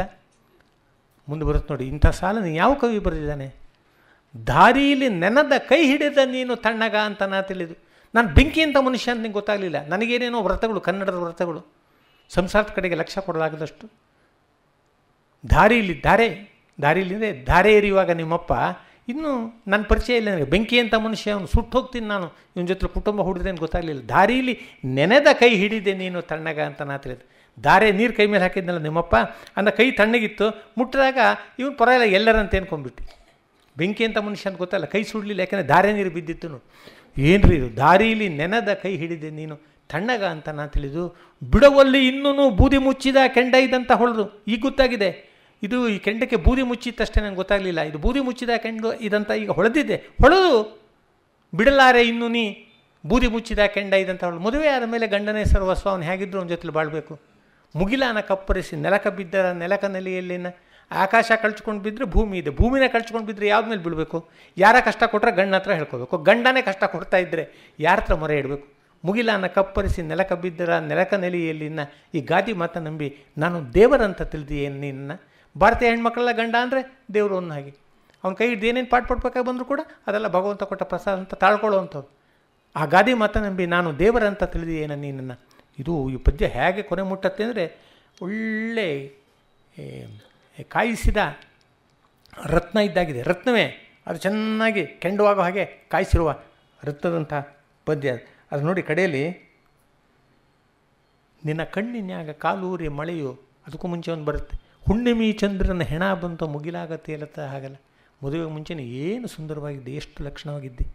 ಒಳ್ಳೆ ಹುಣ್ಣಿಮೆಯ ಚಂದ್ರ ಕತ್ತೆತ್ತಿ ನೋಡಿದ್ರೆ ಸಾಕು, ಇನ್ನೇನು ಕಾಣಲ್ಲ, ನಕ್ಷತ್ರ ಗಿಕ್ಷತ್ರ, ಬರೀ ಹುಣ್ಣಿಮೆಯ ಚಂದ್ರ. ಅವನು ಸಾಮ್ರಾಟ ಆವತ್ತು, ಆಕಾಶದ ಸಾಮ್ರಾಟ. ಆ ಹುಣ್ಣಿಮೆಯ ಚಂದ್ರ ಮಾರನೇ ದಿವಸ ಬೆಳಗ್ಗೆ ಆದಾಗ ಸೂರ್ಯ ಬಂದಿದ್ದಾನೆ, ಬಿಸ್ತರಡಿದೆ. ಆವಾಗ ಆ ಹುಣ್ಣಿಮೆಯ ಚಂದ್ರನ ಅಟ್ಟೆ, ಅದರ ಒಂದು ಆ ಬಡಕಲು ಶರೀರ ಅಲ್ಲೆಲ್ಲೋ ತೇಲೋಗ್ತಾ ಇರುತ್ತೆ ಮುಗಿಲು ಮಧ್ಯದಲ್ಲಿ, ಯಾರ ಕಣ್ಣಿಗೂ ಬೀಳೋದೇ ಇಲ್ಲ ಅದು ಈ ಬೆಳಗಿನ ಬಿಸಿಲಲ್ಲಿ. ಹುಣ್ಣಿಮೆ ಚಂದಿರನ ಹೆಣ ಮಾರನೇ ದಿವಸ ಬೆಳಗ್ಗೆ ಅದು. ರಾತ್ರಿಯ ಚಂದ್ರನ ಹೆಣ, ಹುಣ್ಣಿಮೆ ಚಂದ್ರನ ಹೆಣ ಬಂತು ಮುಗಿಲಾಗ ತೇಲತ ಹಗಲ, ಹಗಲಿನ ಮುಗಿಲಿನಲ್ಲಿ ತಿಳ್ತಾ ಹುಣ್ಣಿಮೆ ಚಂದ್ರನ ಹೆಣ ಬಂದಾಗೆ ಈಗ ನೀನಾಗಿದೆಯಾ. ಹುಣ್ಣಿಮೆ ಚಂದ್ರನಾಗಿದ್ದೊಳಗ ಕೈ ಹಿಡಿಯುವಾಗ ಈಗ ನನ್ನ ಜೊತೆ ಸೇರಿ ಕಷ್ಟ ಸೋಸಿ ಸೋಸಿ ಸೋಸಿ ಹುಣ್ಣಿಮೆ ಚಂದ್ರನ ಹೆಣದ ಹಾಗಾಗಿದೆ. ಇದು ಭಾಳ ಸರಳವಾದ ಮಾತಿನಲ್ಲಿ ಅತ್ಯಂತ ಪವರ್ಫುಲ್ ಆದಂಥ ಮೆಟಫರ್ಸ್ ಇವೆ. ಕಡೆಯಲ್ಲಿ ನೋಡಿ, ನಿನ್ನ ಕಣ್ಣಿನ್ಯಾಗ ಕಾಲೂರಿ ಮಳೆಯು ನಡನಡಕ ಹುಚ್ಚನಗೆ ಯಾಕ. ನಂಗೆ ಗೊತ್ತು ತುಂಬ ದುಃಖವಾಗಿದೆ, ಒಳಗಡೆ ಎಲ್ಲ ತುಂಬ್ಕೊಂಡ್ಬಿಟ್ಟಿದೆ ದುಃಖ. ನಿನ್ನ ಕಣ್ಣಿನ್ಯಾಗ ಕಾಲೂರಿದೆ ಮಳೆ, ಕಣ್ಣಲ್ಲಿ ಏನು ದಡದಡ ನೀರು ಹರಿಯೋದಕ್ಕೆ ಸಿದ್ಧವಾಗಿಬಿಟ್ಟಿದೆ. ನಿನ್ನ ಕಣ್ಣಿನ್ಯಾಗ ಕಾಲೂರಿ ಮಳೆಯು ನಡನಡಕ ಹುಚ್ಚನಗೆ ಯಾಕೆ. ಆದರೂ ನನಗೇನೂ ಆಗಿಲ್ಲ ನನಗೆ ಸುಳ್ಳೆ ನಡುಗ್ತಾ ಇರುವ ತುಟಿಯಿಂದ ನಗ್ತಾ ಇದೆಯಲ್ಲ, ಆ ತುಟಿ ನಗ್ತಾ ಇರೋದು ಕೂಡ ದುಃಖಕ್ಕೆ. ನಿನ್ನ ಕಣ್ಣಿನ್ಯಾಗ ಕಾಲೂರಿ ಮಳೆಯು ನಡನಡಕ ಹುಚ್ಚನಗೆ ಯಾಕ. ಹನಿ ಒಡೆಯಲಿಕ್ಕೆ ಬಂದಂಥ ಮೋಡ ತಡದಂಗೆ ಗಾಳಿಯ ನೆವಕ. ಹನಿ ಒಡೆಯಕ್ಕೆ ಬಂದುಬಿಟ್ಟಿದೆ ಮೋಡ, ಇನ್ನೇನು ಒಂದು ಗಾಳಿಯ ಬೆಲ್ಲ ತಗಲಿ ಸಾಕು ಧೋ ಅಂತ ಸುರಿದೋಗುತ್ತೆ ಮಳೆ, ಅಷ್ಟು ಶೈತ್ಯ ತುಂಬಿರುವ ಮೋಡ. ಹನಿ ಒಡೆಯಲಿಕ್ಕೆ ಬಂದಂಥ ಮೋಡ ತಡದಂಗ ಗಾಳಿಯ ನೆವಕ. ಒಂದು ಗಾಳಿ ಬಂದು ಬೀಸಬೇಕಷ್ಟೇ ಧೋ ಅಂತ ಸುರಿದೋಗುತ್ತೆ. ಹಾಗೆ ಇನ್ನೇನಾರು ಒಂದು ಚೂರ್ದಾದ್ರೆ ಸಾಕು ಹೋ ಅಂತ ಗಂಗೆ ಯಮುನೆ ಎಲ್ಲ ಬಂದುಬಿಡ್ತಾರೆ ನಿನ್ನ ಕಣ್ಣಿಂದ. ಹನಿ ಒಡೆಯಲಿಕ್ಕೆ ಬಂದಂಥ ಮೋಡ ತಡದಂಗ ಗಾಳಿಯ ನೆವಕ. ಅತ್ತಾರ ಹತ್ತು ಬಿಡು ಹೊನಲು ಬರಲಿ ನಕ್ಕೆ ಯಾಕ ಮರಸತಿ ದುಃಖ. ಹೋಗಲಿ ಹತ್ತು ಬಿಡು, ನನ್ನ ಮೇಲೆ ಒಂದು ಆಕ್ಷೇಪ ಇದ್ದಾಗಿದ್ದು, ಆದರೂ ಚಿಂತಿಲ್ಲ, ನಾನು ತಳ್ಕೋತೀನಿ. ಅತ್ತಾರ ಹತ್ತು ಬಿಡು ಹೊನಲು ಬರಲಿ, ಗಂಗೆ ಯಮುನೆ ಪ್ರವಾಹ ಬಂದುಬಿಡಲಿ, ಹೊನಲು ಬರಲಿ ನಕ್ಕು ಯಾಕ ಮರಸತಿ ದುಃಖ. ಸುಳ್ಳೆ ನಕ್ಕು ದುಃಖನ ಮರಸ್ತಿ ಯಾಕೆ. ಎವೆ ಬಡಿದು ಕೆಡವು, ಒಂದು ಸಲ ರೆಪ್ಪೆ ಹೇಗೆ ಬಡಿದ್ರು ಸಾಕು ನೀರು ಹರಿದು ಬಂದುಬಿಡುತ್ತೆ ಹೊರಗೆ. ಎವೆ ಬಡಿದು ಕೆಡವು ಬಿರಿಗಣ್ಣು ಬೇಡ. ರೆಪ್ಪೆ ಬಡಿದಾಗೆ ಬಿರಿಗಣ್ಣು ಮಾಡ್ಕೊಂಡು ಕೂತಿದೆಯಾ, ನಾ ಹತ್ರ ಗಣ್ಣಿಗೆ ದುಃಖ ಆಗುತ್ತೆ ಅಂತ. ಎವೆ ಬಡಿದು ಕೆಡವು ಬಿರಿಗಣ್ಣು ಬೇಡ. ತುಟಿ ಕಚ್ಚಿ ಹಿಡಿಯದಿರು ಬಿಕ್ಕ. ತುಟಿ ಕಚ್ಕೊಂಡು ನೀನು ಬಿಕ್ಕನ್ನು ಹಿಡ್ಕೋಬೇಡ, ನೀ ಹಿಂಗೆ ನೋಡಬೇಡ. ನಾನು ಇಂಥ ಪದ್ಯ ಇದು. ಇದನ್ನು ಯಾವ ಸಂಸ್ಕೃತ ಪದಗಳು ಹಂಗಿಲ್ಲದೆ ಏನೂ ಇಲ್ಲ. ಶುದ್ಧ ದೇಸಿಯಲ್ಲಿ ಹೇಳಿದ್ರೆ ಒಂದು ವ್ಯರ್ಥ ಪದ ಇಲ್ಲ ಇದರಲ್ಲಿ, ಪರಿಣಾಮಕಾರಿ ಅಲ್ಲದ ಒಂದು ಮಾತಿಲ್ಲ. ಇದರಲ್ಲಿರುವ ಈ ದುಃಖ ಇದೆಯಲ್ಲ, ಇದನ್ನು ಹೇಗೆ ಸಹಿಸಿಕೊಳ್ಳೋದು. ಎಷ್ಟೋ ಸಲ ಇದನ್ನು ಓದ್ತಾ ಇರುವಾಗ ಬೇರೆ ಎಲ್ಲ ಮರೆತು ನಾವು ಓದ್ತಾ ಇದ್ದರೆ ನಮಗೆ ಅಳು ಬಂದುಬಿಡುತ್ತೆ ಆ ಥರದ್ದು. ಹೀಗೆ ಕರ್ಣರಸದ ಮಡುವು ಇದ್ದಾಗಿದೆ ಇದು. ಇಂಥವನ್ನೆಲ್ಲ ಓದಿದಾಗ ನಮಗೆ ದುಃಖ ಅಂದರೆ ಏನು ಅಂತ ಗೊತ್ತಾಗೋದು. ಇಲ್ಲರಿ ಏನು ಬದುಕಿನಲ್ಲಿ ನಾವು ಎಲ್ಲ ಥರದ ಅನುಭವ ಪಡೆಯೋಕ್ಕಾಗಲ್ವಲ್ಲ. ಇಂಥವೆಲ್ಲ ಓದಿದಾಗಲೇ ನಮಗೆ ಬಗೆ ಬಗೆ ಬಗೆ ಅನುಭವ ಆಗೋದು, ಪೂರ್ಣ ಮನುಷ್ಯರಾಗೋದು. ನಾವು ಎಲ್ಲ ಅನುಭವಗಳನ್ನು ಸ್ವೀಕಾರ ಮಾಡುತ್ತೆ ನಮ್ಮ ಬದುಕೋದ್ರಿಂದ. ಇದಲ್ಲದೆ ಕಾವ್ಯದಲ್ಲಿ ಬೇಕಾದಷ್ಟು ತತ್ವೋಕ್ತಿಗಳು, ಹರಳುಗಟ್ಟದಂಥ ತತ್ವೋಕ್ತಿಗಳು, ಅನೇಕ ಚಿಂತನೆಗಳ ಫಲವಾಗಿ ಮೂಡಿದಂಥ ಸುಂದರವಾದ ಸತ್ವಶಾಲಿಯಾದ ರಸಾತ್ಮಕವಾದ ಹೇಳಿಕೆಗಳು ಸಿಗುತ್ತವೆ. ಎಷ್ಟು ಆಮೇಲೆ ಸುಭಾಷಿತ ಅಂತಲೇ ಇದೆಯಲ್ಲ, ಸುಭಾಷಿತ ಅಂದರೆ ಭಾಳ ಚೆನ್ನಾಗಿ ಹೇಳಿದ್ದು ಮತ್ತು ಒಳ್ಳೆಯ ಮಾತು ಅನ್ನೋ ಅರ್ಥ. ಅವು ಯಾವುದೋ ಒಂದು ವಿಷಯ ಹೇಳ್ಕೊಂಡು ಕಡೆಯಲ್ಲಿ ಅದೆಲ್ಲ ಪೂರ್ತಿ ಹರಳುಗಟ್ಟದ ಹಾಗೆ ಒಂದು ತತ್ವೋಕ್ತಿ ಬರುತ್ತೆ. ಈಗ ನೋಡಿ ಪೂತಿನ ಅವರಲ್ಲಿ, ನನ್ನೊಳು ನಾ ನಿನ್ನೊಳು ನೀ ಒಲಿವ ಮುನ್ನ ನಾ ನೀ, ನಿನ್ನೊಳು ನಾ ನನ್ನೊಳು ನೀ, ನನ್ನೊಳು ನಾ ನಿನ್ನೊಳು ನೀ ಒಲಿವ ಮುನ್ನ ನಾನಿ, ನಿನ್ನೊಳು ನಾ ನನ್ನೊಳು ನೀ ಒಲಿದ ಮೇಲೆ ನಾನೇ. ಇದೇ ಒಲವಿನ ಸರಿಗಮಪದನಿ. ಕೃಷ್ಣ ರಾಧೆಗೆ ಹೇಳೋರು. ರಾಧೆಯ ಪರಿಚಯ ಆಗಿದೆ, ಒಬ್ಬರೊಬ್ಬರೊಬ್ಬರು ಭಾಳ ಇಷ್ಟಪಡ್ತಾ ಇದ್ದಾರೆ, ಒಬ್ರೊಬ್ರು ಬಿಟ್ಟು ಅಗಲಕ್ಕೆ ಸಾಧ್ಯವಿಲ್ಲ ಆಗಿದ್ದಾರೆ. ಅವಾಗ ಅವನು ಹೇಳ್ತಾನೆ ಕೃಷ್ಣ, ಏನೇ ರಾಧೆ ಇದು, ನೀನೆಲ್ಲೋ ಇದ್ದಿ ನಾನೆಲ್ಲೋ ಇದ್ದೆ, ಒಬ್ರಿಗೊಬ್ರದ್ದು ಪರಿಚಯವೇ ಇರಲಿಲ್ಲ. ಆವಾಗ ನಿನ್ನೊಳು ನೀ, ನಿನ್ನಲ್ಲಿ ನೀ ಇದ್ದಿ, ನಿನ್ನ ಸುಖ ದುಃಖ ನಿನ್ನ ಸುಖ ದುಃಖ. ನನ್ನೊಳು ನಾನು ನನ್ನೊಳಗಿದ್ದೆ, ನನ್ನ ಸುಖ ದುಃಖ ನನ್ನ ಸುಖ ದುಃಖ ಅಷ್ಟೇ. ನಿನ್ನೊಳು ನೀ ನನ್ನೊಳು ನಾ ಒಲಿವ ಮುನ್ನ, ನಾವು ಪರಸ್ಪರ ಕಂಡು ಪ್ರೀತಿಸುವ ಮುನ್ನ ನಾ ನೀ, ನಾನು ನೀನು ಮುಂಚೆ ಹೇಗಿದ್ದು ಅಂದರೆ ನಿನ್ನಲ್ಲಿ ನೀನು ನನ್ನಲ್ಲಿ ನಾನು. ಅದು ಈಗ ನನ್ನೊಳು ನೀ ನಿನ್ನೊಳು ನಾ, ನಿನ್ನ ಪರಿಚಯವಾಗಿ ನೀನು ಇಷ್ಟು ಹಚ್ಕೊಂಡ್ಮೇಲೆ ನಿನಗೇನಾದರೂ ಅದು ನನಗಾದಾಗತ್ತೆ. ನಿಂಗೆ ದುಃಖವಾದರೆ ನಂಗೆ ದುಃಖ ಬರುತ್ತೆ, ನಿಂಗೆ ಕಷ್ಟ ಬಂದರೆ, ನಂಗೆ ಕಷ್ಟ ಬಂದರೆ ನಿಂಗೆ ದುಃಖ ಆಗುತ್ತೆ. ನನ್ನೊಳು ನೀ ನಿನ್ನೊಳು ನಾ ಒಲಿದ ಮೇಲೆ ನಾನೀ, ಇದೇ ಒಲವಿನ ಸರಿಗಮಪದನಿ. This is the ABC of love. ನಾವು ಪರಸ್ಪರ ಎಷ್ಟು ಪ್ರೀತಿಸ್ತಿದ್ದೀವಿ ಅನ್ನೋಕ್ಕೆ ಇದೇ ಸಾಕ್ಷಿ. ನಿಂಗೊಂಚೂರು ಕಷ್ಟ ಬಂದರೆ ಸಾಕು ನಂಗೆ ತಡೆಯೋಕ್ಕಾಗಲ್ಲ, ನನಗೊಂಚೂರು ವ್ಯತ್ಯಾಸ ಸಾಕು ನಿಂಗೆ ತಡೆಯೋಕ್ಕಾಗಲ್ಲ. ಮುಂಚೆ ನಾನು ಅಂದ್ರೆ ನಾನು, ನೀನು ಅಂದ್ರೆ ನೀನು. ಈಗ ನಾನು ಅಂದ್ರೆ ನೀನು, ನೀನು ಅಂದ್ರೆ ನಾನು ಆಗಿಬಿಟ್ಟಿದೆ. ಇದು ಎಷ್ಟು ಚೆನ್ನಾಗಿದೆ. ಇದೇ ಒಲವಿನ ಸರಿಗಮಪದನಿ. ಒಂದು 8-10 ಪದಗಳಿದೆ ಅಷ್ಟೇ, ಎಷ್ಟು ಸೂತ್ರಬದ್ಧವಾಗಿ ಹೇಳಿಬಿಡ್ತಾರೆ ಪೂತಿನ ಇದನ್ನು. ಹಾಗೆಯೇ ಒಂದು ಕಡೆ ಸರ್ವಜ್ಞನಲ್ಲಿ ಬರುತ್ತೆ, ಒಂದು ಪದ ಸ್ವಲ್ಪ ಇದಾದ್ದು ಇದೆ, ಇರಲಿ ಪರವಾಗಿಲ್ಲ, ಎಲ್ಲ ಪ್ರೌಢರಾದ್ದರಿಂದ ತಾಳ್ಕೊಬೋದು ಅದನ್ನು. ಅವನ ಕಡೆ ಹೇಳ್ತಾನೆ, ಏಯ್ ಅನ್ನವನ್ನು ಎಷ್ಟು ಸಲ ನಾವೇನು ಮಾಡ್ತೀವಿ ಅಂದರೆ ಭಾಳ ಆತ್ಮ ಗೀತ್ಮ ಇದ್ರೆ ಮಾತಾಡ್ತಾ ದಿನನಿತ್ಯದ ಅನ್ನ ಇದೆಯಲ್ಲ ಇದನ್ನು ಹಳಿತೀವಿ ನಾವು. ಅನ್ನ ಏನು, ಅನ್ನ ನಮ್ಮನ್ನು ಲೋಕಕ್ಕೆ ಅಂಟು ಹಾಕುವಂಥದ್ದು. ಹಳಿಬೇಡ ಹಾಗೆ ಅನ್ನವನ್ನು ಕೂಳು ಕೂಳು ಅಂತ ಹಳಿಬೇಡಪ್ಪ. ಅನ್ನ ಬ್ರಹ್ಮ, ನೇತ್ರಗಳು ಕಾಣವು ಶ್ರೋತೃಗಳು ಕೇಳವು, ಪಾತ್ರದ ಸೂಳೆ ಸೊಗಸಳು, ಕೂಳು ಒಂದು ರಾತ್ರಿ ತಪ್ಪಿದರೆ ಸರ್ವಜ್ಞ. ನೇತ್ರಗಳು ಕಾಣವು, ಹೊಟ್ಟೆಗೆ ಸರಿಯಾಗಿ ಅನ್ನ ಇಲ್ಲ ಅಂದರೆ 3 ದಿವಸ ಆಗಿಬಿಡ್ತು ಅಂದರೆ ಕಣ್ಣೇ ಕಾಣಿಸಲ್ಲ, ಮಂಜಾಗತ್ತೆ. ನೇತ್ರಗಳು ಕಾಣವು, ಶ್ರೋತೃಗಳು ಕೇಳವು. ಎದುರುಗಡೆ ನೀನು ಜೋರ ಮಾತಾಡ್ತೇನೆ ಕೇಳಿಸೋದೇ ಇಲ್ಲ, ಯಾಕೆಂದರೆ ಅನ್ನ ಇಲ್ವಲ್ಲ 3 ದಿನದಿಂದ. ಇಂದ್ರಿಯಗಳ ಶಕ್ತಿ ಎಲ್ಲ ಉಡುಗಿ ಹೋಗಿದೆ. ನೇತ್ರಗಳು ಕಾಣವು, ಶ್ರೋತೃಗಳು ಕೇಳವು, ಪಾತ್ರದ ಸೂಳೆ ಸೊಗಸಳು. ಭಾಳ ಚೆಲುವೆ ಒಬ್ಬಳು ವೇಷೆ, ಅಲ್ಲಿ ವೇದಿಕೆ ಮೇಲೆ ಡ್ಯಾನ್ಸ್ ಮಾಡ್ತಾ ಇದ್ದಾಳೆ, ಸೊಗಸಾಗಿ ಡ್ಯಾನ್ಸ್ ಮಾಡ್ತಾ ಇದ್ದಾಳೆ, ಭಾಳ ಲಕ್ಷಣವಾಗಿದ್ದಾಳೆ. ಆದರೆ ಪಾತ್ರದ ಸೂಳೆ, ಪಾತ್ರ ಅಂದರೆ ನೃತ್ಯ ಮಾಡೋಳು, ಪಾತ್ರಗೀತಿ. ಪಾತ್ರದ ಸೂಳೆ ಸೊಗಸಳು, ಅವಳು ನೋಡೋದು ಬೇಡ ಇವನಿಗೆ, ಹಿಂದೆ ಹಾಗಿರಲಿಲ್ಲ. ಪಾತ್ರದ ಸೂಳೆ ಸೊಗಸಳು, ಕೂಳು ಒಂದು ರಾತ್ರಿ ತಪ್ಪಿದರೆ ಸರ್ವಜ್ಞ. ಕೂಳು ಅಂತ ತಿಳಿತೀಯಲ್ಲ, ಆ ಕೂಳು ಒಂದು ರಾತ್ರಿ ತಪ್ಪೋಯ್ತು ಅಂದರೆ ನಿಂಗೆ ಇಡೀ ಲೋಕನೇ ಎಂಜಾಯ್ ಮಾಡೋಕ್ಕಾಗಲ್ಲ. ಕೂಳನ್ನ ಬೈಬೇಡ, ಅದು ಅನ್ನಬ್ರಹ್ಮ. ಎಷ್ಟು ಚೆನ್ನಾಗಿದೆ ನೋಡಿ ಮಾತು. ಹಾಗೆ ನಮ್ಮ ಋಷಿಪ್ರಾಯರಾದ ಡಿ ವಿ ಜಿಯವರ ಮಂಕುತಿಮ್ಮನ ಕಗ್ಗ ಇಂಥ ಅನೇಕ ಸುಭಾಷಿತಗಳ ಭಂಡಾರ. ಇವತ್ತು ಮಂಕುತಿಮ್ಮನ ಕಗ್ಗ ಯಾರ್ಯಾರು ಗೊತ್ತಿಲ್ಲ ಅಂದರೆ ಅವನಿಗೆ ಸಾಹಿತ್ಯ ಏನೂ ಗೊತ್ತಿಲ್ಲ ಅಂತ. ಯಾವುದಾದ್ರು ಒಂದು ಪುಸ್ತಕದ ಬಗ್ಗೆ ಗೊತ್ತಿದ್ದರೆ ಅವನಿಗೆ ಅದು ಮಂಕುತಿಮ್ಮನ ಕಗ್ಗ ಆಗಿರುತ್ತೆ. ಅಂಥ ಅಮೃತ ಸೂಕ್ತಿಗಳ ಉಗ್ರಾಣ ಅದು. ಸುಮ್ಮನೆ ಒಂದು ಪದ್ಯ ಹೇಳ್ತೀನಿ ಅದರಿಂದ. ಈ ಹೆಸರು ಅಂತ ಬಡಬಡಿಸ್ತಾ ಇರ್ತಾರಲ್ಲ, ದಿನ ಅವ್ರಿಗೇನಾದ್ರು ಟಿ ವಿನಲ್ಲಿ ಬರಬೇಕು, ಇಲ್ಲ ರೇಡಿಯೋದಲ್ಲಿ ಬರಬೇಕು, ಇಲ್ಲ ಪತ್ರಿಕೆಯಲ್ಲಿ ಬರಬೇಕು, ಎಲ್ಲಾದರೂ ಹೆಸರು ಇರಬೇಕು. ನಾನು ಒಂದು ಅಹಂಕಾರ ಉರಿತಾ ಇರುತ್ತೆ. ಎಲ್ಲ ನನ್ನನ್ನು ನೋಡಬೇಕು, ನನ್ನನ್ನು ಕಾಣಬೇಕು, ನನ್ನನ್ನು ಕೇಳಬೇಕು. ಅದಕ್ಕೆ ಅವ್ರು ಹೇಳ್ತಾರೆ, ಏನು ಹಾಗೆ ಸದಾ ನಾನು ಅಂತ ಬಿಡ್ಕತ್ತಿರ್ತೀಯ. ಇಳೆಯಿಂದ ಮೊಳಕೆ ಹೊಗೆ ಒಂದು ತಮಾಟೆಗಳಿಲ್ಲ. ಲೋಕದಲ್ಲಿ ಎಂತೆಂಥ ಅದ್ಭುತ ಪವಾಡಗಳು ಜರುಗ್ತಾ ಇದ್ದಾವೆ, ನೋಡಿದೆಯಾ ನೀನು? ಆದರೆ ಅವೇನು ನಾವಿಂಥ ಕೆಲಸ ಮಾಡೋದು ಅಂತ ಹೇಳ್ಕೋತಾ ಇಲ್ಲ. ಭೂಮಿಯಿಂದ ಬಿರುಸಾದ ಭೂಮಿಯ ಒಳಗಿಂದ ಯಾವುದೋ ಒಂದು ಬೀಜ ಭಾಳ ಕೋಮಲವಾದ ಮೊಳಕೆಯನ್ನು ಮೇಲಕ್ಕೆ ಚಾಚಿಬಿಡುತ್ತೆ. ಆ ಭೂಮಿಯನ್ನು ಸೀಳ್ಕೊಂಡು, ಕಲ್ಲು ಭೂಮಿಯನ್ನು ಸೀಳ್ಕೊಂಡು. ಇಳೆಯಿಂದ ಭೂಮಿಯಿಂದ ಹೊಗೆ ಒಂದು ಮೊಳಕೆ ಹುಟ್ಟುವಾಗ ತಮಟೆಗಳಿಲ್ಲ. ಆದರೆ ಅದೇನು ಆ ಬೀಜ ತಮಟೆ ನೋಡಿಸ್ಕೊಂಡು ನೋಡಿದ್ರೆ ಎಂಥ ಒಂದು ಪವಾಡ ಮಾಡಿಬಿಟ್ಟಿನಿ ನಾನು ಅಂತ ಅದನ್ನು ಹೇಳ್ಕೊಳ್ಳಲಿಲ್ಲ. ಇಳೆಯಿಂದ ಹೊಗೆ ಒಂದು ತಮಟೆಗಳಿಲ್ಲ, ಫಲಮಾಗುವ ಒಂದು ತುತ್ತೂರಿದನೇ ಇಲ್ಲ. ಆ ಸಣ್ಣ ಮೊಳಕೆ ಸಸಿಯಾಗಿ, ಗಿಡವಾಗಿ, ಮರವಾಗಿ, ದಿಕ್ಕಿಗೆ ತನ್ನ ಶಾಖೆಗಳನ್ನ ಹರಡಿ ಅಲ್ಲೆಲ್ಲ ಚಿಗುರು, ಹೂವು, ಕಾಯಿ, ಹಣ್ಣು, ಒಳ್ಳೆ ರಸಪುರಿ ಮಾವು ಸಾವಿರಾರು ಒಂದು ಓಟೆಯಿಂದ, ಒಣಗಿದ ಓಟೆಯಿಂದ ಅವೆಲ್ಲ ತೂಗುತ್ತಾ ಇರ್ತವೆ. ಎಷ್ಟು ಅದ್ಭುತವಾದ ಪವಾಡ ಇದು. ಆದರೆ ರಸ ಫಲ ಮಾಗುವ ಒಂದು ತುತ್ತೂರಿ ದನಿ ಇಲ್ಲ. ಆ ಫಲ ಮಾಗಿ ಕೈಗೆ ಬರ್ತಾ ಇರುವಾಗ ಒಳ್ಳೆ ರಸಪುರಿ ಮಾವು, ತುತ್ತೂರಿ ದನಿ ಮಾಡ್ಕೊಂಡು ಮರ ಹೇಳಲಿಲ್ಲ, ನೋಡಿ ಎಂಥ ಪವಾಡ ಮಾಡಿಬಿಟ್ಟೆ ಅಂತ. ಫಲ ಮಾಗುವ ಒಂದು ತುತ್ತೂರಿ ದನಿ ಇಲ್ಲ. ಬೆಳಕೀವ ಸೂರ್ಯ ಚಂದ್ರರ ಅದೊಂದು ಸದ್ದಿಲ್ಲ. ನೀನು ಹುಟ್ಟಕ್ಕೂ ಮನುಷ್ಯನ ಅವತಾರ ಭೂಮಿ ಮೇಲೆ ಆಗೋಕ್ಕೂ ಮುಂಚಿನಲೇ ಆ ಸೂರ್ಯ ಚಂದ್ರರು ಕಾಲಕ್ಕೆ ಬಂದು ಭೂಮಿಗೆ ಬೆಳಕನ್ನು ಸುರಿಸಿ ಹೋಗ್ತಾ ಇದ್ದಾರೆ. ಅವ್ರು ಇದುವರೆಗೆ ಒಂದೇ ಒಂದು ತುಟಿ ಎರಡು ಮಾಡಿಲ್ಲ. ಅವ್ರು ನೋಡಿ ನಾವು ಎಷ್ಟು ಉಪಕಾರ ಮಾಡಿದ್ದೀವಿ ಅಂತ. ಆದರೆ ಕಾಲಕ್ಕೆ ಸರಿಯಾಗಿ ಬಂದು ಕೆಲಸ ಮಾಡಿ ಹೋಗ್ತಾ ಇದ್ದಾರೆ. ಬೆಳಕೀವ ಸೂರ್ಯ ಚಂದ್ರರ ಅದೊಂದು ಸದ್ದಿಲ್ಲ. ಹೊಲಿ ನಿನ್ನ ತುಟಿಗಳನ್ನು ಮಂಕುತಿಮ್ಮ. ನೀನೇನು ಎಗರಾಡ್ತಾ ಇದೆಯಾ, ನೀನು ತುಟಿ ಹೊಲಕೋ ಸ್ವಲ್ಪ. ನಮ್ಮದು ಹೇಗೆ ಅಂದರೆ ಏನಾದರೂ ನಮ್ಮ ಹೆಸರಿಡಬೇಕು, ಒಂದು ದೇವಸ್ಥಾನಕ್ಕೆ ಒಂದು ಏನಾದ್ರು ಒಂದು ಕೊಟ್ಟು ಒಂದು ಸಣ್ಣ ಗಂಟೆ ಮಾಡಿಸ್ಕೊಟ್ಟು ದಾನ. ಆದರೂ ಸುತ್ತ ಡಾಕ್ಟರ್ ಎನ್ ಎಸ್ ಲಕ್ಷ್ಮೀನಾರಾಯಣ ಭಟ್ರ ಧರ್ಮ ಅಂತ ಬರೀಬೇಕು. ಆ ಗಂಟೆಯಲ್ಲಿ ಜಾಗವೇ ಇಲ್ಲ. ಯಾಕೆಂದರೆ ನಾನು ಮಾಡಿಸ್ಕೊಟ್ಟಿದ್ದು ಅಂತ ಆಗಬೇಕಲ್ಲ. ಎಲ್ಲರ ಎದುರಿನಲ್ಲೇ ಗಂಟೆನ ದೇವಸ್ಥಾನಕ್ಕೆ ಸಮರ್ಪಣೆ ಮಾಡಿದಾಗ ಅವನ ಅಹಂಕಾರಕ್ಕೆ ಎಷ್ಟು ಒಳ್ಳೆ ತುಪ್ಪ ಬಿದ್ದಾಗತ್ತೆ, ಜ್ವಲಿಸಿ ಉರಿಯತ್ತೆ. ಹಾಗೆ ನೀನು ಏನೇನೋ ಎಗರಾಡಬೇಡ, ದಿನ ಸುಮ್ಮನೆ ಸಾಕು. ಹೊಲಿ ನಿನ್ನ ತುಟಿಗಳನ್ನು ಮಂಕುತಿಮ್ಮ. ಈಗ ಇಂಥವನ್ನೆಲ್ಲ ಓದಿದಾಗ ಎಷ್ಟು ಚೆನ್ನಾಗಿದೆ. ಬೆಳಕೀವ ಸೂರ್ಯ ಚಂದ್ರರ ಅದೊಂದು ಸದ್ದಿಲ್ಲ, ಹೊಲಿ ನಿನ್ನ ತುಟಿಗಳನ್ನು ಮಂಕುತಿಮ್ಮ. ಇಂಥ ತತ್ವೋಕ್ತಿಗಳೆಲ್ಲ ನಮಗೆ ಇದರಿಂದಲೇ ಸಿಗುತ್ತೆ. ತುಂಬ ಹೊತ್ತಾಗಿ ಹೋಗ್ಬಿಡ್ತು. ಅದೇ ನನಗಿನ್ನೂ ಟೈಮ್ 10 ನಿಮಿಷ ಇದೆ. ಇದಲ್ಲದೆ ನೋಡಿ, ಭಾಷೆ ಒಡೆಯುತ್ತೆ ಜನಗಳನ್ನು, ಸಾಹಿತ್ಯ ಅದನ್ನು ಕಟ್ಟುತ್ತೆ. ಒಡೆಯುತ್ತೆ ಅಂದರೆ, ಈಗ ನನಗೆ ಕನ್ನಡ ಗೊತ್ತು, ನಾನು ರಾಜಸ್ಥಾನಕ್ಕೆ ಹೋದರೆ ಕನ್ನಡದಿಂದ ಪ್ರಯೋಜನ ಇಲ್ಲ. ಎಲ್ಲೋ ಸ್ಟೇಟ್ಸಿಗೆ ಹೋದ ಅಲ್ಲ, ಯಾವುದೋ ಒಂದು ಫ್ರಾನ್ಸಿಗೆ ಹೋದೇನೆ, ಅಲ್ಲಿ ಇಂಗ್ಲೀಷ್ ಎಲ್ಲ ಒಂದು ಅಕ್ಷರ ಇರಲ್ಲ. ಅದು ಏನು ಪ್ರಯೋಜನ ಇಲ್ಲ. ನನ್ನ ಇಂಗ್ಲೀಷು ಪ್ರಯೋಜನ ಇಲ್ಲ, ಕನ್ನಡವೂ ಪ್ರಯೋಜನ ಇಲ್ಲ. ಅಂದರೆ ಕನ್ನಡ ಮಹಾರಾಷ್ಟ್ರದಲ್ಲಿ ನಡೆಯಲ್ಲ, ಮರಾಠಿ ರಾಜಸ್ಥಾನದಲ್ಲಿ ನಡೆಯಲ್ಲ, ರಾಜಸ್ಥಾನಿ ಪಂಜಾಬಲ್ಲಿ ನಡೆಯಲ್ಲ.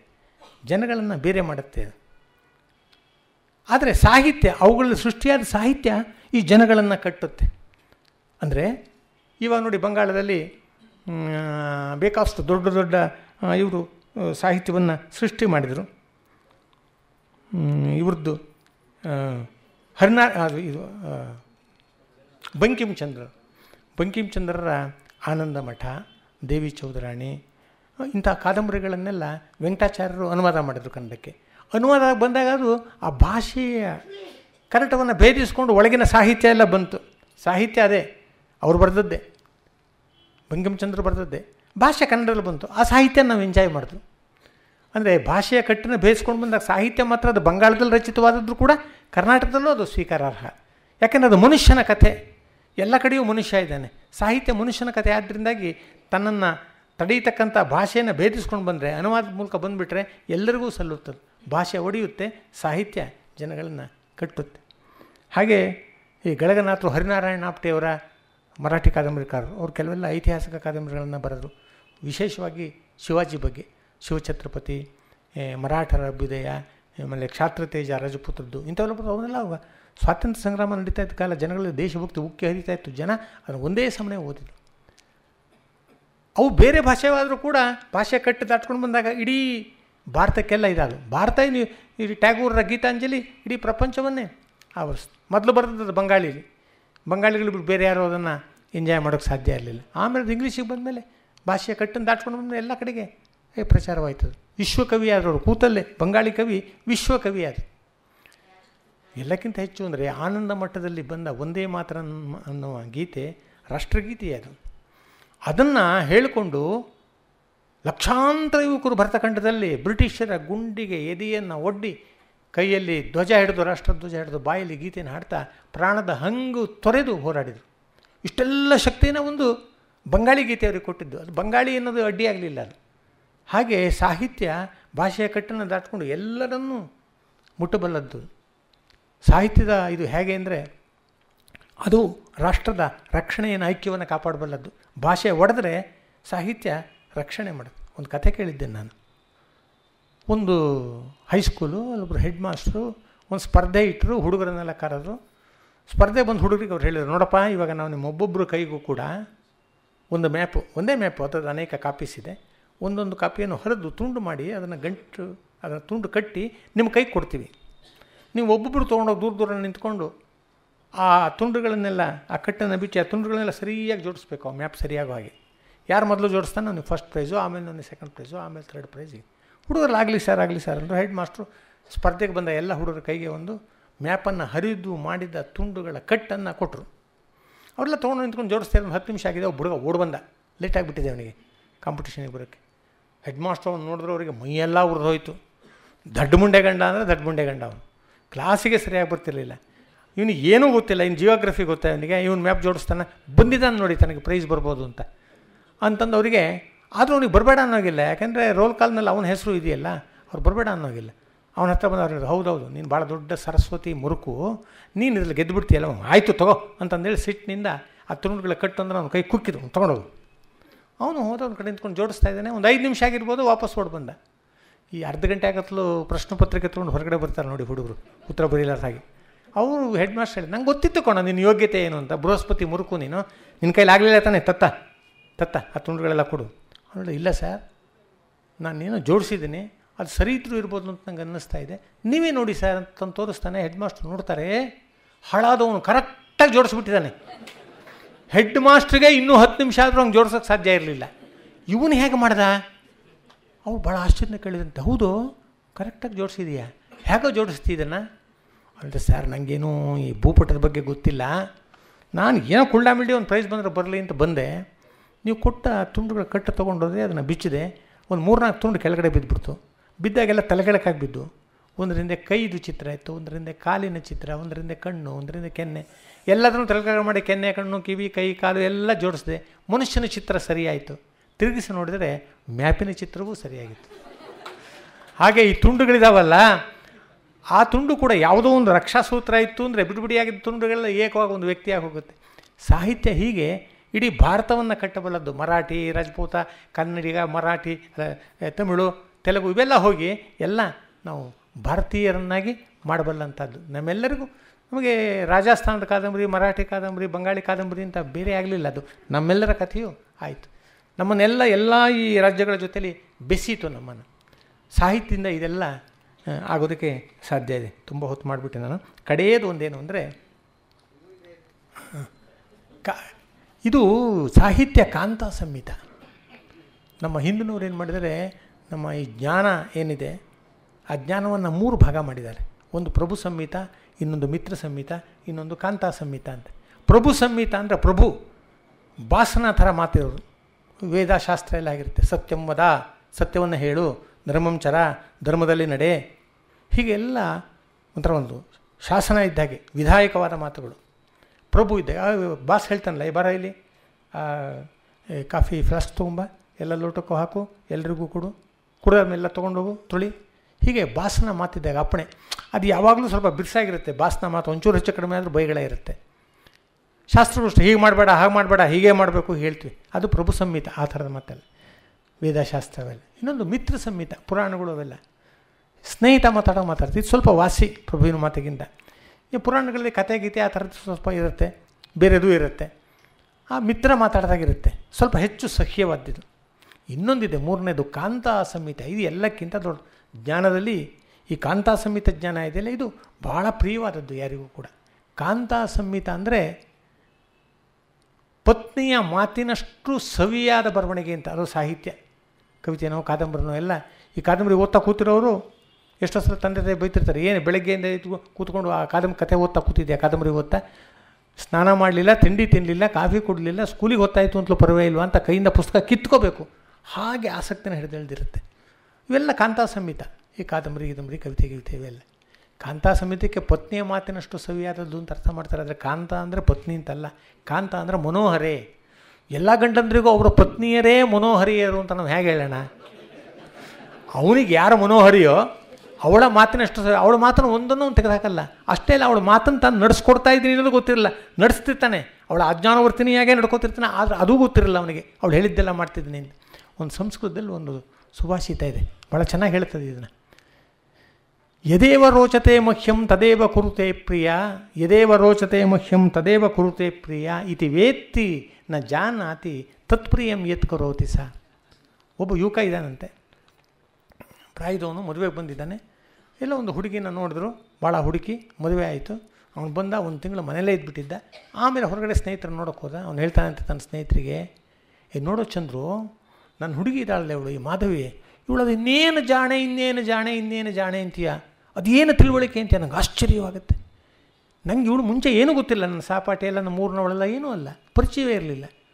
ಮದುವೆಯಾಗಿ 1 ತಿಂಗಳಾಗಿದೆ ಅಷ್ಟು. ಇಷ್ಟರಲ್ಲಾಗಲೇ ಈ 1 ತಿಂಗಳಲ್ಲೇ ಅವಳು ನನ್ನನ್ನು ಎಷ್ಟು ಚೆನ್ನಾಗಿ ಅರ್ಥ ಮಾಡ್ಕೊಂಡ್ಬಿಟ್ಟಿದ್ದಾಳೆ ಅಂದರೆ, ಹುಟ್ಟಿದಾಗಿಂದ ನಾನು ನೋಡಿದ್ರೆ ನಮ್ಮ ತಾಯಿನೇ ಹೇಗೆ ಅರ್ಥ ಮಾಡ್ಕೊಂಡಿಲ್ಲ. ಅವಳು ಎಷ್ಟು ನನ್ನ ಬಗ್ಗೆ ಎಲ್ಲ ಗೊತ್ತಿದೆ ಅವಳಿಗೆ ಅಂದರೆ, ನನಗೆ ಹೇಗಾಗಬೇಕು ಹಾಗಾಗೇ ಮಾತಾಡ್ತಾಳೆ, ನನಗೆ ಹೇಗಾಗಬೇಕು ಹಾಗಾಗೇ ಡ್ರೆಸ್ ಮಾಡ್ತಾಳೆ, ನನಗೇನೇನು ತಿಂಡಿ ತೀರ್ಥ ಇಷ್ಟ ಅದನ್ನೇ ಮಾಡ್ತಾಳೆ, ಅದರಲ್ಲೂ ಅವಕ್ಕೆ ಉಪ್ಪು ಹುಳಿ ಖಾರ ನನಗೆ ಎಷ್ಟೆಷ್ಟು ಇರಬೇಕು ಅಷ್ಟಷ್ಟೇ ಕರೆಕ್ಟಾಗಿ ಹಾಕಿರ್ತಾಳೆ. ಅದು ಹೇಗೋ ಇವೆಲ್ಲ ತಿಳ್ಕೊಂಬಿಟ್ಲು ಅವಳು ಅಂತಂದು ಇವನು ಬೆರಗು ತೋರಿಸ್ತಾನಂತೆ. ಈ ಕವಿ ಹೇಳ್ತಾನೆ, ಇತಿ ವೇತ್ತಿ ನ ಜಾನಾತಿ ತತ್ಪ್ರಿಯಂ ಯತ್ ಕರೋತಿ ಸಾ. ಅದು ದೊಡ್ಡ ಹುಡುಗ, ಅದು ಅವನಿಗೆ ಗೊತ್ತಿಲ್ಲ ಆ ಹುಡುಗಿ ಏನು ಇವನಿಗೆಲ್ಲ ಹೇಗಾಗಬೇಕು ಹಾಗೆ ಮಾತಾಡೋದು, ಏನೇನು ಬೇಕೋ ಅದೇ ಡ್ರೆಸ್ ಹಾಕೋದು, ತಿಂಡಿ ತೀರ್ಥ ಉಪ್ಪು ಹುಳಿ ಖಾರ ಅವೆಲ್ಲ ಏನೂ ಇಲ್ಲ. ತನಗೆ ಹೆಂಗೆ ಮಾಡೋಕ್ಕೆ ಬರುತ್ತೆ ಹಂಗೆ ಮಾಡಿ ಬಡಿತಾ ಇದೆ ಅದು. ಆದರೆ ಇವನು ಅವಳ ಮುಖಕ್ಕೆ ಎಷ್ಟು ಮಾರು ಹೋಗಿಬಿಟ್ಟಿದ್ದಾನೆ ಅಂದರೆ, ಅವಳು ಮಾಡಿ ಹಾಕಿದ್ದೆಲ್ಲ ಇವನಿಗೆ ಇಷ್ಟವಾಗ್ತಾ ಇದೆ, ಅವಳು ಆಡಿದ ಮಾತೆಲ್ಲ ಪ್ರಿಯವಾಗ್ತಾ ಇದೆ, ಅವಳು ಹಾಕಿದ ಡ್ರೆಸ್ಸೆಲ್ಲ ಭಾಳ ಮನೋಹರವಾಗಿ ಕಾಣ್ತಾ ಇದೆ. ಅಂದರೆ ತನಗೆ ಗೊತ್ತಿಲ್ಲದೆ ತಾನು ಅವಳಿಗೆ ಮಾರು ಹೋಗ್ಬಿಟ್ಟು ಅದೆಲ್ಲವೂ ತನ್ನ ರುಚಿಗೆ ಅನುಗುಣವಾಗಿದೆ ಅಂತ ತಿಳ್ಕೊಂಡ. ಇವನೇ ಅವಳ ರುಚಿಗೆ ಮಾರು ಹೋಗಿಬಿಟ್ಟಿದ್ದಾನಷ್ಟೆ. ಹಾಗೆ ಸಾಹಿತ್ಯ ಕೂಡ ಅದು ಹೇಗಿರುತ್ತೆ ಅಂದರೆ, ನಾವು ಅದನ್ನೇನೋ ಅದು ನಮಗೆ ಕಲಿಸ್ಕೊಡ್ಲಿ ಅಂತಂದು ಹೋಗ್ತಿರಲಿಲ್ಲ. ಸುಮ್ಮನೆ ಕಥೆಗೆ ನಮ್ಮ ಇಷ್ಟಕ್ಕಾಗಿ ಪ್ರೀತಿಗಾಗಿ ಅದನ್ನು ಓದ್ತಿರ್ತೀವಿ. ಆದರೆ ಅದನ್ನು ಓದ್ತಾ ಇಂಥ 4-6 ಕಾದಂಬರಿ ಓದ್ಮೇಲೆ ಅವು ನಮಗೆ ಗೊತ್ತಿಲ್ಲದ ಹಾಗೆ ನಮ್ಮನ್ನು ತಿದ್ದುಬಿಟ್ಟಿರ್ತೀವಿ. ಎಲ್ಲೂ ನಿಜವಾದ ಸಾಹಿತ್ಯದ ಅನುಸಂಧಾನ ಮಾಡುವ ಮನಸ್ಸು ಹೇಗೆ ಅಂದರೆ, ಪರಿಮಳದ ಜಲದಲ್ಲಿ ಅದ್ದಿದ ವಸ್ತ್ರದ ಹಾಗೆ, ಒಣಗಿದ ಮೇಲೂ ಅದರಲ್ಲಿ ಕೊಂಚವಾದರೂ ಪರಿಮಳ ಇರುತ್ತೆ. ಇದನ್ನು ಶ್ರೀಕಂಠನವರು ತಮ್ಮ ಕಾವ್ಯಮೀಮಾಂಸೆಯಲ್ಲಿ ಹೇಳ್ತಾರೆ, ಒಣಗಿದ ಮೇಲೂ ಅದರಲ್ಲಿ ಪರಿಮಳ ಇರುತ್ತೆ. ಹಾಗೆ ಈ ಸಾಹಿತ್ಯದ ಅನುಸಂಧಾನ ಇಷ್ಟು ಶ್ರೇಷ್ಠವಾದದ್ದು. ಮನುಷ್ಯನ ಅಂತರಂಗವನ್ನೇ ನಿಧಾನವಾಗಿ, ತಕ್ಷಣ ಏನು ಪರಿಣಾಮ ಆಗಲ್ಲ ಸಾಹಿತ್ಯದಿಂದ ಸಮಾಜ ಸುಧಾರಿಸಲ್ಲ. ಆದರೆ ಇದನ್ನು ಓದಿದ ಜನಗಳು ಸುಸಂಸ್ಕೃತರಾಗ್ತಾ, ಶ್ರೇಷ್ಠರಾಗ್ತಾ, ವಿವೇಕಿಗಳಾಗ್ತಾ ಇಡೀ ದೇಶವೇ ಪರಿವರ್ತನೆ ಆಗೋದಕ್ಕೆ ಸಾಧ್ಯ. ಅನಾಗರಿಕನಾದ ಮನುಷ್ಯ ಈಗ ಎಷ್ಟೋ ನಾಗರಿಕನಾಗಿರೋದಕ್ಕೆ ಸಾಹಿತ್ಯದ ಇದು ಕಾರಣವಾಗಿದೆ, ಓದು ಕೂಡ ಕಾರಣವಾಗಿದೆ. ಹೀಗೆ ಸಾಹಿತ್ಯವನ್ನು ಎಲ್ಲರೂ ಓದಿದರೆ ಅನುಕೂಲ ಇದೆಯಪ್ಪ ಅಂತ ಹೇಳಿದೆ ನಾನು. ಹಾಗೆ ಆಮೇಲೆ ಅವರೆಲ್ಲ ಒಪ್ಕೊಂಡ್ರು, ಹೌದು ಸರ್ ನಿಜ, ನಮಗೂ ಏನು ವಿರೋಧ ಇರಲಿಲ್ಲ, ಸುಮ್ಮನೆ ನಿಮ್ಮ ಹತ್ರ ಕೇಳೋಣ ಅಂತ ಕೇಳಿದ್ರು ಅಷ್ಟೇ. ನಾವೆಲ್ಲ ಮನೇಲಿ ಪುಸ್ತಕ ಸಾಕಷ್ಟು ಇಟ್ಟಿದ್ದೀವಿ. ಅಂಥ ಉಪನ್ಯಾಸಕ್ಕೆಲ್ಲ ಬರೋ ವ್ಯಕ್ತಿಗಳವರು ಎಲ್ಲ ಬೇಕಷ್ಟು. ಅಲ್ಲಿ ಕನ್ನಡಿಗರು ಕನ್ನಡ ಕೂಟಕ್ಕೆ ಬರೋ ಕನ್ನಡರು ಬೇಕಷ್ಟು ಕನ್ನಡ ಪುಸ್ತಕಗಳು ಮನೇಲಿ ಇಟ್ಕೊಂಡಿದ್ದಾರೆ, ಕನ್ನಡ CD ಗಳನ್ನ ಕ್ಯಾಸೆಟ್ಗಳನ್ನೆಲ್ಲ ಇಟ್ಕೊಂಡಿದ್ದಾರೆ. ನಮ್ಗೆ ಅಲ್ಲಿ ಹೋಗಿ ನೋಡಿದಾಗಲೆಲ್ಲ ಆಶ್ಚರ್ಯವಾಯಿತು. 42 ಕನ್ನಡ ಕೂಟ ಇದೆ ಅಮೆರಿಕಾದಲ್ಲಿ. ನಾವು 4 ಸಲ ಹೋಗಿದ್ದೀನಿ. ಮೊದಲೊಂದು ಸಲ ಹೋದೆ, ಅಲ್ಲಿ ಒಂದಿಷ್ಟು ಲೆಕ್ಚರ್ ಮಾಡಿದೆ. ಅವ್ರು ಇನ್ನೊಂದು ಸಲ ಬನ್ನಿ ಅಂತ ಕರೆದ್ರು, 1-2 ವರ್ಷ ಆಗುತ್ತೆ. ಮತ್ತೆ ಹೋಗಿದ್ದೆ. ಮತ್ತು 4ನೇ ಸಲ ಮೊನ್ನೆ ಹೋದಾಗ ಅವ್ರು ಏನು ಹೇಳಿದರು ಅಂದರೆ, ನೋಡಿ ಅವ್ರು ಎಷ್ಟು ಚುರುಕಾಗಿದ್ದಾರೆ ಅಂದರೆ, ನಮಗೆ ಈಗ ಬೇಂದ್ರೆ, ಕುವೆಂಪು ಇಂಥವ್ರ ಬಗ್ಗೆ ಎಲ್ಲ ನೀವು ಹೇಳಿದ್ರಿ, ನಮಗೆ ಇಷ್ಟ ಆಯಿತು ಸರಿ, ಆದರೆ ಇಷ್ಟಕ್ಕೆ ನಿಲ್ಲಬಾರ್ದು. ಇಲ್ಲಿ ಸಮ್ಮೇಳನ ಅಂತ ಮಾಡ್ತಾರಲ್ಲ, ನಾವು ಹೋಗ್ತೀವಿ. ಆ ಸಮ್ಮೇಳನದಲ್ಲಿ ಏನಾಗುತ್ತೆ ಅಂದರೆ, ಅಫ್ಕೋರ್ಸ್ ಅದರದ್ದು ಪ್ರಯೋಜನ ಇದೆ, ಜಾತ್ರೆಯ ಪ್ರಯೋಜನ. ಹಾಗೆ 1000 ಜನ ಕನ್ನಡಿಗರು ಒಟ್ಟಿಗೆ ಸೇರ್ತೀವಿ, ಒಟ್ಟಿಗೆ ಊಟ ತಿಂಡಿ ಕಾಫಿ ಕನ್ನಡ ಚೀರ್ಕೊಂಡು ಮಾತಾಡ್ತೀವಿ, ಎಲ್ಲ ಸರಿ. ಆದರೆ ಅದು ಮುಗಿದ ಮೇಲೆ ಏನು ನಮ್ಮ ಕನ್ನಡದ ನೆಲೆ ನಮ್ಮದು ಏನಿತ್ತು ಎತ್ತರ, ಅದು ಇನ್ನೊಂದಿಷ್ಟು ಎತ್ತರಕ್ಕೆ ಹೋಯ್ತು ಅಂದರೆ ಹೋಗಿರಲ್ಲ, ಅಲ್ಲೇ ಇರ್ತೀವಿ ನಾವು. ನಮ್ಮ ಕನ್ನಡದ ತಿಳುವಳಿಕೆ ಅದನ್ನು ಬೆಳೆಯೋ ಹಾಗಾಗಬೇಕು. ನೀವು ಬಂದು ನಮ್ಮ ಹಿಂದಿನ ಕವಿಗಳಿದಾರಲ್ಲ, ಒಮ್ಮೆ ಒಬ್ಬ ಜನ್ನನ ಬಗ್ಗೆ, ಯಶೋಧ ಚರಿತ್ರೆ ಬಗ್ಗೆ ನಾನು ಮಾತಾಡಿದ್ದೆ ಹಿಂದೂದಾಗ, ಭಾಳ ಇಷ್ಟಪಟ್ಟರು ಅದನ್ನು. ಇವನು ಯಾವ ಆಧುನಿಕ ಕೃತಿಕಾರನಿಗೂ ಕಡಿಮೆ ಅಲ್ಲ, ಇಂಥದ್ದನ್ನೆಲ್ಲ ಬರೆದಿದ್ದಾರೆ. ನಾವೆಲ್ಲ ಪಂಪ, ರನ್ನ, ಪೊನ್ನ, ಜನ್ನ, ಕುನ್ನ ಅಂತ ಏನೋ ತಮಾಷೆ ಮಾಡ್ಕೊಂಡು ಮಾತಾಡ್ತದ್ದು. ಇಷ್ಟು ದೊಡ್ಡವರು ಅವರು ಯಶೋಧರ ಚರಿತ್ರೆ ಅಂಥದ್ದು ಬರೆದಿದ್ದಾನಲ್ಲಪ್ಪ, ಆಶ್ಚರ್ಯ ಅಂದರೆ. ಅಲ್ಲಿ ನ್ಯೂಯಾರ್ಕ್ನಲ್ಲಿ ಡಾಕ್ಟರ್ ಚಂದ್ರಶೇಖರ್ ಅಂತ, ಫಿಲಡೆಲ್ಫಿಯಾದಲ್ಲಿ ರಾಜಗೋಪಾಲ್ ಅಂತ, ನ್ಯೂಜೆರ್ಸಿನಲ್ಲಿ ರಂಗಾಚಾರ್ಯ, ಈಗ ಭಾಳ ಜನ ಇದ್ದಾರೆ. ಅವರೆಲ್ಲ ಆ ಉಪನ್ಯಾಸ ಕೇಳಿ ನಮಗೆ ಈ ಥರ ನಮ್ಮ ಹಿಂದಿನವರೆಲ್ಲರದ್ದು ಪರಿಚಯ ಮಾಡಿಕೊಡ್ಬೇಕು ನೀವು ಒಂದು ಸಲ ಅಂತೇಳಿ ಮತ್ತೊಂದು ಸಲ ಕರೆಸಿದ್ರು. ಆವಾಗ ನಾನೇನು ಮಾಡಿದೆ, ಅವುಗಳನ್ನೆಲ್ಲ ತಿರುಗಿ ಎಲ್ಲ ಓದ್ಕೊಂಡು ಶ್ರಮಪಟ್ಟು, ಯಾಕಂದ್ರೆ ಅಷ್ಟು ದೂರಕ್ಕೆ ಕರೆದು ಕೇಳ್ತಾ ಇದ್ದಾರೆ, ಅವರಿಗೆ ಆದಷ್ಟು ಉಪಯೋಗ ಮಾಡಬೇಕು ಮಾಡಿ ಆ ಲೇಬರೆಲ್ಲ ವೇಸ್ಟ್ ಆಗಬಾರ್ದು ಅಂತ ಅಂದ್ಬಿಟ್ಟು ಒಂದು 4 CD ಮಾಡಿದೆ. ಅಂದರೆ ನಾನು ಬರೆದಿದ್ದೀನಿ, ಬೋರ್ ಆಗಬಾರ್ದು ಕೇಳೋರಿಗೆ ಅಂತ 4 ಜನ ಓದಿದ್ದೀವಿ ಅದನ್ನು. ಬೇರೆ ಬೇರೆ ವಾಯ್ಸು, ಹೆಣ್ಮಕ್ಳು ಓದಿದ್ದಾರೆ, ನಾವು ಗಂಡಸರು ಓದಿದ್ದೀವಿ. ಒಂದು ವೆರೈಟಿ ಇರಲಿ ಓದುವಿಕೆಯಲ್ಲಿ. ಬರೆದಿದ್ದೆಲ್ಲ ನಾನೇ ಬರೆದಿದ್ದೇನೆ. ನಾನು ಯೂನಿವರ್ಸಿಟಿ ಪ್ರೊಫೆಸರ್ ಆದ್ದರಿಂದ ಭಯ ಇರುತ್ತೆ, ನಾನೇನು ಹೆಚ್ಚು ಕಡಿಮೆ ಮಾಡೋಂಗಿಲ್ಲ, ಏನೇನೋ ಬರೆಯೋಕ್ಕಾಗಲ್ಲ. ಭಾಳ ಕರೆಕ್ಟಾಗಿ ಅದು ಇದಾಗಿರಬೇಕು, ಸರಿಯಾಗಿರಬೇಕು, ಸಾಧ್ಯವಾದಷ್ಟು ಮಾಡಿ. ಅದನ್ನು ತೊಗೊಂಡು ಇಲ್ಲ ಅಂಥವೆಲ್ಲ ಮಾರಾಟ ಆಗೋದು ಕಷ್ಟ. ಯಾಕಂದರೆ ಗದ್ಯ ನೋಡಿ, ಇಲ್ಲೆಲ್ಲ ಹಾಡಿದ್ರೆ ತೊಗೋತಾರೆ ಅಷ್ಟೇ. ಅಲ್ಲಂಗಲ್ಲ, ಲೆಕ್ಚರ್ಸ್ಗಳೆಲ್ಲ ಇರುತ್ತೆ CD ಕಾದಂಬರಿಗಳನ್ನ ಓದಿರ್ತಾರೆ CD ಅದನ್ನೆಲ್ಲ ತೊಗೋತಾರೆ. ಪದ್ಯಗಳನ್ನ ಓದಿರ್ತಾರೆ, ಹಾಡಿರೋದಲ್ಲ, ಅದನ್ನೆಲ್ಲ ತೊಗೋತಾರೆ. ಅಲ್ಲಿ ಹೋಗ್ಬಂದು ತೊಗೊಂಡೋದ್ರೆ ನಾವು ತೊಗೊಂಡೋಗಿದ್ದು ಸಾಲದೆ, ಮತ್ತೆ ಒಂದು 200ನ ತರಿಸ್ಕೊಂಡಿದ್ದರೆ ಲಾಸ್ ಏಂಜಲೀಸ್ನಲ್ಲಿ ಇನ್ನೊಂದು 75 ಮಾಡಬೇಕಾಗಿ ಬಂತು. ಕಡೆಯಲ್ಲೂ ಸಾಲದೆ ಬಂತು ಅಕ್ಕ ಸಮ್ಮೇಳನದಲ್ಲಿ. 470 ಸೆಟ್ಟು, 4 CD ಒಂದೊಂದು 470 ಸೆಟ್ ಈಗ ಅಮೆರಿಕಾದಲ್ಲಿದೆ ಕನ್ನಡದ್ದು. ಇದನ್ನು ಯಾರ್ಯಾರೆಲ್ಲ ಕೊಂಡ್ಕೊಳ್ಳೋಕ್ಕಾಗಲ್ಲ. ನನಗನ್ನಿಸ್ತು ಪರವಾಗಿಲ್ಲ, ನಮ್ಮಲ್ಲೂ ಬೆಳೆದ್ರೆ ಇದು. ಈಗ ಅವ್ರು ಯಾವ ಸಾಹಿತ್ಯ, ಯಾವ ಪುಸ್ತಕಗಳು ಓದಬೇಕಾದಿಲ್ಲ, ಯಾವ ಲೇಖನ ಓದಬೇಕಾದ, ಅವೆಲ್ಲ ನಾನು ಮಾಡಿದ್ದೀನಿ. ಅಲ್ಲೇನು ಹೇಳಿದ್ದೀನಿ ಅವ್ರ ಬಗ್ಗೆ, ಆ ಕವಿಗಳ ಕಾವ್ಯ, ಅದರ ಸ್ವರೂಪ, ಅದ್ರ ಬಗ್ಗೆ ಸ್ವಲ್ಪ ವಿಮರ್ಶೆ ಎಲ್ಲ ಎಲ್ಲರಿಗೂ ತಿಳಿಯುವ ಹಾಗೆ ಮಾಡುವಂಥ. ಇಲ್ಲಿಂದ ಕವಿರಾಜ ಮಾರ್ಗ ನಮಗೆ ಸಿಕ್ಕಿರುವ ಮೊದಲ ಕನ್ನಡದ ಪುಸ್ತಕ, ಸಿಕ್ಕಿರುವ ಮೊದಲ ಪುಸ್ತಕ, ಅದೇ ಮೊದಲ ಪುಸ್ತಕ ಅಲ್ಲ, ಅದಕ್ಕೆ ಹಿಂದೆ ಕವಿಗಳಿದ್ದರು. ಅವ್ರ ಹೆಸರನ್ನೆಲ್ಲ ಕವಿರಾಜ ಮಾರ್ಗಕಾರ ಹೇಳ್ತಾನೆ. ಹಿಂದೆ ಇದ್ದ ಗದ್ಯ ಕವಿಗಳು, ಪದ್ಯ ಕವಿಗಳು, ಚಂಪು ಕವಿಗಳು ಅಂತೆಲ್ಲ. ಅದಲ್ಲದೆ ಇಶೀಲ ಅಂತ, ದಿ ಓಲ್ಡೆಸ್ಟ್ ಡೇಟಬಲ್ ಕನ್ನಡ ವರ್ಡ್, ಇಶೀಲ ಅನ್ನೋ ಪದ, ಅದು ಕ್ರಿಸ್ತ ಪೂರ್ವ 3ನೇ ಶತಮಾನದ ಅಶೋಕನ ಪ್ರಾಕೃತ ಶಾಸನದಲ್ಲಿ ಆ ಪದ ಸಿಗಾಕೊಂಡಿದೆ. ಇಸಿಲಸಿ ಮಹಾಮಾತಾಸೆ ಅಯಸಿ ಅಂತ. ಇಸಿಲ ಅಂದರೆ ಇಸು ಇಲ್ ಅಂತ, ಬಾಣ ಬಿಡುವ ಮನೆ ಅಂದರೆ ಕೋಟೆ ಒಳಗಡೆ ಕೂತ್ಕೊಂಡು ಸೈನಿಕರು ಹೊರಗಡೆಯವ್ರ ಮೇಲೆ ಅದರ ರಂಧ್ರಗಳಲ್ಲಿ ಬಾಣ ಇಟ್ಟು ಹೊಡಿತಾ ಇದೆ. ಕೋಟೆ ಅದು. ಇಸಿಲ ಅಂದರೆ ಕೋಟೆ ಇರುವವರು ಅಂದರೆ ಹೆಡ್ ಕ್ವಾರ್ಟರ್ಸ್. ಆ ಇಸಿಲದಿಂದ ಮಹಾಮಾತೃ ಕಳಿಸಿಕೊಟ್ಟಿರುವ ಅಶೋಕನ ಸಂದೇಶ ಇದು ಅಂತೇಳಿ, ಅಶೋಕನ ಸಂದೇಶ ಇದೆಯಲ್ಲ, ಅವ್ನು ಬೌದ್ಧ ಧರ್ಮದ ಬಗ್ಗೆ ಹೇಳಿರಲಿಲ್ಲ, ಅದ್ರಲ್ಲಿ ಬರುತ್ತೆ. ಇದು ಬ್ರಹ್ಮಗಿರಿ ಶಾಸನದಲ್ಲಿ ಕ್ರಿಸ್ತಪೂರ್ವ 3ನೇ ಶತಮಾನದ ಅಶೋಕನ ಅಲ್ಲಿ ಕನ್ನಡ ಪದ ಇದೆ. ಒಂದು ಪದ ಇತ್ತು ಅಂದರೆ ಭಾಷೆ ಇತ್ತು ಅಂತಲೇ, ಸಂಕ್ಷಿಪ್ತವಾಗಿ ಆದರೂ ಭಾಷೆ ಅಂದರೆ ಕ್ರಿಸ್ತಪೂರ್ವ 3ನೇ ಶತಮಾನದಲ್ಲಿ ಕನ್ನಡ ಭಾಷೆ ಇತ್ತು. ಇಂಥದ್ದೆಲ್ಲ ಆ ಸಿಡಿ ಒಳಗಡೆ ಇವನ್ನೆಲ್ಲ ಹೇಳಿದ್ದೆ, ಸ್ವಲ್ಪ ಹೊಸದಾಗಿ ಸದ್ಯದ ಸಾಹಿತ್ಯ ಚರಿತ್ರೆಗಳು ಸಿಗದಿರುವಂಥದ್ದು. ನಾನು ಇಲ್ಲಿಯವರು ಅವ್ರು ಉಪಯೋಗ ಮಾಡಲಿ ಅಂತಲಿ ಹೋಗ್ತೀನಿಲ್ಲ, ಆವಾಗ ಅವ್ರಿಗೆ ಹೇಳಿ ತಂದಿದ್ದೀನಿ ಅದನ್ನು. ಅದು ಅವರು ಏನು ಕೊಡ್ತಾರೆ ಅದಕ್ಕಿಂತ ಒಂದು 10 ರೂಪಾಯಿ ಕಡಿಮೆಗೆ ಸಿಗುತ್ತೆ. 4 CD ಇದೆ, 2 ಕಟ್ ಮಾಡಿದ್ದಾರೆ. ತೆಗೆದ್ರೆ ಡಬಲ್ CD ಇರುತ್ತೆ ಒಂದೊಂದರಲ್ಲೂ. 140 ರೂಪಾಯಿ ಅಷ್ಟೇ, ಜಾಸ್ತಿ ಅಲ್ಲ. ಅದಕ್ಕೊಂದು 10 ರೂಪಾಯಿ ಕಡಿಮೆಗೆ ನಂಗೆ ಕೊಡ್ತಾರೆ, ನಾನು ಅದನ್ನು ಹಾಗೆ ಕೊಡಬಲ್ಲೆ. ಬೇಕಾದವರು ಒಂದು 10-15 ತಂದಿದ್ದೀನಿ, ಬೇಕಾದವರು ಅದನ್ನು ತೊಗೋಬೋದು. ಕಡ್ಡಾಯ ಇಲ್ಲ, ಏನೂ ಇಲ್ಲ. ಬೇಕಾದರೆ ನಿಮಗೆ ಇದನ್ನ ಉಪಯೋಗ ಆಗುತ್ತೆ. ಅದ್ರಲ್ಲಿ ಯಾರ್ಯಾರೆಲ್ಲ ಬರ್ತಾರೆ, ಕವಿರಾಜ ಮಾರ್ಗಕಾರ, ಅದಾದಮೇಲೆ ಪಂಪ, ರನ್ನ, ಪೊನ್ನ, ಒಡ್ಡಾರಾಧನೆ, ಆಮೇಲೆ ನಾಗಚಂದ್ರನ, ಹೀಗೆ ಅನೇಕರು ಇಲ್ಲ, ಹರಿಹರ, ರಾಘವಾಂಕ, ಬಸವಣ್ಣ, ಅಕ್ಕಮಾದೇವಿ, ಅಲ್ಲಮ, ದೇವರದಾಸಿಮಯ್ಯ, ಅನೇಕರದ್ದು ಬರುತ್ತೆ. ಪುರಂದರದಾಸ, ಕನಕದಾಸ, ಕುಮಾರವ್ಯಾಸ, ಲಕ್ಷ್ಮೀಶ, ಷಡಕ್ಷರ, ಎಲ್ಲರೂ BMC ಕಂಠಯ್ಯನವರವರೆಗೆ, ಆಧುನಿಕ ಕಾಲದವರೆಗೆ ಹಿಂದಿನಿಂದ ಉದ್ದಕ್ಕೂ ಎಲ್ಲರ ಬಗ್ಗೆ ಅದರಲ್ಲಿ ಭಾಳ ತಿಳಿಯಾಗಿ ಎಲ್ಲರಿಗೂ ಗೊತ್ತಾಗೋ ಹಾಗೆ ಸಾಧ್ಯವಾದಷ್ಟು ಲಕ್ಷಣವಾಗಿ ಅದನ್ನು ಹೇಳಿದೆ. ಅದನ್ನು ಕೇಳಿದ್ರೆ ಇಡೀ ಕನ್ನಡ ಸಾಹಿತ್ಯ ಚರಿತ್ರೆ ಓದಾಗುತ್ತೆ. ನಮ್ಮ ಇದುವರೆಗೆ ಬಂದಿರುವ ಪ್ರಾಚೀನ ಕನ್ನಡ ಸಾಹಿತ್ಯ ಏನಿದೆ ಇಲ್ಲಿವರೆಗೆ 20ನೇ ಶತಮಾನದವರೆಗೆ ಎಲ್ಲ ತಿಳಿಯುತ್ತೆ. ಅದು ಆದಷ್ಟು ಸುಲಭವಾಯಿತು. ಸಾಹಿತ್ಯ ಚರಿತ್ರೆ ಕೂತ್ಕೊಂಡು ಓದಬೇಕು ಅಂತಂದರೆ ಕಷ್ಟ ಆಗುತ್ತೆ. ವಿದ್ವಾಂಸರ ಲೇಖನಗಳು, ಚರ್ಚೆಗಳು, ಭಿನ್ನಾಭಿಪ್ರಾಯಗಳು, ಅದು ಸ್ವಲ್ಪ ಇದು ಆಗಿಬಿಡುತ್ತೆ, ಬೇಸರ ಆಗುತ್ತೆ. ಇದು ಹಾಗಿಲ್ಲ. ಇದನ್ನು ಮಾಡಿದಾಗ ನಾನು ಸುಮ್ಮನೆ ಲೇಬರ್ ವೇಸ್ಟ್ ಆಗಬಾರ್ದು ಅಂತ ಮಾಡಿದೆ. ಈಗ ಮಾಡಿದ್ದು ಒಳ್ಳೇದಾಯಿತು ಅಂತ ಅನ್ನಿಸ್ತು. ಮೊದಲು ನಂಗೆ ಅಷ್ಟೊಂದು ಕನ್ವಿಕ್ಷನ್ ಇರಲಿಲ್ಲ. ಹೇಗೋ ಅಲ್ಲಿಗೆ ಹೋಗ್ತೀನಿ, ಅವ್ರಿಗೆ ಬೇಕಾಗ್ಬೋದು. ಈಗ ನಿಜವಾಗ ಅದು ಉಪಯೋಗ ಅಂತ ತೊಗೊಂಡವರೆಲ್ಲ ಹೇಳ್ತಾ ಇದ್ದಾರೆ. ಅದು ಅವೈಲೇಬಲ್ ಆಗಿದೆ, ನನ್ನ ಹತ್ರನೇ ಇದೆ. ಬೇಕಾದವ್ರು ಬಂದರೆ ಅಪ್ರೋಚ್ ಮಾಡಿದರೆ ಅದನ್ನು ಕೊಡ್ತೀನಿ. ತುಂಬ ಹೊತ್ತು ಮಾಡಿದೆ ನಾನು, 5-10 ನಿಮಿಷ ಜಾಸ್ತಿ ಮಾತಾಡಿದ್ದೀನಿ. ಆದರೆ ಏನು ಮಾಡ್ತೀರಾ, ಏನು ಹೊಡಿತೀರಾ? ಆ ಧೈರ್ಯ ಒಂದು ಇರುತ್ತೆ ನೋಡಿ. ಎಲ್ಲ ಸುಸಂಸ್ಕೃತರಾದ ಜನ ಇಂಥ ಒಂದು ಉಪನ್ಯಾಸಕ್ಕೆ ನಿಮ್ಮ ಕೆಲಸ ಬಿಟ್ಟೆಲ್ಲ ಬಂದಿದ್ದೀರಿ ಅಂದರೆ, ಇದು ಶೇಕ್ಸ್ಪಿಯರ್ನಲ್ಲಿ ಒಂದು ಮಾತು ಬರುತ್ತೆ, ಅದು ಕಿಂಗ್ ಹೆನ್ರಿ 8ನಲ್ಲಿರಬೇಕು.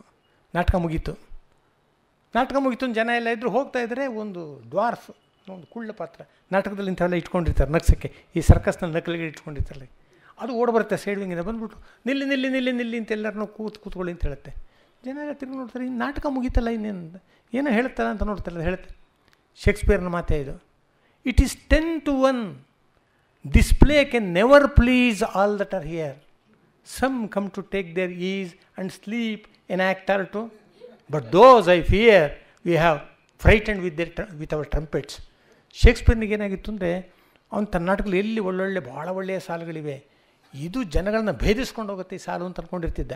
ಸೈಡ್ ವಿಂಗ್ನಲ್ಲಿ ಮರೆಯಿಂದ ನೋಡೋಣ, ಆ ಸಾಲು ಬರೋ ಹೊತ್ತಿಗೆ ಜನ ಹೇಗೆ ರಿಯಾಕ್ಟ್ ಮಾಡ್ತಾರೆ ನೋಡಬೇಕು ಅಂತ. ಇನ್ನೇನು ಇವಾಗೆಲ್ಲ ಚಪ್ಪಾಳೆ ಹೊಡಿತಾರೆ ಅನ್ನುವಂಥ ಸಾಲು ಬರ್ತಾಯಿದೆ, ನೋಡ್ತಾ ಇದ್ದೆ ಯಾರೂ ಏನೂ ಇಲ್ಲ. ಕೆಲವರೆಲ್ಲ ಗೊರಕೆ ಹೊಡಿತಾ ಇದ್ದಾರೆ, ಕೆಲವರು ಗೊರಕೆ ಹೊಡಿದೇ ನಿದ್ದೆ ಮಾಡ್ತಾ ಇದ್ದಾರೆ, ಕೆಲವು ಮಾತಾಡ್ಕೊತಾ ಇದ್ದಾರೆ. ಏನಪ್ಪ ಇದು, ಇಂಥ ಸಾಲುಗಳನ್ನೆಲ್ಲ ಇವರು ಕಿವಿಡಿಗೆಳ್ತಾ ಇದ್ದಾರಲ್ಲ, ಇದೆಲ್ಲ ಅನಿಸಿತ್ತು ನನಗೆ. ಅದಕ್ಕೆ ಇವರಿಗೂ ಎಲ್ಲರೂ ಒಂದು ಸಲ ನಾನು ಒಂಚೂರು ಇವರಿಗೂ ಒಂದು ಹೇಳಬೇಕು, ಸ್ವಲ್ಪ ಸರಿಯಾಗಿಂತಿತ್ತು. ಅವನು ಈ ಪಾತ್ರದ ಮೂಲಕ ಹೇಳಿದ್ದಾನೆ, ಇಟ್ ಈಸ್ 10-1. ಸ್ವಾಮಿ, ನೀವು ಬಂದು ಇಲ್ಲೆಲ್ಲ ಕೂತಿದ್ದಿಲ್ಲ, ನೀವೆಲ್ಲರೂ ಈ ನಾಟಕವನ್ನು ನೋಡಿಬಿಟ್ಟು ಇದು ಭಾಳ ಅಮೋಘ ಅಂತ ಅಂದ್ಕೊಂಡ್ರಿ ಅಂತ ನಾವು ಏನು ತಿಳ್ಕೊಂಡಿಲ್ಲ, ನಮಗೂ ಆ ಭ್ರಮೆ ಇಲ್ಲ. It is 10-1. ಎಲ್ಲೋ 10 ಈ ನಾಟಕ ಸರಿಯಾಗಿ ನೋಡಿದ್ರು. It is 10-1. This play can never please all that are here. ಇಲ್ಲಿರೋರ್ನೆಲ್ಲ ಇದು ಮೆಚ್ಚಿಸ್ಲಿಕ್ಕೆ ಸಾಧ್ಯ ಇಲ್ಲ. ಯಾಕೆಂದರೆ ಬಂದಿರೋ ಜನ ಎಂಥವ್ರು, some come to take their ease and sleep in act or two. ಕೆಲವರಿಗೆ ಮನೇಲಿ ಏನು ತಾಪತ್ರಯವೋ, ಏನೋ ಈ ತಾಟಿಕೆ ಅಂತ ಹೆಂಡತಿಯೋ ಮಾರೀಚನಂತ ಮಗುವೋ, ಅದು ಕಿರ್ಚ್ಕೊಂಡ್ರೆ ಇನ್ನು 3 ದಿವಸ ನಿದ್ದೆ ಬರಲ್ಲ, ಆ ಥರದ್ದು. ಅದರಿಂದ ಒಂದು 2 ಅಂಕ ನಿದ್ದೆ ಹೊಡೆದು ಹೋಗೋಣ ಅಂತ ಇಲ್ಲಿಗೆ ಬಂದಿರ್ತಾರೆ.